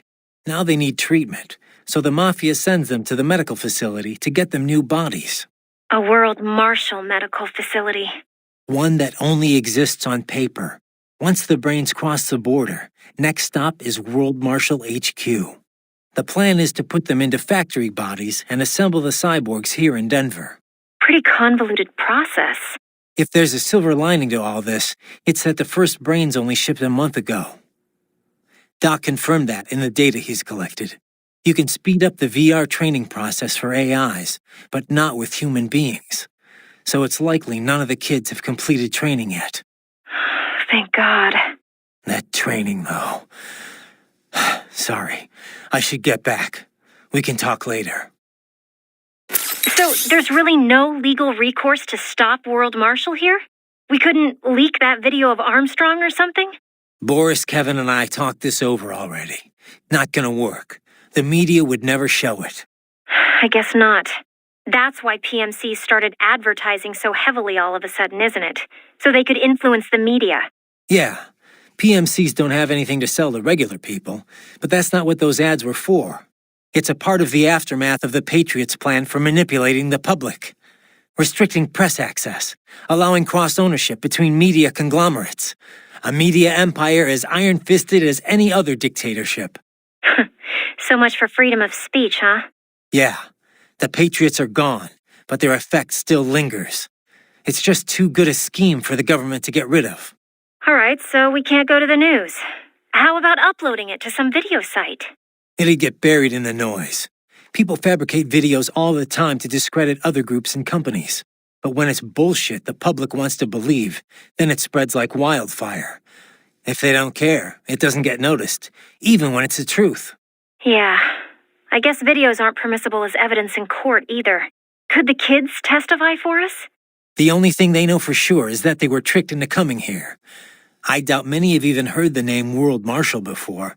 No one can prove anything. The money's all been laundered. The courts can't do a thing. So you're doing it by force instead? Yeah. I'm not trying to kill any employees, though. Working for a company like this one's a crime, whether you know it or not. But I'm only after two groups here. The guys in charge and their contractors. I hear you. Beyond that, whatever it takes to unplug that VR program permanently. Raiden, are you okay? Sam sure plays dirty. No, he's right. The cyborgs who signed on with Desperado and World Marshal, most of them had no other choice. No one put a gun to their heads, but they were screwed to begin with. Their contracts worked completely against them. Still... I knew all that, but hearing those voices, it hit me hard. I guess I was just kidding myself the whole time. Still, there's nothing you could have done for them. But those children... I'll get them back. Raiden, I just wish I could do more from here. It's all right, Courtney. Sometimes just having someone to talk to is good enough. I'm happy to help. I should probably save your data. All right, save complete. I'll talk to you later. Okay, check back if you change your mind. Yeah, riding out. Raiden? Are you all right? Not now, Courtney. You're about to see the Ripper in action. Okay. But you called me. On the codec? Did you want to save, or...? All right, save complete. No turning back now. Just how I like it. I'm gonna enjoy this. So then, what did you want? I forgot.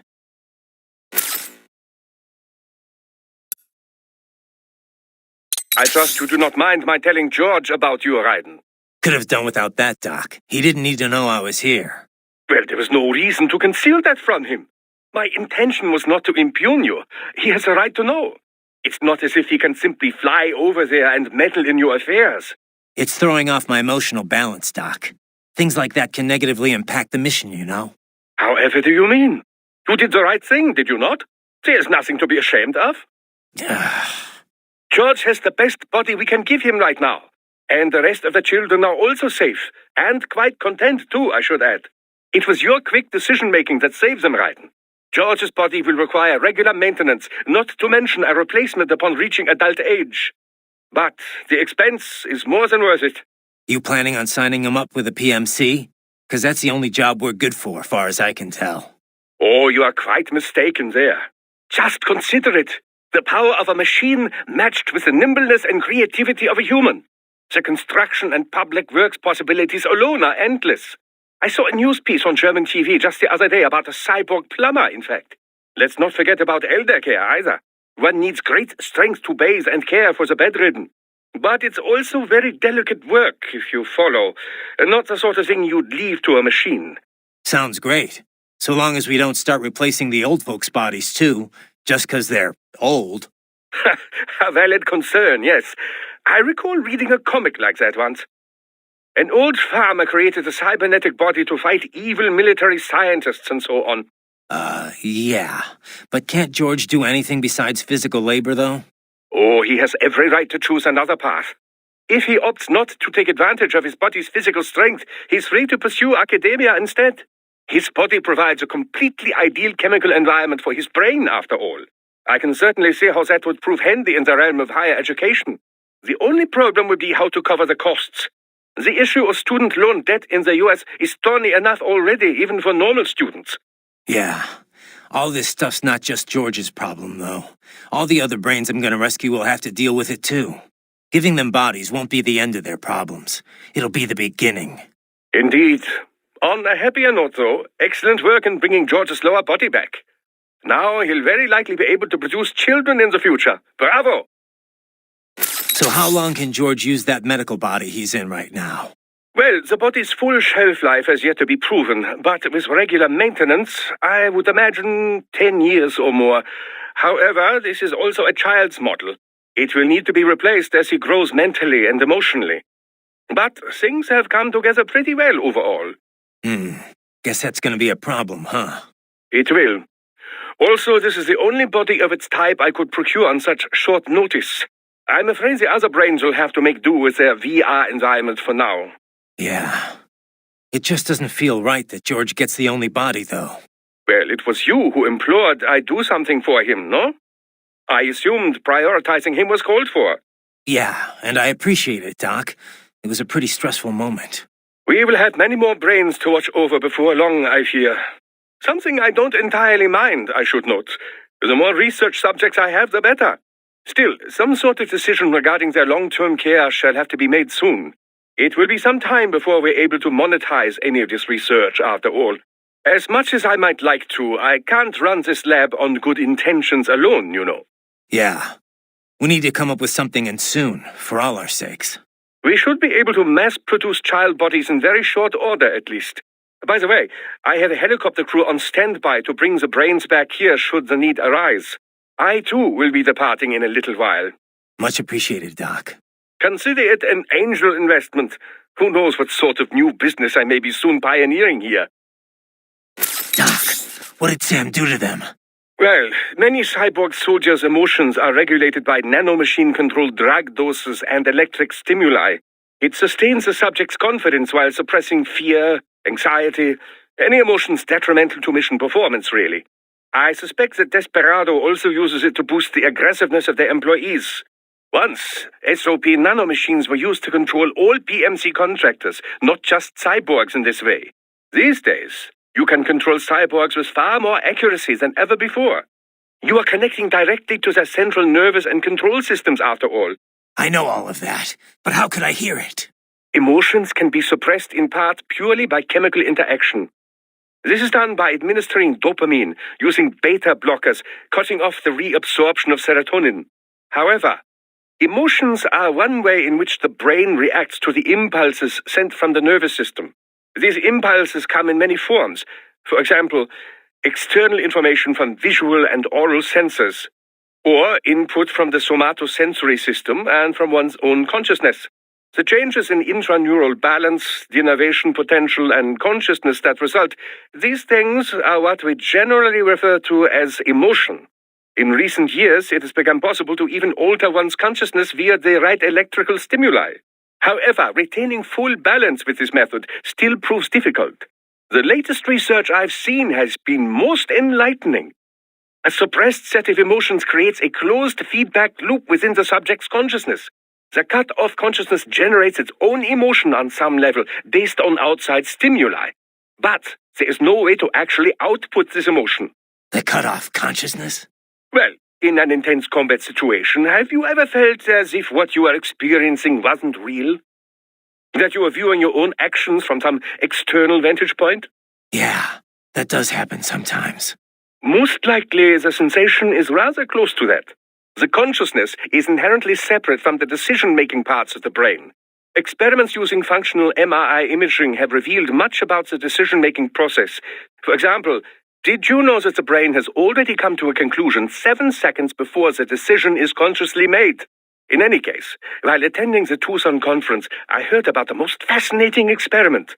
Output from the consciousness was separated from that produced by the decision-making brain. If I had to guess, World Marshall has taken such research and put it into full practical use. That's That's crazy. What could it possibly be good for?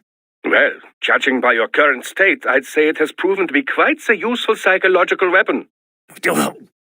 Scientists do not engage in pure research because they think it will necessarily prove useful in the future. They are curious. They want to know more, whether about the brain or elemental particles or any other thing. Locating funding for pure science projects is challenging, no doubt. But the results can form the core of future, more practical technologies. Consider the direct links between the theory of relativity and nuclear weapons, for example. Let me ask you something else. Were those guys even aware of their own internal voices? If so, what does it do to their conscious mind to hear those things? Does it affect them? A very good question. It would certainly throw one off, I imagine, saying things you never meant to say. The emotional suppression would keep them from being too shaken by it. But, then again, were you to develop doubts about your field situation, you'd be unable to do your job. So, perhaps not. Then again, some consciousness must be retained in the field to carry out your mission. So, perhaps they are not aware of the voices. So how? Theoretically, at least, it is quite simple. I imagine that the voice data generated by that part of the brain is run through a reverse phase, before being sent to the oral nerves, that is. Not unlike noise-cancelling headphones. Ah, it'd be easier too since you're canceling digital wave data instead of air vibrations. Precisely. How very sharp of you. I'm a cyborg too, you know. I see how it works. I just hope this inner voice stuff doesn't last forever. A tad difficult to fight while taking all that in, is it? I could analyze their data streams, find some way to cancel it out on your end. It may not be easy, though. They use the same compound spread spectrum tech we do. Don't worry. I'll be okay. All I have to do is not pay attention to it. Can't let myself get rattled here. A truly fascinating cyborg. Remarkable limb detachment technology. Perhaps you'd benefit from such an ability, Raiden. Yeah, not interested. Ah, don't be so dismissive. Just consider it. With the right tactics, it could prove quite useful. Sure, but, I just don't think I could ever get used to it. No? Indeed, I suppose detaching parts of your body would be quite a shock to the somatosensory system. Yeah, that too. Quick question, Doc. Yes, Raiden. Doc, those kids, how are they feeling? Oh, after the chloroform, you mean? No need to be concerned. Thanks to your quick actions, the effects have already dissipated. Good to hear. Why the hell were they using chloroform? I thought they stopped using it as an anesthetic ages ago. Correct. Sevoflurane or isoflurane are the preferred inhalation anesthetics today. However, chloroform is still quite useful as an organic solvent. In certain doses, mind you. Otherwise, as that cretin mentioned, it can be a bit dangerous. It certainly turned out dangerous for him. Yes. In any case, its properties make it useful for an assortment of applications. The chemical synthesis of medication, for example, or creating the coolant used in modern cryopreservers. Fascinating. Indeed. Well, Raiden, wonderful work. Had you waited any longer before breaking the glass, things might not have turned out as well as they did. I trust you're not still upset, Raiden. About telling George about me?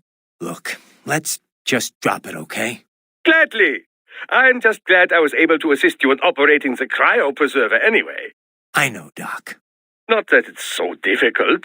With that type, you simply immerse the organs in the artificial plasma inside. Yeah? I wouldn't think it was so easy to keep organs alive. How's it work, anyway? Oh, it's quite simple, really. It uses chilled nanomachine-infused artificial plasma. That suppresses the metabolism and regulates the oxygen intake of whatever is stored inside. The nanomachines are fully self-pumping. Once hemoglobin is detected in the local environment, they release a flow of plasma into the organ where the body's original plasma is still present.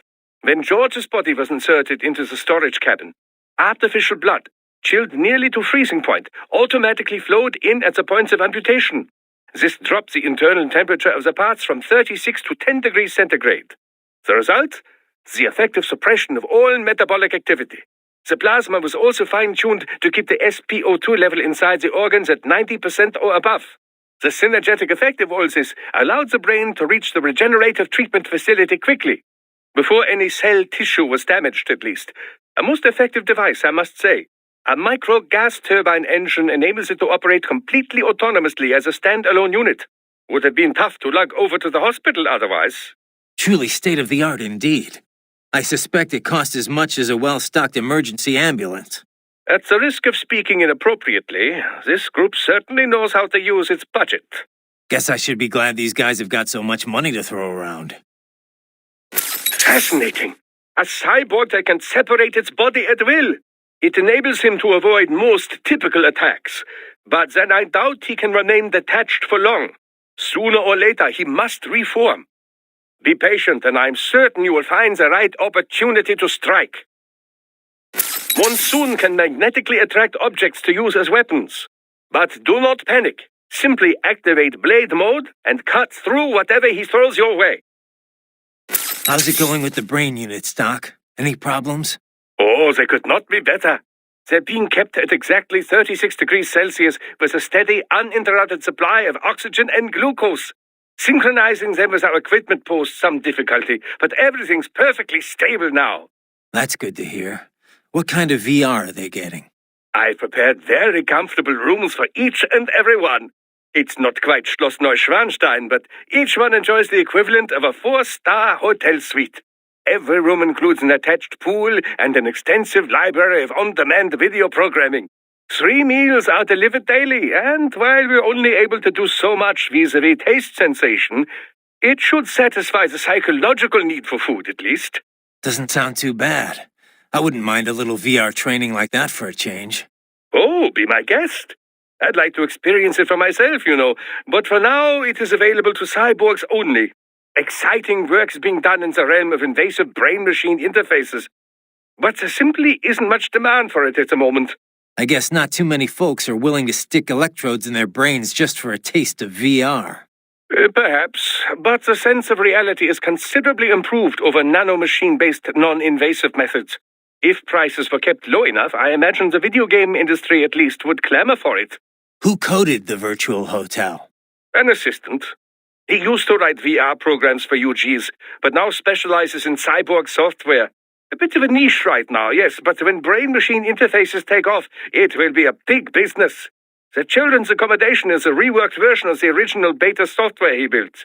The room's 3D models are all made using free libraries. It couldn't have been easier. I wish everyone loved their work as much as you do, Doc. They don't go stir-crazy, though, cooped up in their rooms? There's little I can do about that. Creating an open world would take orders of magnitude more resources. What about communication? Another weak spot, yes. The NPCs available to us are all for military training purposes. It will be some time until we see VR characters capable of convincingly human interaction. Sadly, we're also not yet able to connect multiple brains to a single VR space. My assistants are operating virtual agents to give them a bare minimum of mental care. But our team is limited in size, and none of us are medical professionals, you know. They can't stay in there forever. So, Doc, what are we gonna do with those brains? Well, I appreciate the bountiful data we've gleaned from them so far, but they're certainly draining a great deal of my lab's resources. If not for the costs, we'd gladly host them well into the future. Don't think I can cover that. I'm unemployed now, remember? Besides, it wouldn't be healthy for the kids. It's certainly more healthy than a hard-scrabble life in a disease-ridden alley. Well, if you put it like that, yeah. But they can't even engage in real human interaction. They're facing an entire life spent in a virtual room. It's not right. Well, we could expand their VR quarters and add more human communication. Would that work? You're missing the point, Doc. I spoke in jest. In fact, we've already begun researching a prototype child body. But you must realize our lab cannot provide these bodies free of charge. Yeah. And once in physical bodies, the question then becomes how they will live after that. Well, all right, let's pick this up later. I gotta worry about the brains at World Marshal for now. Yes. Worry about getting that data first. Raiden, your visual feed blacked out. They're using red phosphorus. Got any bright ideas? Red phosphorus, eh? Phosphoric acid is an effective absorbent of certain wavelengths of infrared light, including, conveniently enough, those picked up by IR sensors. Convenient.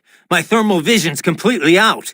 The smoke is quite different from the white phosphorus and hexachlorothane-based grenades of the past. It was developed as a countermeasure to thermal goggles, which are more and more commonly deployed. In your current situation, I'm afraid there is no way for you to see through that smoke. However, the same goes for your enemies. They've no way of drawing a bead on your current position. You'll have to wait until the phosphorus pellet burns out. Then, the real battle can begin. Finally, the smoke is dissipated. Now then, time to show them what you can do.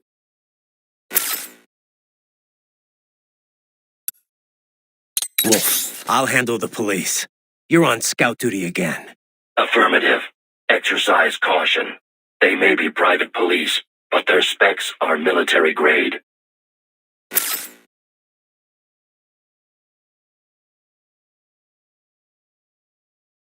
Wolf, I'll handle the police.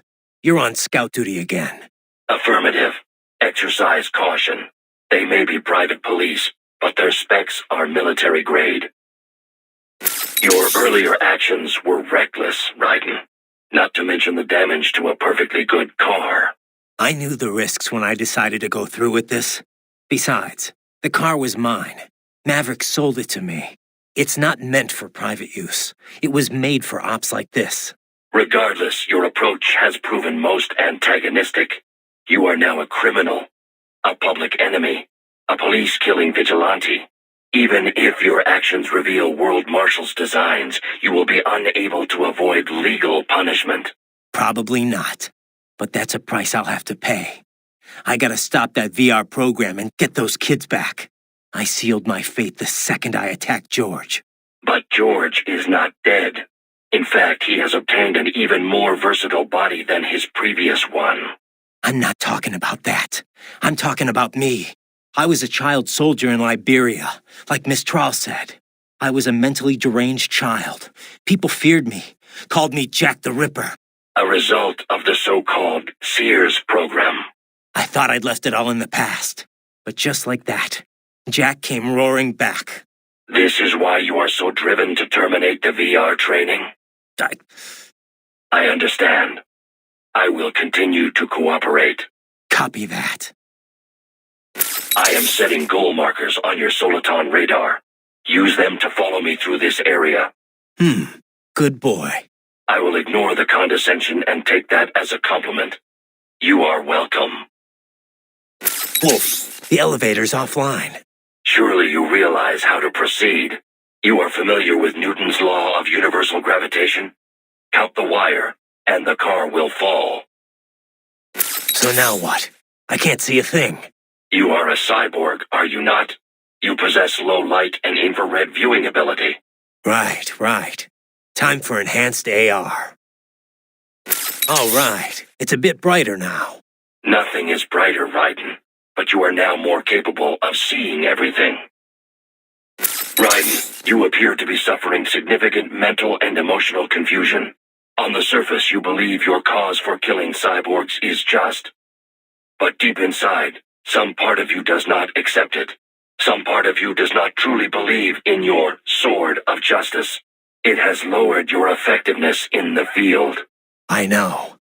But if I just throw all that away, I'll... Do you wish to abort the mission? No. I'm the only hope those kids have got. You have an important decision to make, Raiden. And soon. For now, it would be best if you avoided combat altogether. Yeah, I think you're right. Raiden, this is most irregular. Humans are irregular, Wolf. You should know that by now. Anyway, no time for chit-chat. I need you to scout out that building. Understood. For all his achievements, man is still capable of such depravity. Still driven by such cruel impulses. Wolf, I know it is your instinct to test the limits. Still, I find it pitiful.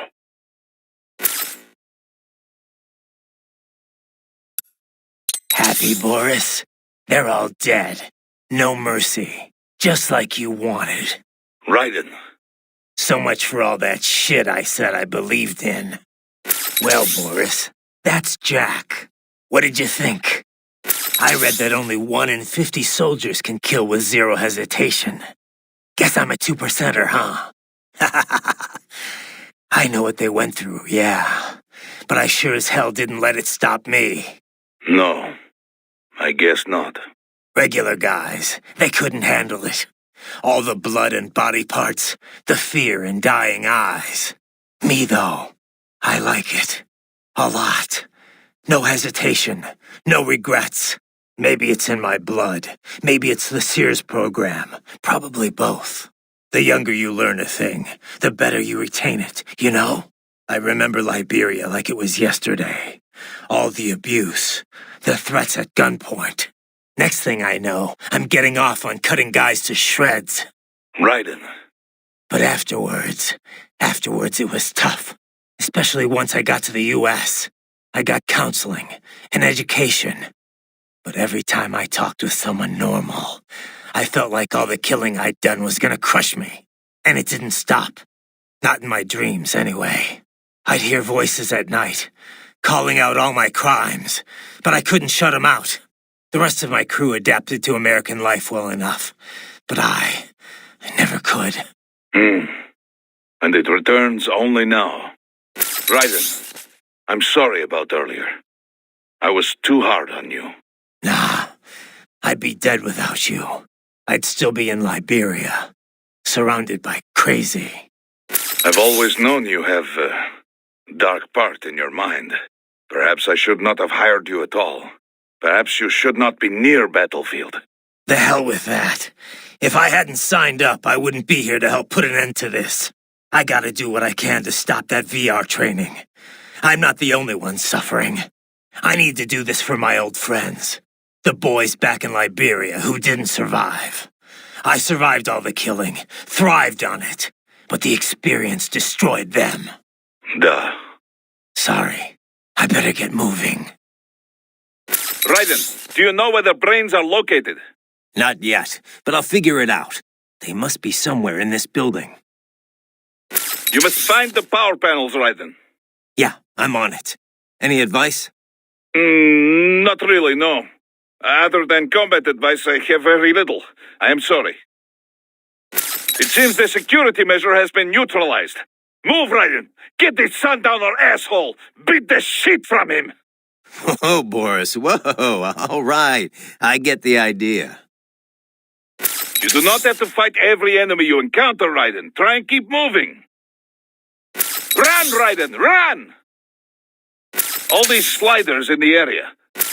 Perhaps they could be put to use. Good, Raiden, yes! Keep climbing like that. It will be much easier for you. A Japanese garden? Ugh. It is so flashy and horrible. Not a fan, Boris? Well, to each his own, I guess. You are almost at the server room, Raiden. Good luck.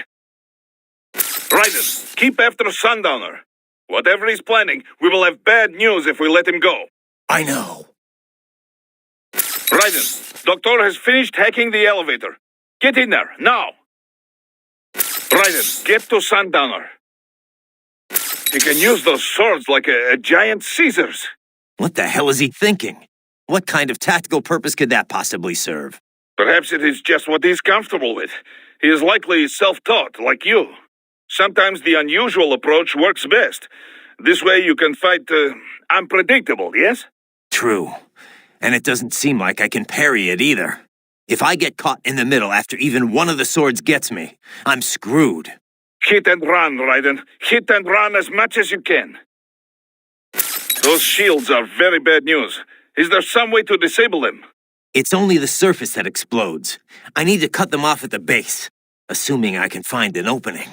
You need to throw him off balance. Parry his attack and you will have a chance. Slice off his shields or attack him directly. I'll see what I can do.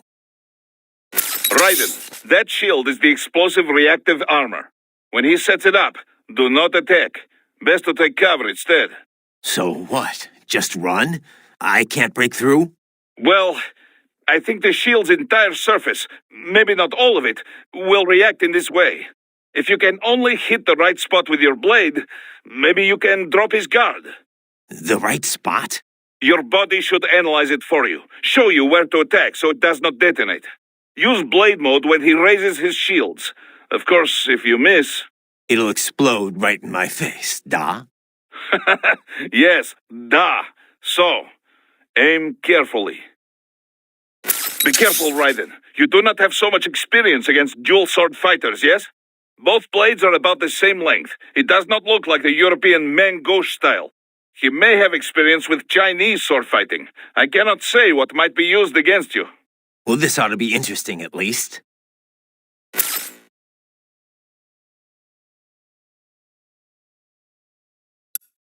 What do you think about what Monsoon said earlier about memes? You think we're all doomed to follow some coded-in routine? That there's no free will? Well, you're always going to have restraints based on what culture you're born into. The concept of memes was first proposed by Richard Dawkins in a book called The Selfish Gene. Dawkins, a biologist, stated that even if the actions of a living thing appear to be altruistic, each of its genes is still engaging in selfish behavior, purely as a matter of survival. Yeah, I heard about that. He went on to define memes as a different kind of self-replicating unit. They're the genes of a culture, from fashion to chord progressions in music, even political expression. And just like normal genes, they replicate. They grow, infecting more and more people. You buy a shirt you like and put it on. Other people see you wearing it, then buy it for themselves. Yeah, the genes of a culture makes it all sound pretty lofty. But the way Dawkins puts it, memes can also transmit worthless things, even the bad parts of a culture. Fashion's one thing, but value-related memes can put huge restraints on people's lives. For example, the idea that having lots of money is the ultimate goal, the thing we should all strive for. Like in the U.S. Any capitalist country, really. But anyway, you catch this money worship meme, then not only are you trying to get rich, you're also spreading that idea to other people. You have to. If that meme isn't the cultural norm, then what are you working for? So you start spreading the word about how important it is to succeed, earn status. Right. And the really contagious memes can be even worse. For example, revenge. A guy sees his countrymen killed by terrorism, so he becomes a terrorist and retaliates. It's an infinite loop. I think it's the same thing with child soldiers. Kids' parents are killed by other kids, so they join the war next and start killing other people's parents. There's gotta be a way to break the cycle, though. Dawkins wrote about that, too. How we can rebel against our genes and memes. Once you're aware of your own memes, you can train yourself to identify and replicate the good ones. And kill the bad ones. Right. Well, that starts with me stopping this VR shit. The Sears program's one hell of a bad meme machine. Guess all the staff's already gotten out. Probably. There's an evacuation notice for the entire neighborhood, in case you hadn't noticed. Can't exactly have civvies running about with cyborgs blowing the place up all around. I'm not complaining. This way I won't have to hold back. Too bad the cyborgs didn't go with them. I'm not even here to fight them. Yeah, but if you're expecting to find the guys behind all this, you're probably too late. I know. I'm just here to get the brains back. Anyone who ran this operation, worked on it, stood by and let it happen, I'll deal with them later. Smart plan. Wouldn't be much of a warrior if you started hacking up helpless non-cyborgs anyway. Those guys, we'll get them another way. Such as? Well, I mean, just getting the brains on our side could change a lot. World Marshal's got an iron grip on the government. Wall Street, too. Legal action's not gonna work. But you can bet the media's gonna descend on Denver like flies once you're done here. Once you've rescued those brains, they can start talking about VR training. If nothing else, it'll definitely change public opinion, and quickly. World Marshal's stock will plunge, giving them less influence in Washington. We could see a managerial change. And, you know, the guy running the project would probably be demoted. Reassigned at least. Demoted? For cutting up kids? That's punishment? It's gotta be Armstrong running all this. A guy who publicly has nothing to do with World Marshal. Yeah. Anyway, he'll have to wait. The way Monsoon was talking, Sam and Sundowner are in here somewhere. Taking them out's a start, at least. Man, their headquarters are massive. I wouldn't even know where to begin looking for the server room. You need to keep those guards busy while Doc finishes reprogramming the elevator. Get in there and mix it up. Right, the elevator's ready for you. Get over there now! Sounds like Monsoon was a victim of the Khmer Rouge. Yeah, Pol Pot's regime. They killed nearly the entire intellectual class of Cambodia, all in an attempt to create a communist agrarian society. Some reports claim they wiped out 1/3 of the entire population. Just insane. Even without knowing exactly what happened to him there, you can start to see why he thinks the world is diseased. Yeah, I'm sure that's what gave him his whole survival of the fittest worldview. Just one long series of traumatic events. Well, directly or otherwise, the Khmer Rouge messed up a whole lot of lives. But all their victims didn't start thinking like Monsoon. People have to stop the cycle of violence somewhere. Stop the bad meme, I guess you could say. Of course, that's easy for me to say, having grown up in a nice, stable first world country. Nah, I get it. Growing up in bad circumstances, it's no excuse for the crimes you commit. Yeah. That's some serious security they got there, huh? Pretty far cry from what we got at Maverick. You know, I visited a garden like that once, in Japan. The Kairakuen, in a city called Mito. Really nice. Taxi ride there was murder, though. I figured the cabbie wouldn't be able to speak English, so I gave him a map, but he still got totally lost. I think he probably got confused because the map was in English. I didn't think that'd be a problem, since it's not like the place names are any different. But apparently, the guy couldn't even read the English alphabet. It's gotta be close to the server room now. Hang in there, okay? Right, Sundowner's in on something going down in the next 3 hours. We need to find out what that is. Don't worry, he's a cyborg. He won't die right away. I'll spare a piece or two of him to interrogate. 3 hours. What could he be up to? I don't know, but you better track him down. Whatever it is, it can't be anything good. I'll find him. Courtney. Yeah? You caught all that. Guess I was Jack the Ripper all along. All that talk about justice, and here I am, just another killer. Raiden. Listen, I want you off this mission. You don't have to go through this. Kev or Doc can handle saving for me. Raiden, I don't want... It's my responsibility to stop them before they make another Jack. It's my duty, no one else's. That's the way it is. Live by the battlefield, die by the battlefield. Raiden, listen.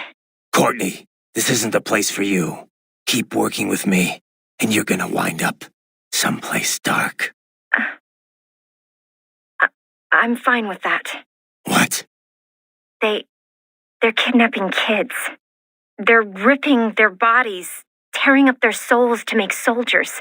I feel like they have to pay for this. If I just quit here, how would I live with myself? Courtney.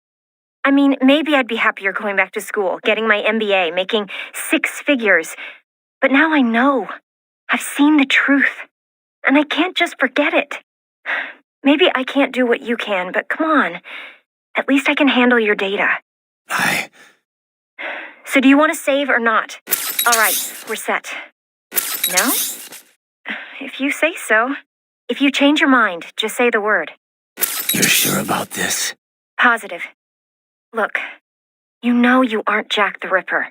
I mean, sure, you don't exactly hate every minute of your job out there, but the Raiden I'm talking to right now, he's the same one I've always known. The one who'd put his life on the line to protect the innocent, not just some maniac with a knife. Who knows? Maybe I'm just out for revenge against everyone who made me this way. It's more than that, Raiden. That much I know. In any case, I'm going to stop this VR training. All right. Good luck, Raiden. Sundowner. Just unbelievable. Yeah. This guy's an animal. There's no reasoning with him. And you're going after him? That's the plan. This'll be better anyway. I didn't want to fight in that server room. Well, watch out. It might be a trap. You want to save just in case? Crazy to think they've been conducting VR training right at their corporate headquarters. Right under everyone's noses. Save complete. Better get to that elevator. You sure? Okay then. Better get to that elevator. Ever eaten Cambodian, Courtney? What? That's a little random. Apparently that's where Monsoon's from, originally. Just trying to cover all the bases. Not sure how this could be important, but... Well, the two Cambodian dishes I know best are amok and something called pong ti con. Amok is fish covered in coconut milk and other flavorings and wrapped in banana leaves. I had it once. It's really exotic, both in looks and taste. Definitely recommended, if you like fish. And the other? Pong ti con? It's also known as balut in some countries. It's pretty popular in Vietnam and the Philippines, too. Well, you know how I try to keep an open mind about other countries' cuisine. But balut is definitely a love-hate thing. So what is it? Well, it's basically a boiled duck's egg. But the embryo's fertilized, so there's this duck-like thing inside. I've tried a lot of odd foods in my time, but that's where I drew the line. Don't be so picky, Courtney. Maybe it tastes better than it looks. Okay. How about you try it first, then? Sure. Once I'm done here, we'll all have to go out for it together. Deal. You better make it back and keep that promise, Raiden. I'll watch you eat it, at least. Wimp. I am looking forward to ending this, though. Wouldn't mind getting my old jaw back. Would be a little hard to eat normal food without it, you know. You could always use a straw. Okay, save complete. Okay, next time then. If you ask me, no Japanese garden's complete without cherry blossoms. I hear a lot of towns in Japan are full of cherry blossoms in the springtime. They have picnics under them, drink sake and stuff. Sounds like a lot of fun, right? Food culture is about a lot more than just what you eat, you know. Hey, how about we all go to Japan for cherry blossom season? You know, once you're done there. Sounds good to me. Once I'm done. Raiden, is everything okay? Oh yeah. Now there's nowhere for him to run. I'm gonna rip him to pieces. Raiden. What's wrong? You gonna save my data or what? Oh, right. Sure. All set. Copy. Actually, never mind. No way I'm gonna lose. All right. Raiden? Did you want to save? All right. All set. Be careful, Raiden. Are you sure? Check in soon, okay? Have you taken the building yet, Raiden? Negative. Aren't you monitoring me?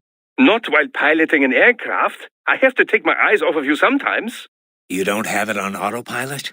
Well, functions such as attitude control are largely automatic on this craft, but I am wary of leaving everything to the computer. I feel safer handling speed and altitude changes myself. Huh. Well, suit yourself. Anyway, I found the brains, but Sundowner got away. I'm pursuing him right now. Roger that. I'm about to enter Denver airspace. You'd best take care of that hammerhead on the roof if you expect me to get anywhere close. Working on it. Just give me some time. You tracked down those brains yet, Doc? Well, I'm afraid that would be quite difficult to do remotely. If you or Wolf can secure a priority connection on a terminal there, that would be another story. The security forces are storming the building. I need you to buy me more time to work on the elevator. The elevator is ready. Hurry! Forget about the guards. There's no time. Quickly now. Where are these electrical panels? I believe they are hidden in the walls. Use your enhanced AR to search for any unusual heat sources. The system is offline, Raiden. Hurry and get through that gate. So those were spare bodies, Doc?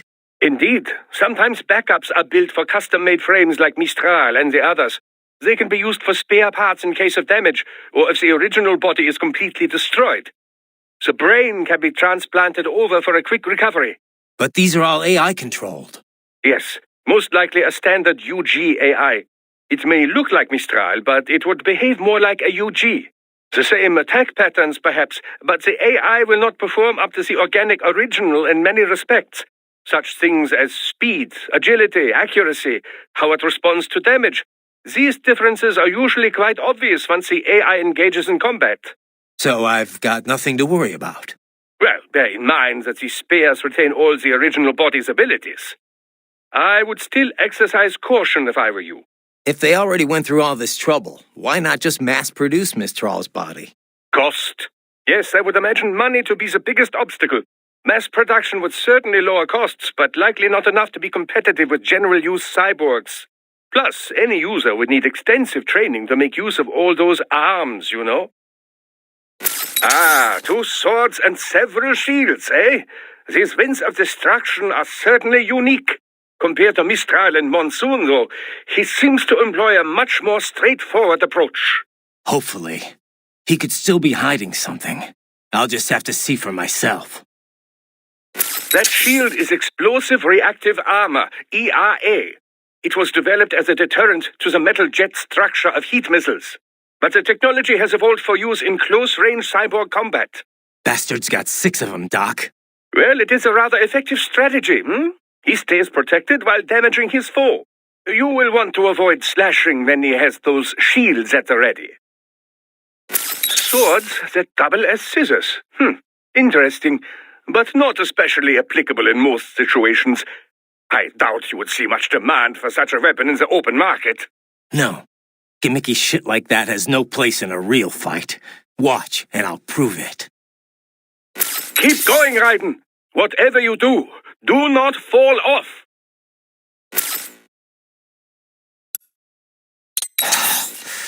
Guess I owe you one, Wolf. I would have been a goner if it wasn't for you. Acknowledgement unnecessary. Whatever happened was purely unintentional. Yeah, well, it happened. So, thank you. Accepted. Thank me exactly as many times as you wish. Yeah, okay. Well, once is fine. This is your true nature, then? More or less. Still interested? I find no reason to alter my objectives. No? From the moment we met, you have acted on emotional urges. You speak of protecting those weaker than you. Such people number in the billions. It is impossible. You cannot save every human being in the world. You cannot save every street child. After extended observation, I have come to a conclusion. Your actions are rooted in affinity for those from similar circumstances as yours. Huh. Guess so. Not much of a superhero after all, huh? However, your emotional status is understandable. Perhaps I share this same affinity. At last, a robot I can relate to. We have already discussed this topic. I am not a robot. Optical neural AIs are closer in structure to the human brain than standard von Neumann model computers. Well, if that's what you feel, then glad to have you along. Roger. Can you tell me more about the learning program you mentioned before? Like how'd you learn to speak? Through an extensive battery of conversations with the researchers who doubled as my instructors. To acquire literacy, I was provided a steady stream of website text and ebooks. I understand it was largely similar to the process through which a human child learns language. Huh. You're pretty well spoken for a 3-year-old. For the first year, I was effectively an infant. Rapid progress occurred only after I received text reading capability. With digital data, there is no need to read text one letter at a time. I am capable of processing plain text at a speed of 60 megabytes per minute. And that's pretty fast? Yes. It is not simply a matter of text search.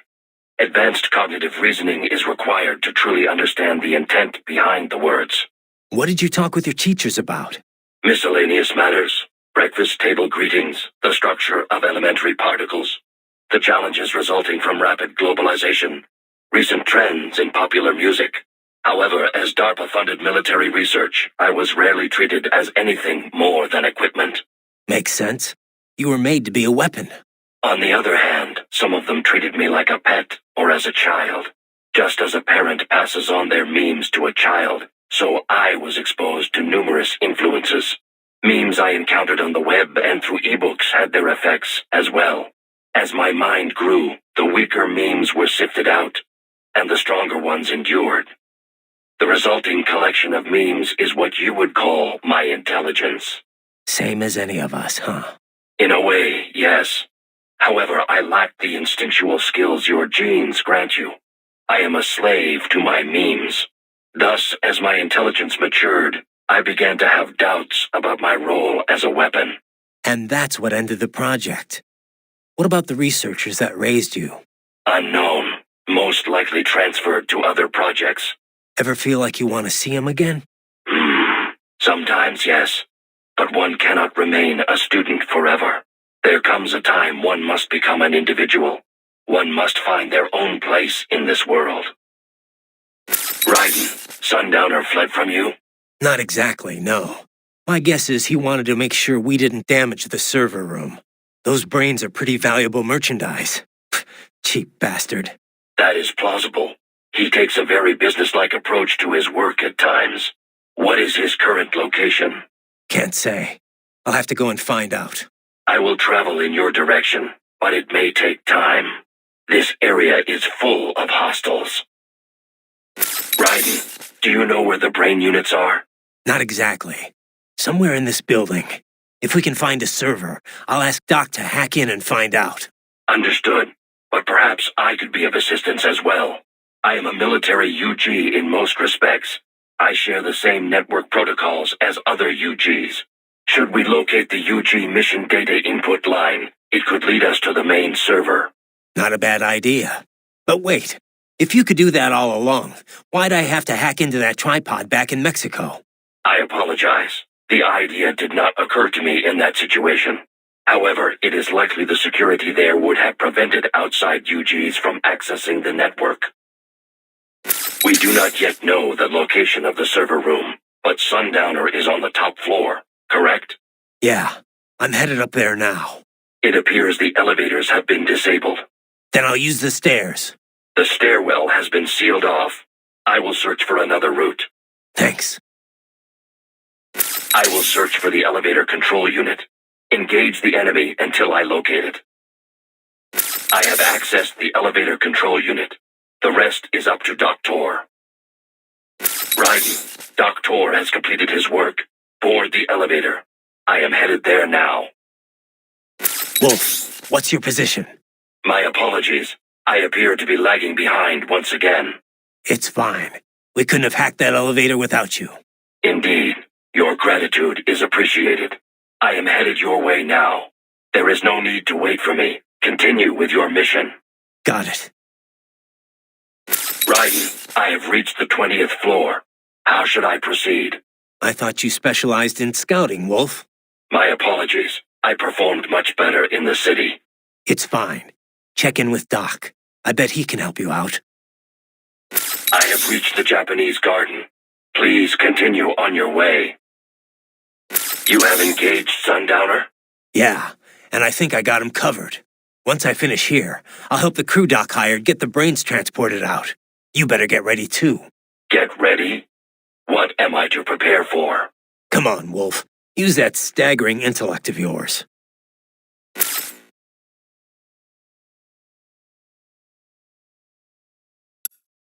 Raiden, are you? I'm fine. I'm a cyborg, remember? It'll take a bigger fall than that to phase me. Have you reached her yet?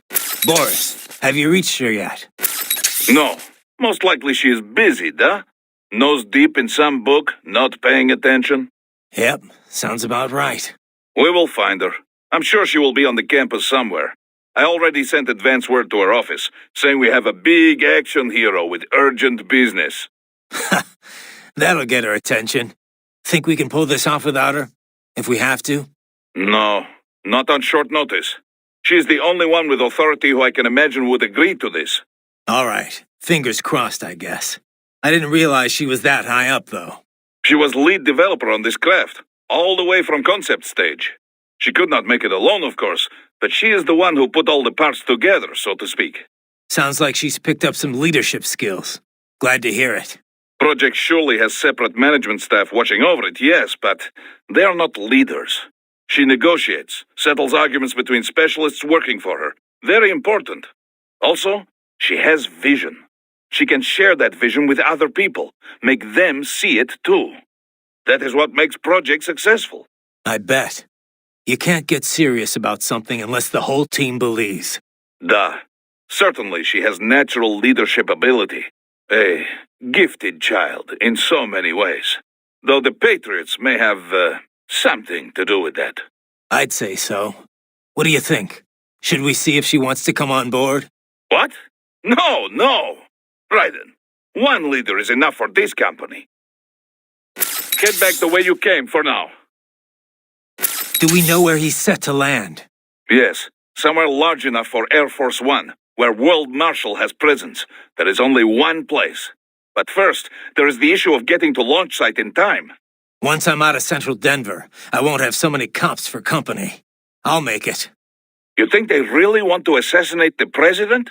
We still have no real evidence. It is all guesses. Well, if we go and we're wrong, we're wrong. But if we don't go and we're wrong... Besides, this is my fight, not a Maverick job. Well, yes, but... Save your breath, Boris. You're not gonna stop me. Raiden, we have contact. So we're good to go? Duh. They're canceling the original flight and prepping RLV craft for launch. Great. Now we just have to figure out what I'm gonna do in Pakistan. Do we know where he's set to land?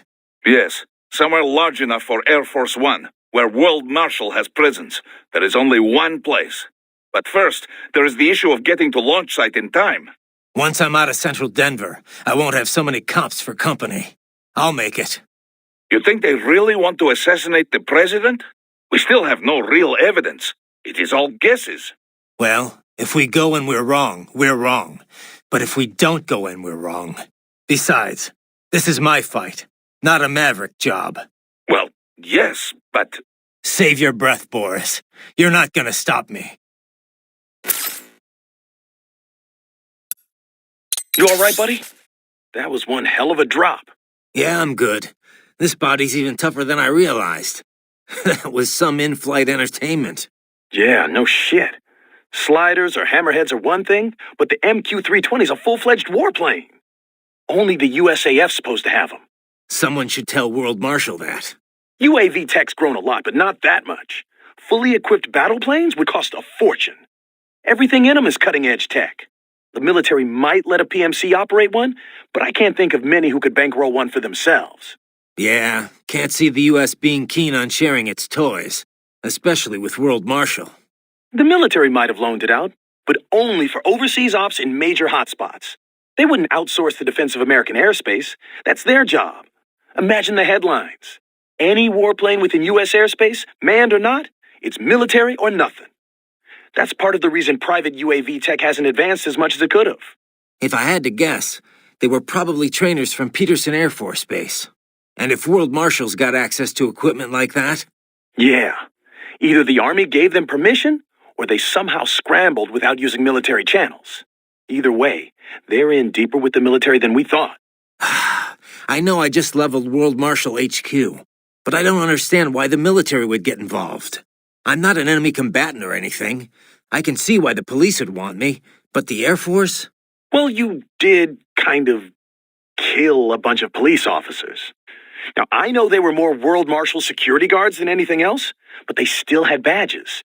And when the police can't catch you, that's when they call in the guard. This is blowing up pretty quickly.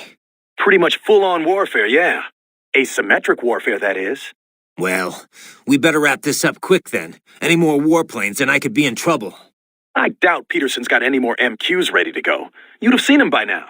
My hunch is, someone at World Marshal probably panicked and had it dispatched after Sundowner died. There won't be another sortie. Once you're out of Denver, things won't seem so urgent for them anymore. The military can't just go around willy-nilly shooting down civilian helicopters. Maybe. But if we're dealing with guys who can commandeer U.S. military planes without Army approval... Well, then we'd really be screwed. But I doubt it's that easy for them. Army make any more moves? No. Looks like my hunch was right. Whoever gave the UAV scramble order was probably way out of line. You might be suspected of property damage, theft, and the murder of a police officer, but you are not yet a threat to the general public. Sure, the police have got every reason to kill you guys, but as far as the military's concerned, you're nobody. Well, God bless America. Glad to see at least the Army's not corrupt. Yet. I wouldn't rest easy. They're probably having an emergency meeting all about you as we speak. Next time around, Doctor could have a fighter jet on his ass. He may be a civilian piloting a helicopter, but he's still your accomplice. They won't think twice. Of course, they might take a more subtle approach. Maybe not attack the chopper, but definitely pursue it. That's a lot more likely. Anyway, it looks like he's gonna make it to Mexico in one piece.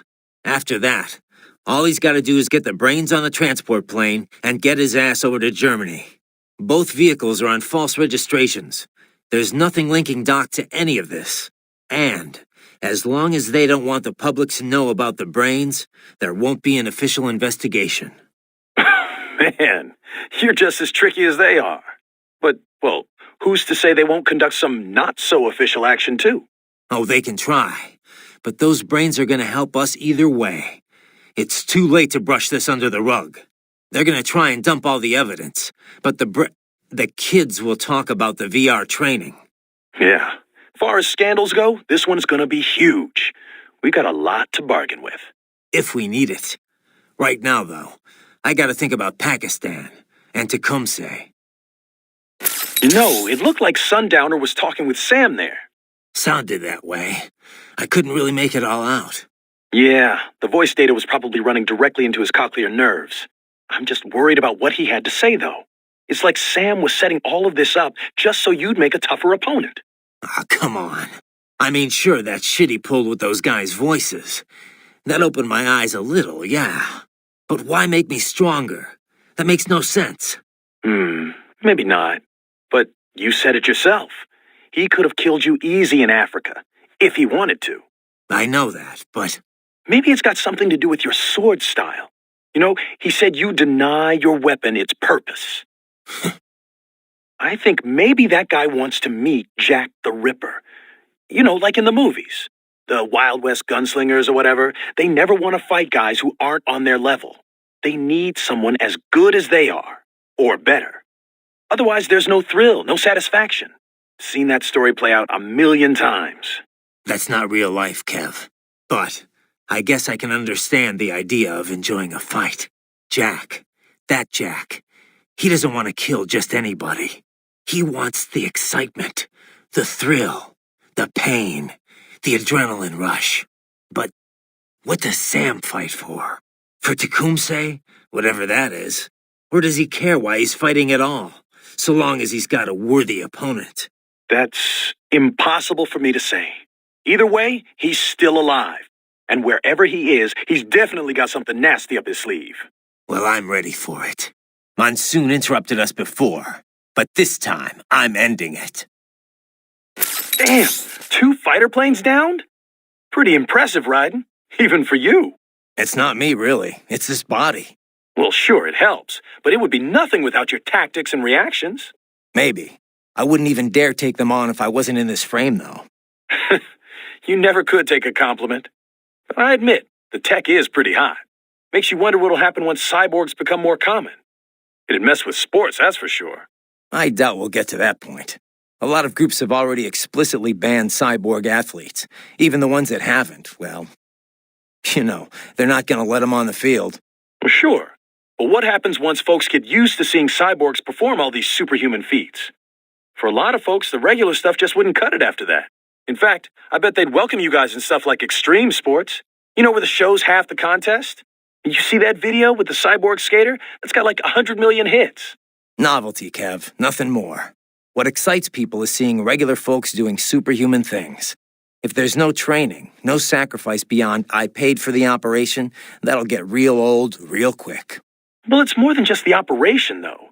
You need brains to drive that body, right? A lot of people just like to see the limits of how far the human body can be pushed.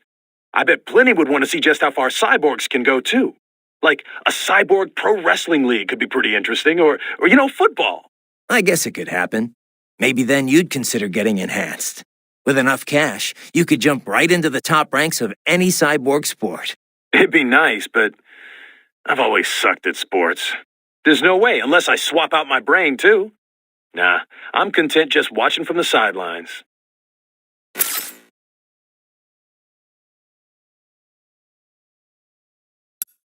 So, you want to fill me in on your plans for later? My plans for later? Are you making dinner reservations? Well, there is this new sushi joint I've been meaning to check out.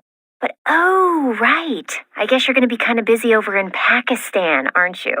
You certainly seem in a good mood, at least. Can't be a proper action hero without a joke or two.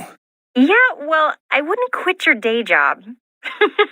Look, we've all got our coping mechanisms, I guess. Ask any soldier. A little levity can work wonders when you're facing death. Doesn't really matter if it's funny or not. If it helps you and your buddies relax, then it helps. Yeah, makes sense. Sorry, I didn't mean anything by it. Forget about it. Okay, I got a joke for you then. 3 tomatoes are walking down the street, and they go... I've heard this one, Courtney. And thanks for the thought, but I'll be fine. All right. Well, anyway. So you're headed for Solus first? Yeah, Solus Space and Aeronautics. It's a private space outfit. Ever since NASA opened up spaceflight to commercial companies, it's become a pretty crowded market. And that's where Sonny works? You got it. Fortunately, it's not too far from here. They got their start doing Air Force Space Command work for the Peterson Air Force Base nearby. 2 years ago, though, they built their own spaceport and moved to their current location. Glad to hear they're close. Boris is getting in contact now. You just focus on getting out of Denver. Copy that. By the way, you mind if I ask, what's she like? Who, Sonny? I don't know. Kind of a child prodigy, I guess. You're the one who rescued her, right? From the Patriot Lab? Yeah. Well, it's kind of a long story, but in the end, yeah. Then she was handed over to Dr. Emmerich. Right. We had to hide her away at first, from the Patriots. It wasn't exactly fun. She couldn't even go outside for the most part. That's terrible. But in the meantime, Dr. Emmerich, taught her all about programming and computer engineering. It was her code that destroyed the Patriot AIs. After the dust settled, Dr. Emmerich adopted her, officially becoming her legal guardian. But how'd she end up at Solus? What about school? Oh, she went. For about a year, I think. She was way too far ahead of her peers, though. Probably could have qualified for her BS in computer engineering by that point. Why not go through with it? Just get the degree. We discussed it, but Sonny was more interested in Solus by then. Dr. Emmerich had contacts there, so... So now she's designing launch vehicles and stuff, huh? Wish I had some of that talent. Well, a lot of it might be the Patriots doing. Who knows what their experiments did to her brain? And in the end, she used it to destroy them. The irony, huh? Raiden, are you okay? Your signal was completely cut off. They hit me with a jamming grenade. A jamming grenade? The kind that disables remote weapons? It's a disposable electronic attack device. Runs barrage jamming across a wide radio spectrum. It's really good against remote-controlled electronics. The magnetic waves it sends out block any form of communication, even if you switch frequencies. Yikes. Doesn't that require a lot of power, though? Yeah. I guess these ones don't run very long. Can't put that big a battery in, after all. Why not just, plug it in somewhere? There are fixed location devices out there, yeah. But a grenade's more versatile, plain and simple. Even if it's just for a little while, that shutdown time can be critical. By the way, I gotta say, I missed hearing your voice out there. Yeah. Tell it to your wife.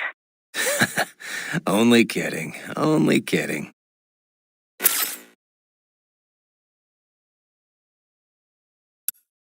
Raiden, are you all right? Raiden! Raiden, if you hear me, come in. What is your situation? Are you still there? Yeah. Gotta hand it to you, Doc. This is one hell of a body. Fell that far and didn't even dent the thing. Ah, wunderbar, wunderbar. You are going to need it where you are going. I bet. The cops are probably going nuts trying to figure out where I, landed. I should say so, and you'd be wise to steer clear of them. You're a rather large bounty to score. Maybe, but I won't make it easy. That said, this would probably be a lot easier if I wasn't also on the run. We are beggars, not choosers, Raiden. Guess so. What's your status? The helicopter is safe, but I have SAMs targeting me from below. I won't be able to get near you. How about up there? All is clear. For now. Just those two then. Good. Let's hope it stays that way. You just worry about getting out of Denver, okay? And what will you do? Get out of here and to the launch site. Ah, the young ladies' company, yeah? How fortunate they are in Colorado, too. Yeah. Shouldn't take more than 2 hours with a set of wheels. Guess I'll just have to borrow some.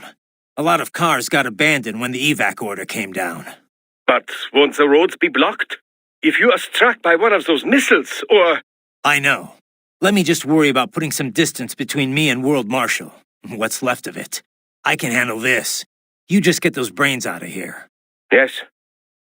Yes, all right then. Where'd you get the EMP, Doc? Oh, that? Well, I had no intention of dogfighting in a transport helicopter. But I didn't feel comfortable flying without some modicum of protection. Well, I'm glad you planned ahead. Missiles these days use thermographic cameras. Flares rarely work. EMP is not completely foolproof, though. Most recent cyborgs and even many UGs are equipped with EMP countermeasures. Why not just put EMP countermeasures in missiles as well, then? Well, it is possible, but EMP-based missile defense is a relatively recent invention and still not common. This generator is a product of my own laboratory. It will be some time before missile technology catches up. You never cease to amaze me, Doc. No? Shall I add super genius to my business card upon my return? Trust me, you deserve it. Stay sharp, though. The skies may not stay friendly for long. Yes, of course. Of course. Everything still okay up there? Smooth, sailing. No bogies. Denver, some distance behind. It appears those UAVs were our only pursuers. Yeah, but whoever launched them still out there. World Marshal's tapping its army contacts to try and get us. Only the military could launch a UAV in U.S. airspace. But it looks like their clout's run out for now. Indeed. And now that your little skirmish at the HQ is over, well, it simply wouldn't do for the army to fire at a civilian helicopter. I would imagine there is quite the argument unfolding between the Americans and World Marshal right now. No doubt some toes were stepped on getting those UAVs up. Probably. But a sundowner's telling the truth. Operation Tecumseh's still underway. And the president's got a big old bullseye on his head. And most likely, that's what they're focused on for now.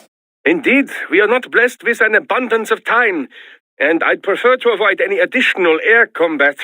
AI makes piloting these things considerably easier than before, but one moment's carelessness and poof! Can't you switch out with another pilot? We've no licensed pilots on hand, and for this task at least, I find it difficult to trust anyone but myself. Of course, I would not have taken this route had I known this would happen. I was far too careless, too preoccupied with all the things I could do with these brains. Yeah, I bet. Still glad you're here, though. I wouldn't have a clue how to get the brains out of that system. Without you, I could have killed them all. Oh yes, I will be collecting more than a few favors after this. There are several experiments I'd still like to conduct on your body. Let's talk about that later, Doc. Raiden, I have reached the ground. Copy that. Where are you at? Raiden, I will join you in Pakistan. What? Why? I anticipate your mission will be challenging. I have a bad feeling about it. You have a bad feeling? I have already exited the helicopter. I am in a part of Denver not under evacuation orders. Doctor reduced altitude enough for me to exit. Where's he headed? To Mexico, as planned. No one is pursuing him at the moment. Even if they were, they would not have the clearance to shoot down a civilian craft. Yeah, sounds like those MQ-320s were all of them. The military probably only authorized them because World Marshal was under attack. Correct. And right now, the helicopter poses no threat to human life or property. It is not an authorized military target, and you have already subdued World Marshal's hammerhead. So Doc just needs to get to Mexico, then he can grab a transport back to Germany, which leaves me to get to Pakistan, I guess. We will rendezvous at a later point. For now, you must focus on evacuating your current location. The cyborg police are concentrated at the inner circle of the evacuation zone, but appear to be disorganized. If you exit the evacuation zone, you should be able to find a suitable mode of transport. That's what I was thinking, yeah. You know where Solus is? Affirmative. I accessed the information on Doctor's smartphone. Wait, why not just connect to the net yourself? I mean, you are a computer, right? Not possible. Protocol issues. But you said you were fed text from the internet to learn how to read. I can interpret HTTP, yes, but it is a different physical layer protocol from civilian networks. I am unable to access consumer-level wireless networks, and no one thought to equip me with an Ethernet jack. I will proceed to Solus. We will regroup along the way. Got it. Riding out. Are you injured, Raiden? Actually, no. This body's something else. Too bad I can't get back to the chopper, though. Yes, it is too dangerous for us to approach you. Your pursuers are equipped with anti-air missiles. Yeah, time to get the hell out of Denver. I'll commandeer a car or something. You will go to the Solus launch facility, and then to Pakistan. That's the plan. Shouldn't be too hard, assuming I can shake these cops. Even World Marshal can't sick an entire battalion on me. Not in time, anyway. Please confirm your motives. Why do you wish to save the president? It's not like I'm his #1 fan, but if I don't, it'll reignite the war on terror all over again. And that means more blood money to fatten their bottom line. You heard what Sundowner said. Maybe the brains are safe, but if I don't do something... Raiden, allow me to join you. You sure you want that? This could get rough. Yes, I understand it will be a difficult mission. All the more reason for me to assist you. Well, I could use the help. I will find a way to exit the helicopter. Proceed out of the city. I will contact you when I am on the ground. Copy that.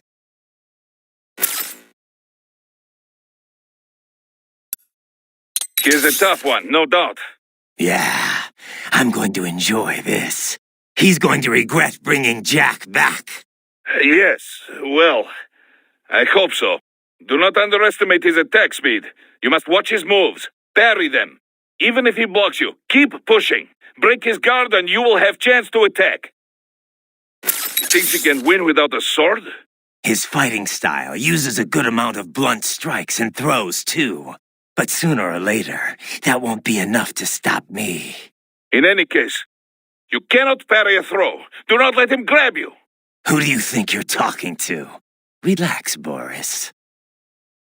And out comes the blade. Yeah, but it's too little, too late. It has quite a reach, Raiden, and an explosive trigger for faster speed. I am sure you remember. Doesn't matter anymore. I got him pegged. All right, just be careful, yes? Especially when he is at a distance. Raiden, you gonna be okay? I'm fine, Kev. Eye wide open. Yeah, it's true. I know the joy of killing. I don't deny it anymore. I don't fear it anymore. All right. Let's just finish this. Sam, he's actually enjoying this? What are you gonna do, Raiden? Kick his ass, what else? Yeah, well, don't let your guard down just because his blade's not drawn. His fighting style's got a lot of throws and punches. Just watch, Kev. Just watch. Okay. Be careful, Raiden. I know you're stronger now, but remember who you're dealing with here. How about a little less talk and more saving, okay, Courtney? Oh, yeah. Save complete. Riding out. But I thought... Changed my mind. Out. With a master of his level, projectile attacks are useless. Technology will not be the deciding factor here. This battle will be won by sheer force of will. Whoever breaks first, dies first. Then I can't lose. Raiden, a World Marshal helicopter crashed in this vicinity earlier. It was en route to deliver a cache of cyborg repair materials. Should you locate any conspicuous crates, cut them open. See what is inside. You sure you want to stay on my side, Wolf? Sam's gonna die here, you know. I still owe you a debt.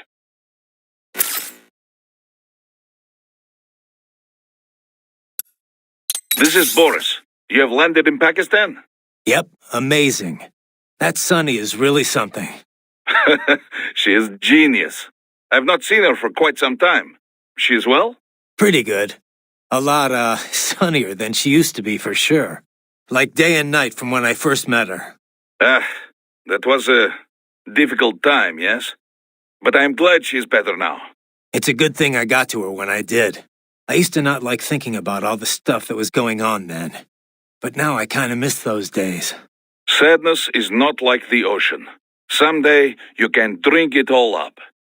It's a Russian saying.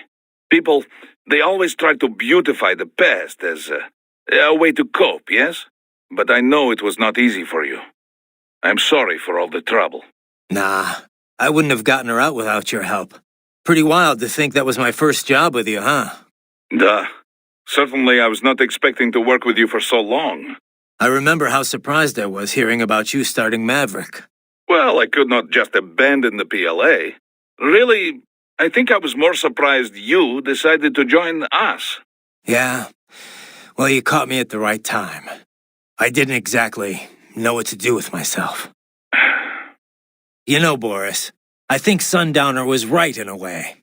Killing the Patriots wasn't enough to end war. It didn't create this big, happy utopia. But you know what? Seeing Sonny doing so well makes me damn happy the Patriots are gone. Yes, I can imagine. You saved many lives. But now here we are, all over again, huh? Indeed.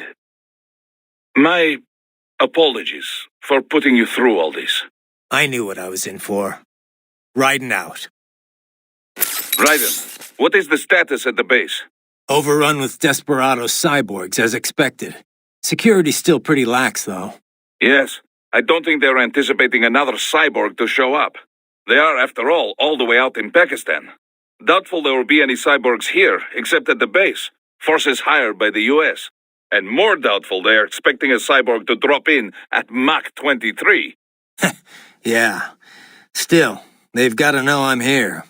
Sam was smart enough to figure out that I'd take that launch vehicle. Yes, but they couldn't have sent backup to this base within 3 hours after Sundowner died. Perhaps they could have arranged it so the plane was scrapped if Sam died. But if they already occupied the base, then there is no longer any canceling out. Probably not. Which means we've pretty much already won. Sam's dead. The Winds of Destruction, too. And none of their standard cyborgs or UGs have a chance against me. No, certainly not. Though I wonder who is behind this operation anyway. Not Armstrong? Well, yes, but who is running things at the base? The senator would never be there himself. But this is too elaborate an operation to direct remotely. Yeah. No amount of network tech could take the place of a command structure on the ground. Gotta be someone else from World Marshal, I guess. A cyborg, perhaps. One with specialized compact body, like Sundowner and the others. I do not mean to alarm you, but use caution. Yeah. Copy that. Raiden, there is no time to worry about the soldiers. Get to the control tower.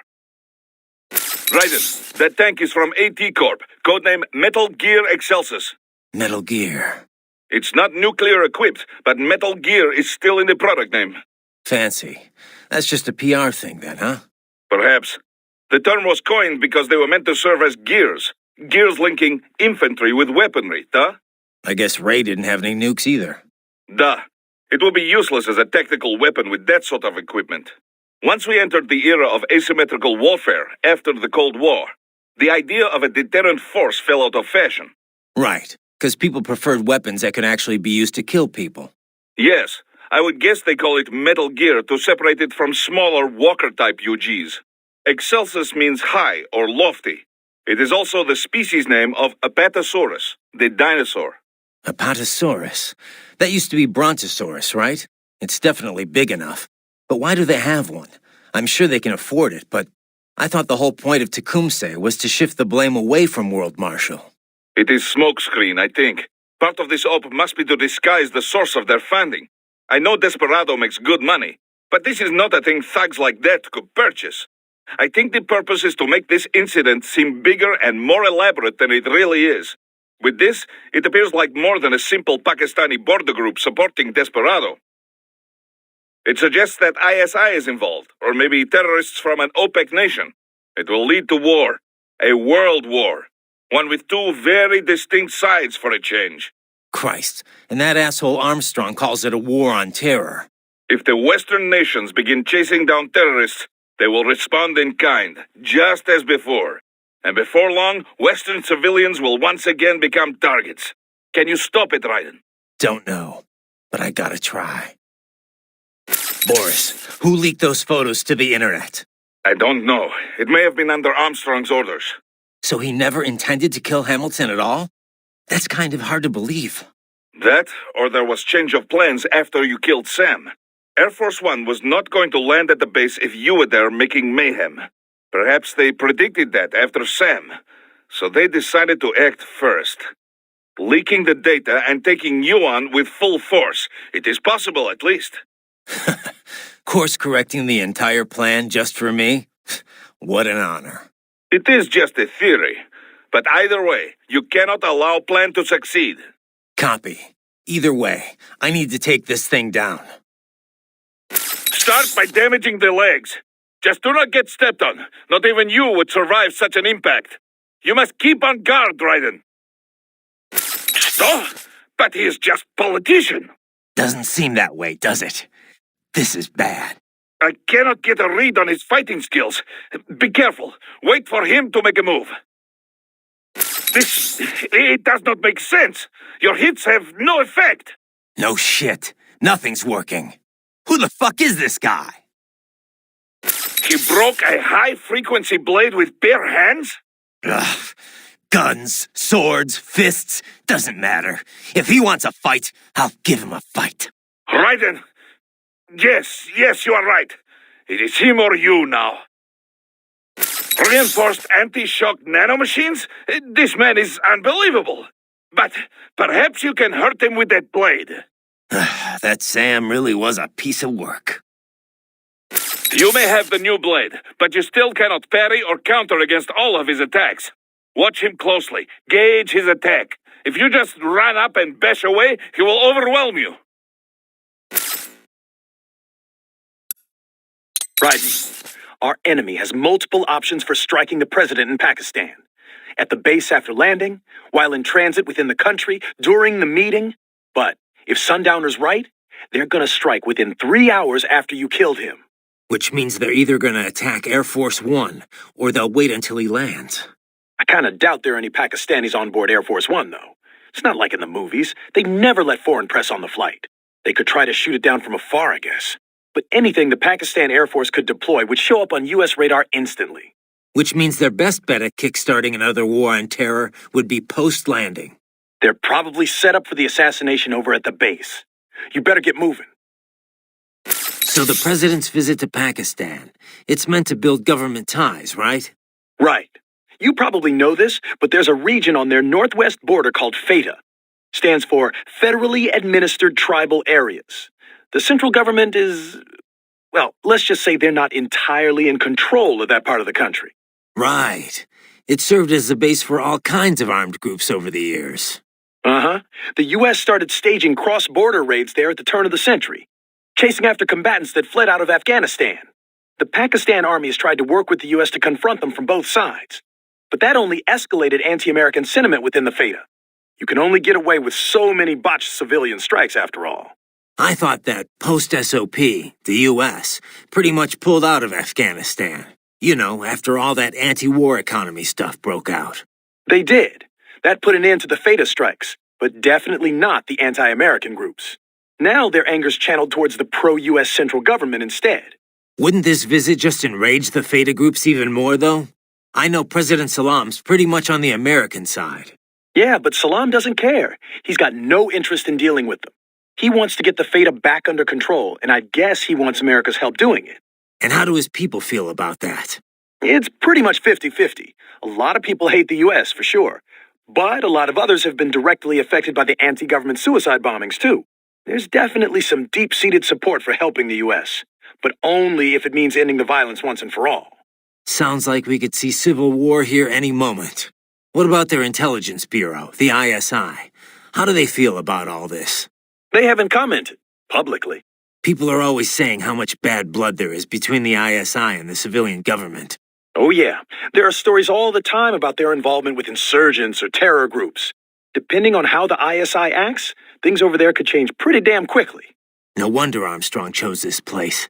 It's like one big powder keg. What do you think President Hamilton's trying to accomplish with this visit? He had to realize it'll rile up Pakistan's anti-government groups. Hard to say. He could be trying to rebuild America's image with the Pakistani people. You know, pledging financial support and all that. But is President Salam looking for military support? I kind of doubt most Americans would be willing to fund more of that kind of effort. There's a lot of strong sentiment against the war economy, especially now that the Patriot censorship is dead and gone. Besides, the recession's got a lot of people looking to cut the military's budget. True, but nobody wants to be soft on terror. I mean, one incident's all it takes to make the pendulum swing the other way. One incident, just like what Armstrong's got in mind. Another possibility is that Hamilton's visiting just to test the waters. You know, see how the American and Pakistani people respond. Hamilton is a pragmatic guy, to put it nicely. To put it not so nicely, he'd strip naked and dance on his desk in the Oval Office if he thought it would boost his poll numbers. Ryden, you okay? Yeah. Just wasn't expecting that, that's all. They didn't need to kill Hamilton at all for Tecumseh to work. Fabricating an assassination attempt was all they really needed to do. Yeah, I should have guessed considering the political climate in the U.S. Ever since the Occupy movement, Wall Street's been manipulating the media. You know, scapegoating foreign interests in order to divert the public's attention. Which played a part in the Patriot memes, just like he was saying. Probably. If being an American's the only thing you've got to be proud of, it's easy to just start blaming non-Americans for all the problems you have to deal with. And it's not just a U.S. thing either. You've seen how anti-immigration all the first world nations are these days. The whole "they took our jobs" bit. It's an easy story to swallow. The Patriots spreading their memes worldwide. That's how Armstrong had probably put it. And, just like he said, materialism runs rampant among the financial elite. They see exploiting the poor as a sign of their success. They entered businesses that accomplish nothing for anyone besides themselves. I mean, it's a fact that manufacturing jobs have been drained from first world countries, immigration or not. That's not the immigrants' fault. It's the fault of the bankers and the financiers. The folks who pressed for globalization so they could pad their quarterly figures. Yeah, pretty obvious if you take a sec to think about it. Well, that's harder than you think, you know. Getting an objective picture of what's really going on? Hell of a lot easier to passively accept other people's opinions and standards. Still, the memes that get spread around can be good and bad in equal measures. It's our job to pick the good ones and spread those around a little more. Sure is. But before that... Yeah. Think you can stop him? No matter what. Hey, Ryden? You know, Sam, he looked... almost happy. Yeah, crazy bastard. He put everything he had into that fight. Wanted to kill me so bad. But once he saw how the fight would turn out, it was like... the thought made him smile. Of course, I guess if he didn't mess with you in Denver, you wouldn't have... well, you know. Monsoon would have killed me. I would have never lived to fight Sam. So why'd he do it? Did he think he'd break you for good? Who knows? Maybe waking me up was his plan all along. Yeah, I don't know. But there was definitely something going on. He had plans for you. Guess now we'll never know. Yeah, he's gone. But I'm not. And there's still work to do. Armstrong used to play football? Apparently. Quarterback for the University of Texas, so he must have been pretty good, too. So the star quarterback turns big-time politician, huh? Guess he'd have no problem dodging shoes from angry protesters. Well, it shows he's always been a leader, one way or another. He's obviously not some dumb jock, or this would be a lot easier. Yeah. Too bad he didn't go pro, right? We wouldn't even be having this conversation. They would have chewed him up and spit him out. He looks strong for a politician, but nothing too serious. Definitely no wind of destruction. Well, sure. He's not exactly a seasoned fighter, either. Didn't see any action with the Navy, and you know he can't be a cyborg. A public figure couldn't hide that for long, not with current tech. Yeah, he may be an asshole, but he shouldn't be much of a threat. Well, he wouldn't be in Pakistan, in any case. I'm sure it's all being run by underlings and cronies. No trail to lead back to him. Too bad. I was looking forward to killing him with my own 2 hands. We can't go around killing civilians just for being evil, Ryden. We're not even at war here. Just stop the assassination attempt, Ryden. One thing I've been thinking? Sam and the rest of the Winds were all in the U.S. Maybe they didn't expect any major resistance over there. Or maybe they left security up to someone else. Maybe so. If it's a cyborg, I hope his insurance is paid off. You gotta stop that thing, Raiden. If Armstrong becomes president, he's gonna make the U.S., hell, the whole world, a living nightmare. Damn, what the hell is that guy on? He sent you flying with one punch. There's no way he's 100% human. If you've got any more intel on him, Kev, now'd be a good time to share it. The only stuff in his file even slightly related is his background in college football and the Navy. Nothing here to suggest any kind of cyborg augmentation, but his body has to have been modified somehow. That much I guessed. Raiden, you there? Look, don't listen to him, okay? He's nuts. Yeah, maybe. Either way, I know what I have to do. Cut him, Raiden. It's the only option.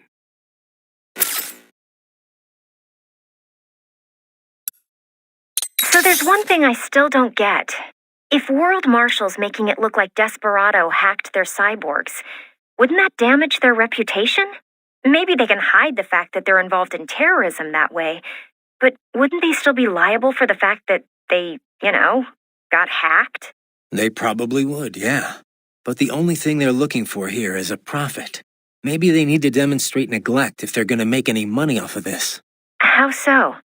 Well, Kevin dug up some intel. Half of the contractors stationed here didn't get their contracts renewed at the end of March. The U.S. government rewrote their contract with Marshall earlier. Had to cut military spending after all, with the recession going on. And so they'll say the contractors were spread too thin to prevent the hacking. Exactly. And that'll only encourage the Army to boost their Marshall headcount. I can't say if the military's directly involved in this assassination attempt or not, but... Well, what happened to the contractors they laid off? Who knows? Hopefully they found work. But work like that isn't exactly easy to come by. Ever since the war economy died down, after the Patriots, life's been pretty much hand-to-mouth for a lot of contractors. Huh. When you put it that way, I can almost understand what Sundowner was saying. Yeah, but starting a war just to boost your profits? That's crazy, Courtney. If there's no work for contractors out there, it's time to find another industry to work in. Not that I have any right to say that, but... Oh, come on, Raiden. Maybe you like to fight, sure, but you're not that... twisted. Yeah, well, in any case, I better get to work. Riding out. So, Raiden, let me get this straight. Armstrong wants to kill the president and pin the blame on Desperado? That's what it looks like, yeah. You think it'll work?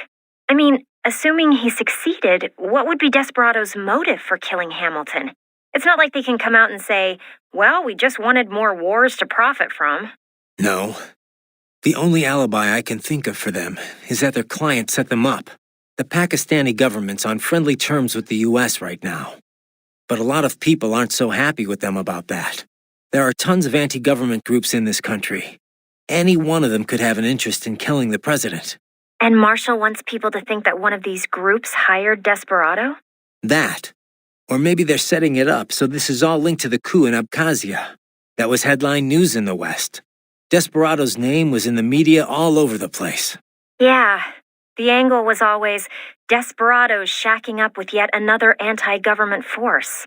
Pakistan's got a lot more than just a bunch of random anti-government forces, though. Like the ISI, the Intelligence Bureau. Anyone who watches the news knows how shaky their ties are with the civilian government. You think they'll have the ISI be Desperado's client? Well, I'm sure the ISI would deny it. But it's not like simply issuing a denial would stop anything. Remember Iraq? Yeah, I've heard all the rumors about the ISI's involvement with terror groups. If Hamilton dies, the U.S. can join the Pakistani government, declare war against the ISI. And there's one big difference between Iraq and Pakistan. Pakistan does have WMDs. Nukes. But that was just a couple of tests 20 or so years ago. They can't reach the U.S. with... I'm not talking about firing an ICBM at the U.S. or unleashing a Metal Gear. All they have to do is remind us that the tech could fall into terrorist hands. Oh, yeah. That'd be enough to scare the entire country, I guess. Yep. Scare them enough that the U.S. would have to do something. And then the war economy would come humming right back to life. No patriots required. Christ. All right. I better move. You hear that speech? Hell of a politician. Yeah, it's scary. He's calling this an anti-terror war, saying he's not going to harm any civilians. Despite the fact that tons have been killed already in so-called wars on terror. Besides, the terror here is all fake. Yeah. I know it's not exactly unheard of for groups in Pakistan to terrorize the government, but, I mean, this is so ridiculous. Going on this noble quest to shoot down terrorists and restore faith in America? What he said, though, it works. What do you mean? You saw the footage. Hamilton's fine, and still everyone's calling for blood. The people have spoken. They want war. And Armstrong's doing it all for the money. And for his polling numbers. Bastard will do whatever it takes to get the public on his side. I kill him, and I don't know. Then what? What's it gonna change? If the world's gonna do its own thing, either way, what's the... Raiden, get a hold of yourself. Just because people want war, that makes it okay to start one purely for profit? For some twisted sense of pride? No. And let's not forget, he's trying to kill you. Look, just... How about I save your data while you get your head together? Right, save complete. I know I can't do much more than that, Raiden. But just try to get back alive, okay? I'm fine, Courtney. Just gotta stop him. I'll think about the rest of this afterward. Okay. Just make sure you come back in one piece, all right? I don't think I've asked about Pakistani food yet, Courtney. More food talk? I didn't know you were so interested, Raiden. Hey, knowing the food can help you learn a lot about the local culture, you know. Raiden, I told you that. So, Pakistani food. Yeah. All right. So Pakistan's had cultural links with India for centuries, right? They're neighbors, after all. And as a result, the two countries share a lot of culinary traditions. You've got your curries, your naan, samosas, pakoras. For the most part, that's all the same. The locals might be able to spot the difference. But a lot of American restaurants put India and Pakistan pretty much in the same bowl, so to speak. What are samosas? Spiced potatoes and other yummy stuff, fried in a flour shell. Sometimes they're spiced with curry. That's the kind I like best. But I thought India and Pakistan didn't really get along. They had at least 3 armed clashes in the 20th century alone. They did. I mean, that's why they have nukes in the subcontinent now. It's a shame. You see how similar their taste in food is. It just seems like they should get along better. Yeah, well, not too rare for neighboring countries to have problems. If nothing else, they have to compete for the same common resources. Yeah, but isn't that why we have politicians? To peacefully manage that kind of stuff? You know how few politicians out there actually give a crap about serving their country? Anyway, sorry. This isn't exactly the light conversation I was expecting. Better worry about the president for now. We can go and grab samosas another time. Sure. But don't forget about the Nepales, fertilized duck eggs, and Guyanese seafood, too. We'll wash it all down with sake and Abkhazian wine. It's gonna be a killer spread. Yeah, sure thing. Guess you were right, Courtney. Only choice I have here is to stop him.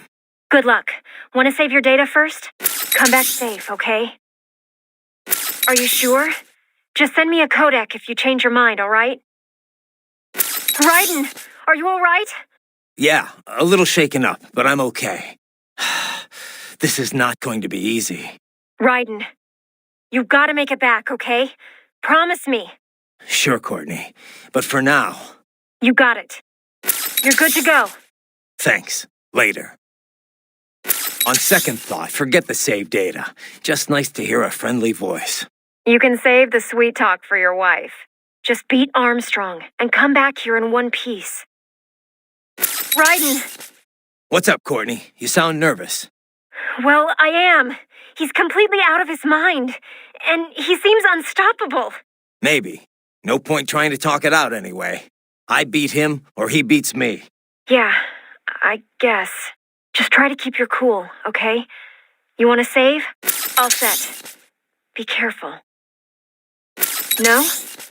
Well, just stay focused, okay? Yeah, thanks for the advice. Raiden, there's no other way. I understand that now. You've got to stop him. You've got to kill him. You have to, Raiden. You have to kill him. By the way, you mind if I ask, what's she like? Who, Sonny? I don't know. Kind of a child prodigy, I guess. You're the one who rescued her, right? From the Patriot lab? Yeah. Well, it's kind of a long story, but in the end, yeah. Then she was handed over to Dr. Emmerich. Right. We had to hide her away at first, from the Patriots. It wasn't exactly fun. She couldn't even go outside for the most part. That's terrible. But in the meantime, Dr. Emmerich, taught her all about programming and computer engineering. It was her code that destroyed the Patriot AIs. After the dust settled, Dr. Emmerich adopted her, officially becoming her legal guardian. But how'd she end up at Solus? What about school? Oh, she went. For about a year, I think. She was way too far ahead of her peers, though. Probably could have qualified for her BS in computer engineering by that point. Why not go through with it? Just get the degree. We discussed it, but Sonny was more interested in Solus by then. Dr. Emmerich had contacts there, so... So now she's designing launch vehicles and stuff, huh? Wish I had some of that talent. Well, a lot of it might be the Patriots doing. Who knows what their experiments did to her brain? And in the end, she used it to destroy them. The irony, huh?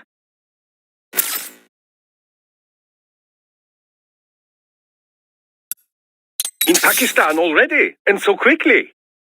Science never ceases to amaze me. When it's for peaceful purposes, you mean? Well, yes, of course. Of course.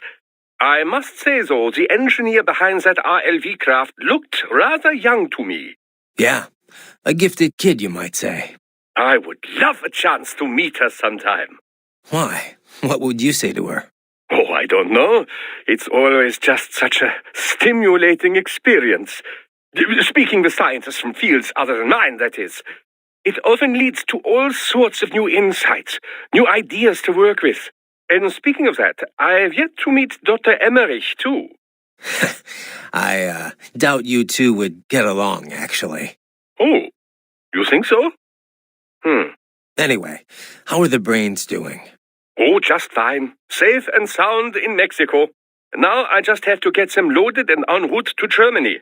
Of course, the real challenge will come after that, I suppose. Yeah. We'll get there when we get there. Indeed. Indeed. Do be careful in the meantime. My. A Metal Gear Excelsis. I know I've heard that name before.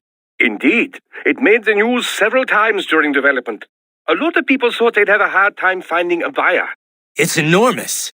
One of the first large-scale, multi-legged tanks AT Corp has made in some time. UGs have grown smaller and smaller, but this is certainly a 180-degree change of direction. So why do it? The advance of artificial musculature is one reason miniaturization has grown so rapidly. But another is the shift from nuclear deterrence to asymmetrical warfare. Deploying such a large unit for guerrilla or urban warfare would be overkill. The collateral damage alone would be stupendous. Once cyborg tech began to advance, though, small-scale UGs were no longer so effective. Against an adversary of the same size, a cyborg with human-level decision-making skills, well, it will always have the advantage.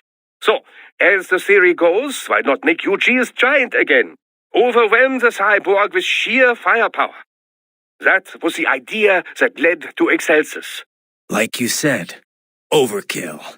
But it's still no good in urban combat, right? Correct. Assuming you weren't intending to raise the urban area in the process anyway. What do you mean? Well, a Gecko-class UG is too large for many parts of city areas, but also too small to simply trample any buildings and such standing in its way. But this magnificent beast, it could smash whole houses without even breaking stride. And what? It's just sorry, but fuck you civilians? I mean, even if they were just knocking down houses, the media'd have a field day. I sincerely doubt they care. If a US soldier dies in combat, it's nationwide front-page news. If civilians in wherever Stan are killed in an airstrike, nobody gives a second thought. But you know, they talk about the deterrent effect of this UG, about it striking fear in people's hearts. If there is a UG airstrike, you don't have any time to flee. But if this behemoth was lumbering your way... You'd run. Anyone would. Except trained guerrillas. Precisely. Thus, the UG would only be fighting against actual combatants. With a manned ground unit like that, there is a lesser chance of erroneous strikes. Plus, the legs make navigating rugged terrain a veritable walk in the park. And it would take much more than a rocket launcher to take it down. The crew couldn't be safer. Is there really that much demand, though? Ah, that is the question, yes. Of course, we would seem to have our answer now. If things go the way Armstrong wants them to, before too long, we could see whole herds of Excelsior trampling across Pakistan's Fatah. I think it is best to destroy the head, but on such a large adversary, I doubt you could reach it. So, first destroy the armor on the legs, then strike once it is down. The standard tactic against ambulatory UGs, basically. Yes. Needless to say, getting stomped on would be extremely painful. Beware the legs and front arms. Multi-leg metal gears are quite a difficult battle. The legs give it a wider defense range, you know. So first, destroy the armor on the legs. Then, cut them off once the legs are exposed. Needless to say, getting stomped on will be extremely painful. Beware the legs and front arms. Destroy the armor on the other front leg, but beware of attacks from the arms. That strength is simply astounding. He is at least your match, if not more. You appear to have a speed advantage, but even a single blow from him could prove fatal. What the hell is he, Doc? Cyborg? I cannot say.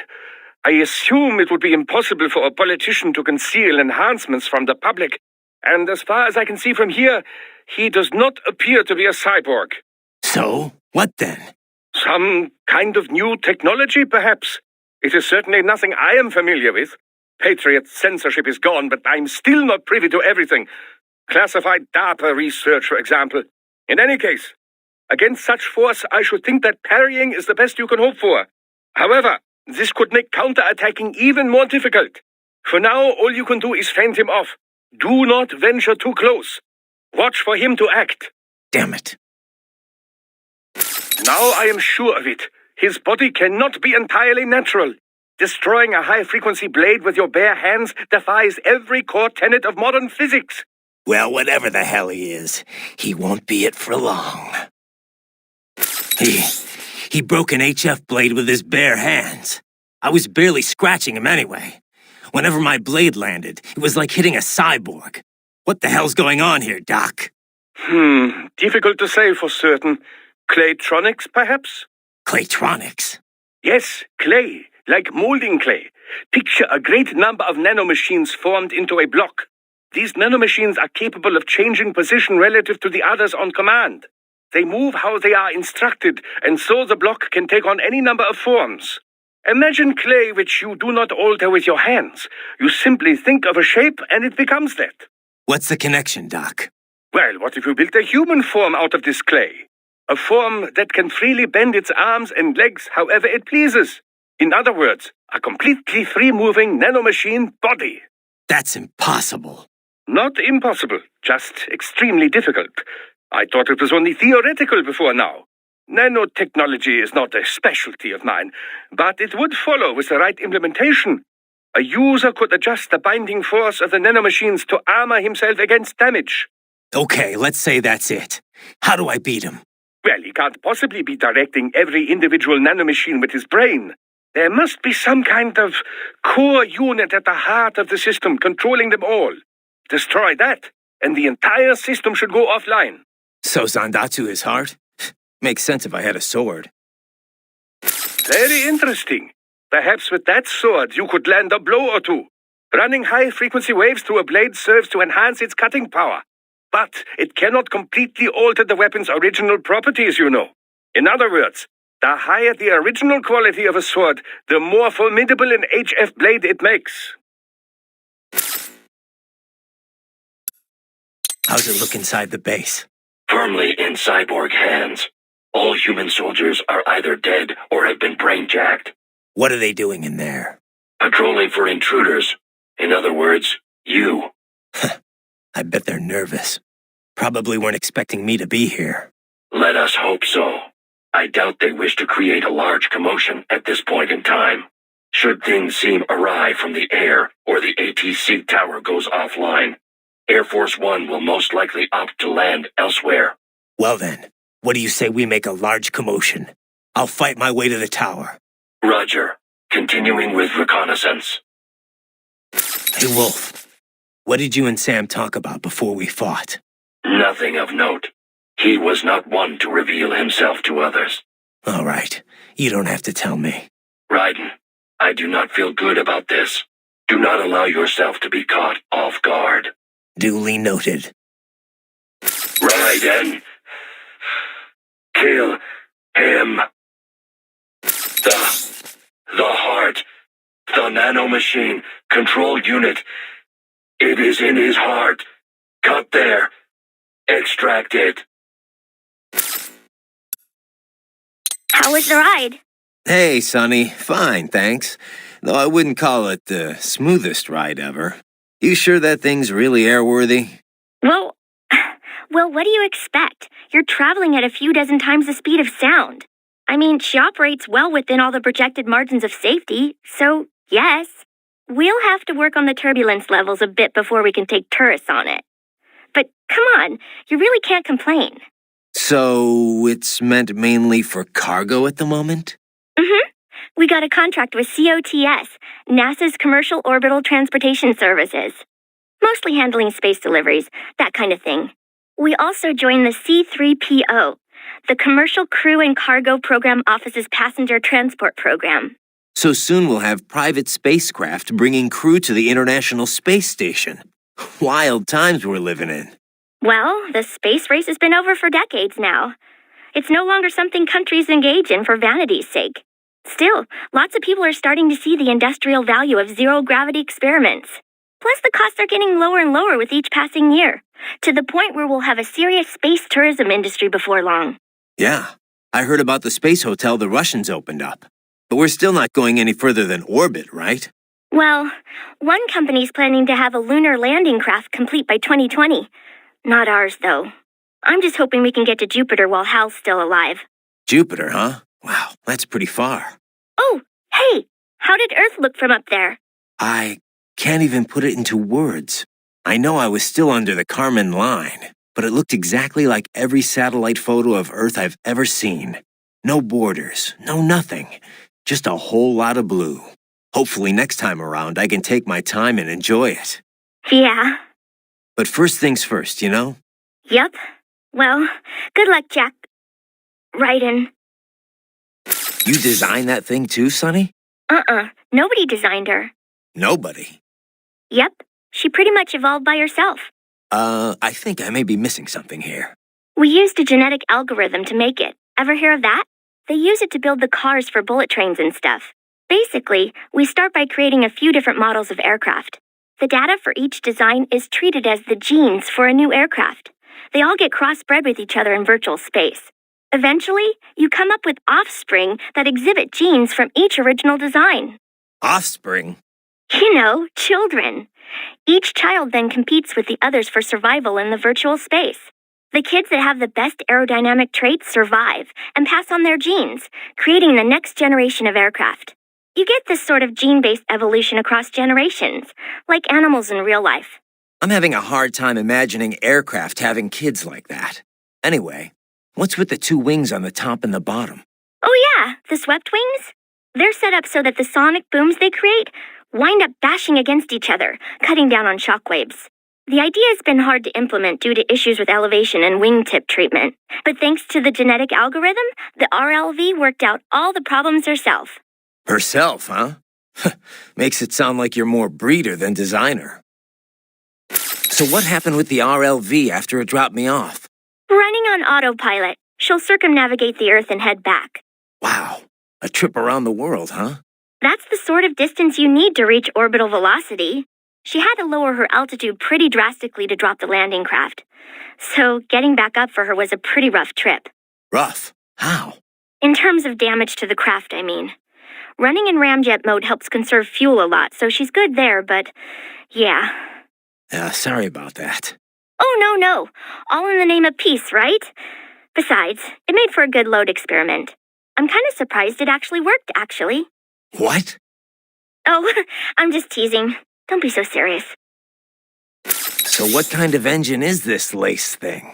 It's short for Liquid Air Cycle Engine. A LACE uses liquid hydrogen to chill and liquefy the oxygen in the air. The reaction between the liquefied hydrogen and oxygen creates propulsion. On this RLV, the LACE is combined with ramjets for maximum efficiency. Once the solid rocket boosters lift her off and bring her to Mach 3, she switches to ramjet propulsion mode. In the meantime, she's taking in and liquefying oxygen from the air. Once there's enough, the LACE is ignited. If it wasn't for that hybrid engine, it would have been pretty rough for an RLV to pull that trick that it did. You know, lowering its elevation just long enough to drop a landing craft. Well, I'm impressed. If it wasn't for you, I'd still be on your side of the world. And I wouldn't even be here if not for you. Don't forget that, okay? A lot of people appreciate what you've done for them. I'll try not to.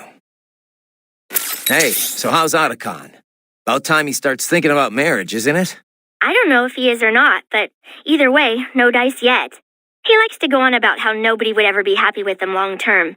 But it doesn't seem like he has too much trouble keeping busy on Saturday nights. If you know what I mean. Yeah, well, believe it or not, he was a huge geek back when he was younger. Maybe, but even so, he's still a nice guy. I doubt he was ever that lonely. Yeah, I suppose. But he really changed once he got into his 30s. Got a lot more attractive. Yeah, but he still has this really bad habit of keeping the ladies at arm's length. It winds up making him look really awkward sometimes. I really wish he'd just pick someone and settle down already. Easier said than done, I guess. So what about you, Sonny? Me? Well, I've got science. That's all the love I need. Sounds like you've got your own problems in that department. Hey, Raiden, you gonna keep that pup after this mission? Oh, you mean Wolf? Yeah. He's kind of a cutie. You think so? I don't think he's really the cuddling type, Sonny. Plus, he's not exactly mine. He just keeps following me around. Oh, yeah? Can I have him? Oh, I don't mind. But I don't know about him. He's kind of his own, animal. I check with him first. It's his call, not mine. Oh. Oh, well. He'd probably say yes, though. I mean, he seems to like you a hell of a lot more than me. Really? Oh, I sure hope so. Thanks a lot, Raiden. Wouldn't even shake for me. Sonny, I've lost contact with Wolf. You... really? Oh, I hope he didn't run off because he didn't want to live with me. I don't think it's that. I've got some things to take care of first, but I'll look for him when I have some time. All right. Thanks, Raiden. Raiden, I heard Armstrong's using the name Operation Tecumseh for the assassination attempt. It makes sense. What do you mean? Tecumseh was a Native American tribal leader, a symbol of resistance against the new settlers. Guess you know your U.S. history better than me. This is basic stuff, Raiden. As legend has it, Tecumseh put a curse on the U.S. presidency. Every 20 years, whoever is elected president was doomed to die before he served out his term. And it played out that way, too. From 1840 to 1960, that's exactly what happened. Ah, a fitting code name then. Yep. It hasn't worked since 1980, though. Ran its course, huh? Didn't last as long as the Bald Harry rule in Russia, at least. Besides, Hamilton wasn't elected in the right year for it to take effect, right? Wouldn't Armstrong be the one elected in 2020 if this works? Well, I'm sure the name is meant to be a bit tongue-in-cheek, not like how the U.S. Army names their ops. Still, pretty bad karma. Just be careful, Raiden. Hey, Raiden, there's something I've been meaning to mention. What's up? Well, they're telling me someone broke our front gate at the plant. Oh. That's an electronic lock, you know. Yeah, I thought it was open. It wasn't. But you're strong enough to pry it open if you wanted to. Well, I didn't think I put that much force into it. You ask me, I think you need a sturdier gate. That's what I told security. Anyway, we'll send you an invoice for the reinforcement work. Not to mention the repair costs. Oh, come on, Sonny, it was an accident. Man, Rose is gonna kill me. Raiden, are you okay? That's a pretty crazy Metal Gear. Kind of a far cry from your Mark II and III, huh, Sonny? In the end, nothing ever changes. Science always ends up being used for war. No, it's like any weapon. It's only a tool. It's all up to who wields it. Not everyone has their own selfish agenda. Some people like you are making a difference for the better. If only I could believe that. Cheer up, Sonny. You have the power to bring hope to a lot of people. Yeah, you're right. Are you all right, Raiden? More or less. What is with this guy? I don't know. I mean, he's a senator, right? I could understand if he was piloting Metal Gear, but a normal human being able to send you flying like that? It's inconceivable. Yeah, unless that body's more than human. Whew. I don't like this one bit. If I knew it was going to be like this, I would have never helped you get to Pakistan. Don't worry. Just means this will be a little more of a workout. I'll be back soon, with souvenirs. Raiden. Calm down, Raiden. You won't stand a chance against this guy if you lose your cool. I'm fine, Sonny. But I won't let him get away with this. Be careful, Raiden. Raiden! Are you all right? Why does this kind of thing always happen to you? You've been a victim of war ever since you were a kid. It's not right. Not just me, Sonny. It's you too. Millions of victims all over the world. It's easy to blame it all on guys like Armstrong. But it's more than that. It's everyone's fault. Anyone who goes through life blindly following others, following orders, never questioning what they're told, that's gotta change. I'm not sure how, but killing this guy seems like a good first step. We rescued America from the Patriots. I won't let Armstrong make it a wasteland. Raiden! Come on, Sonny. Don't worry. Let me see a smile.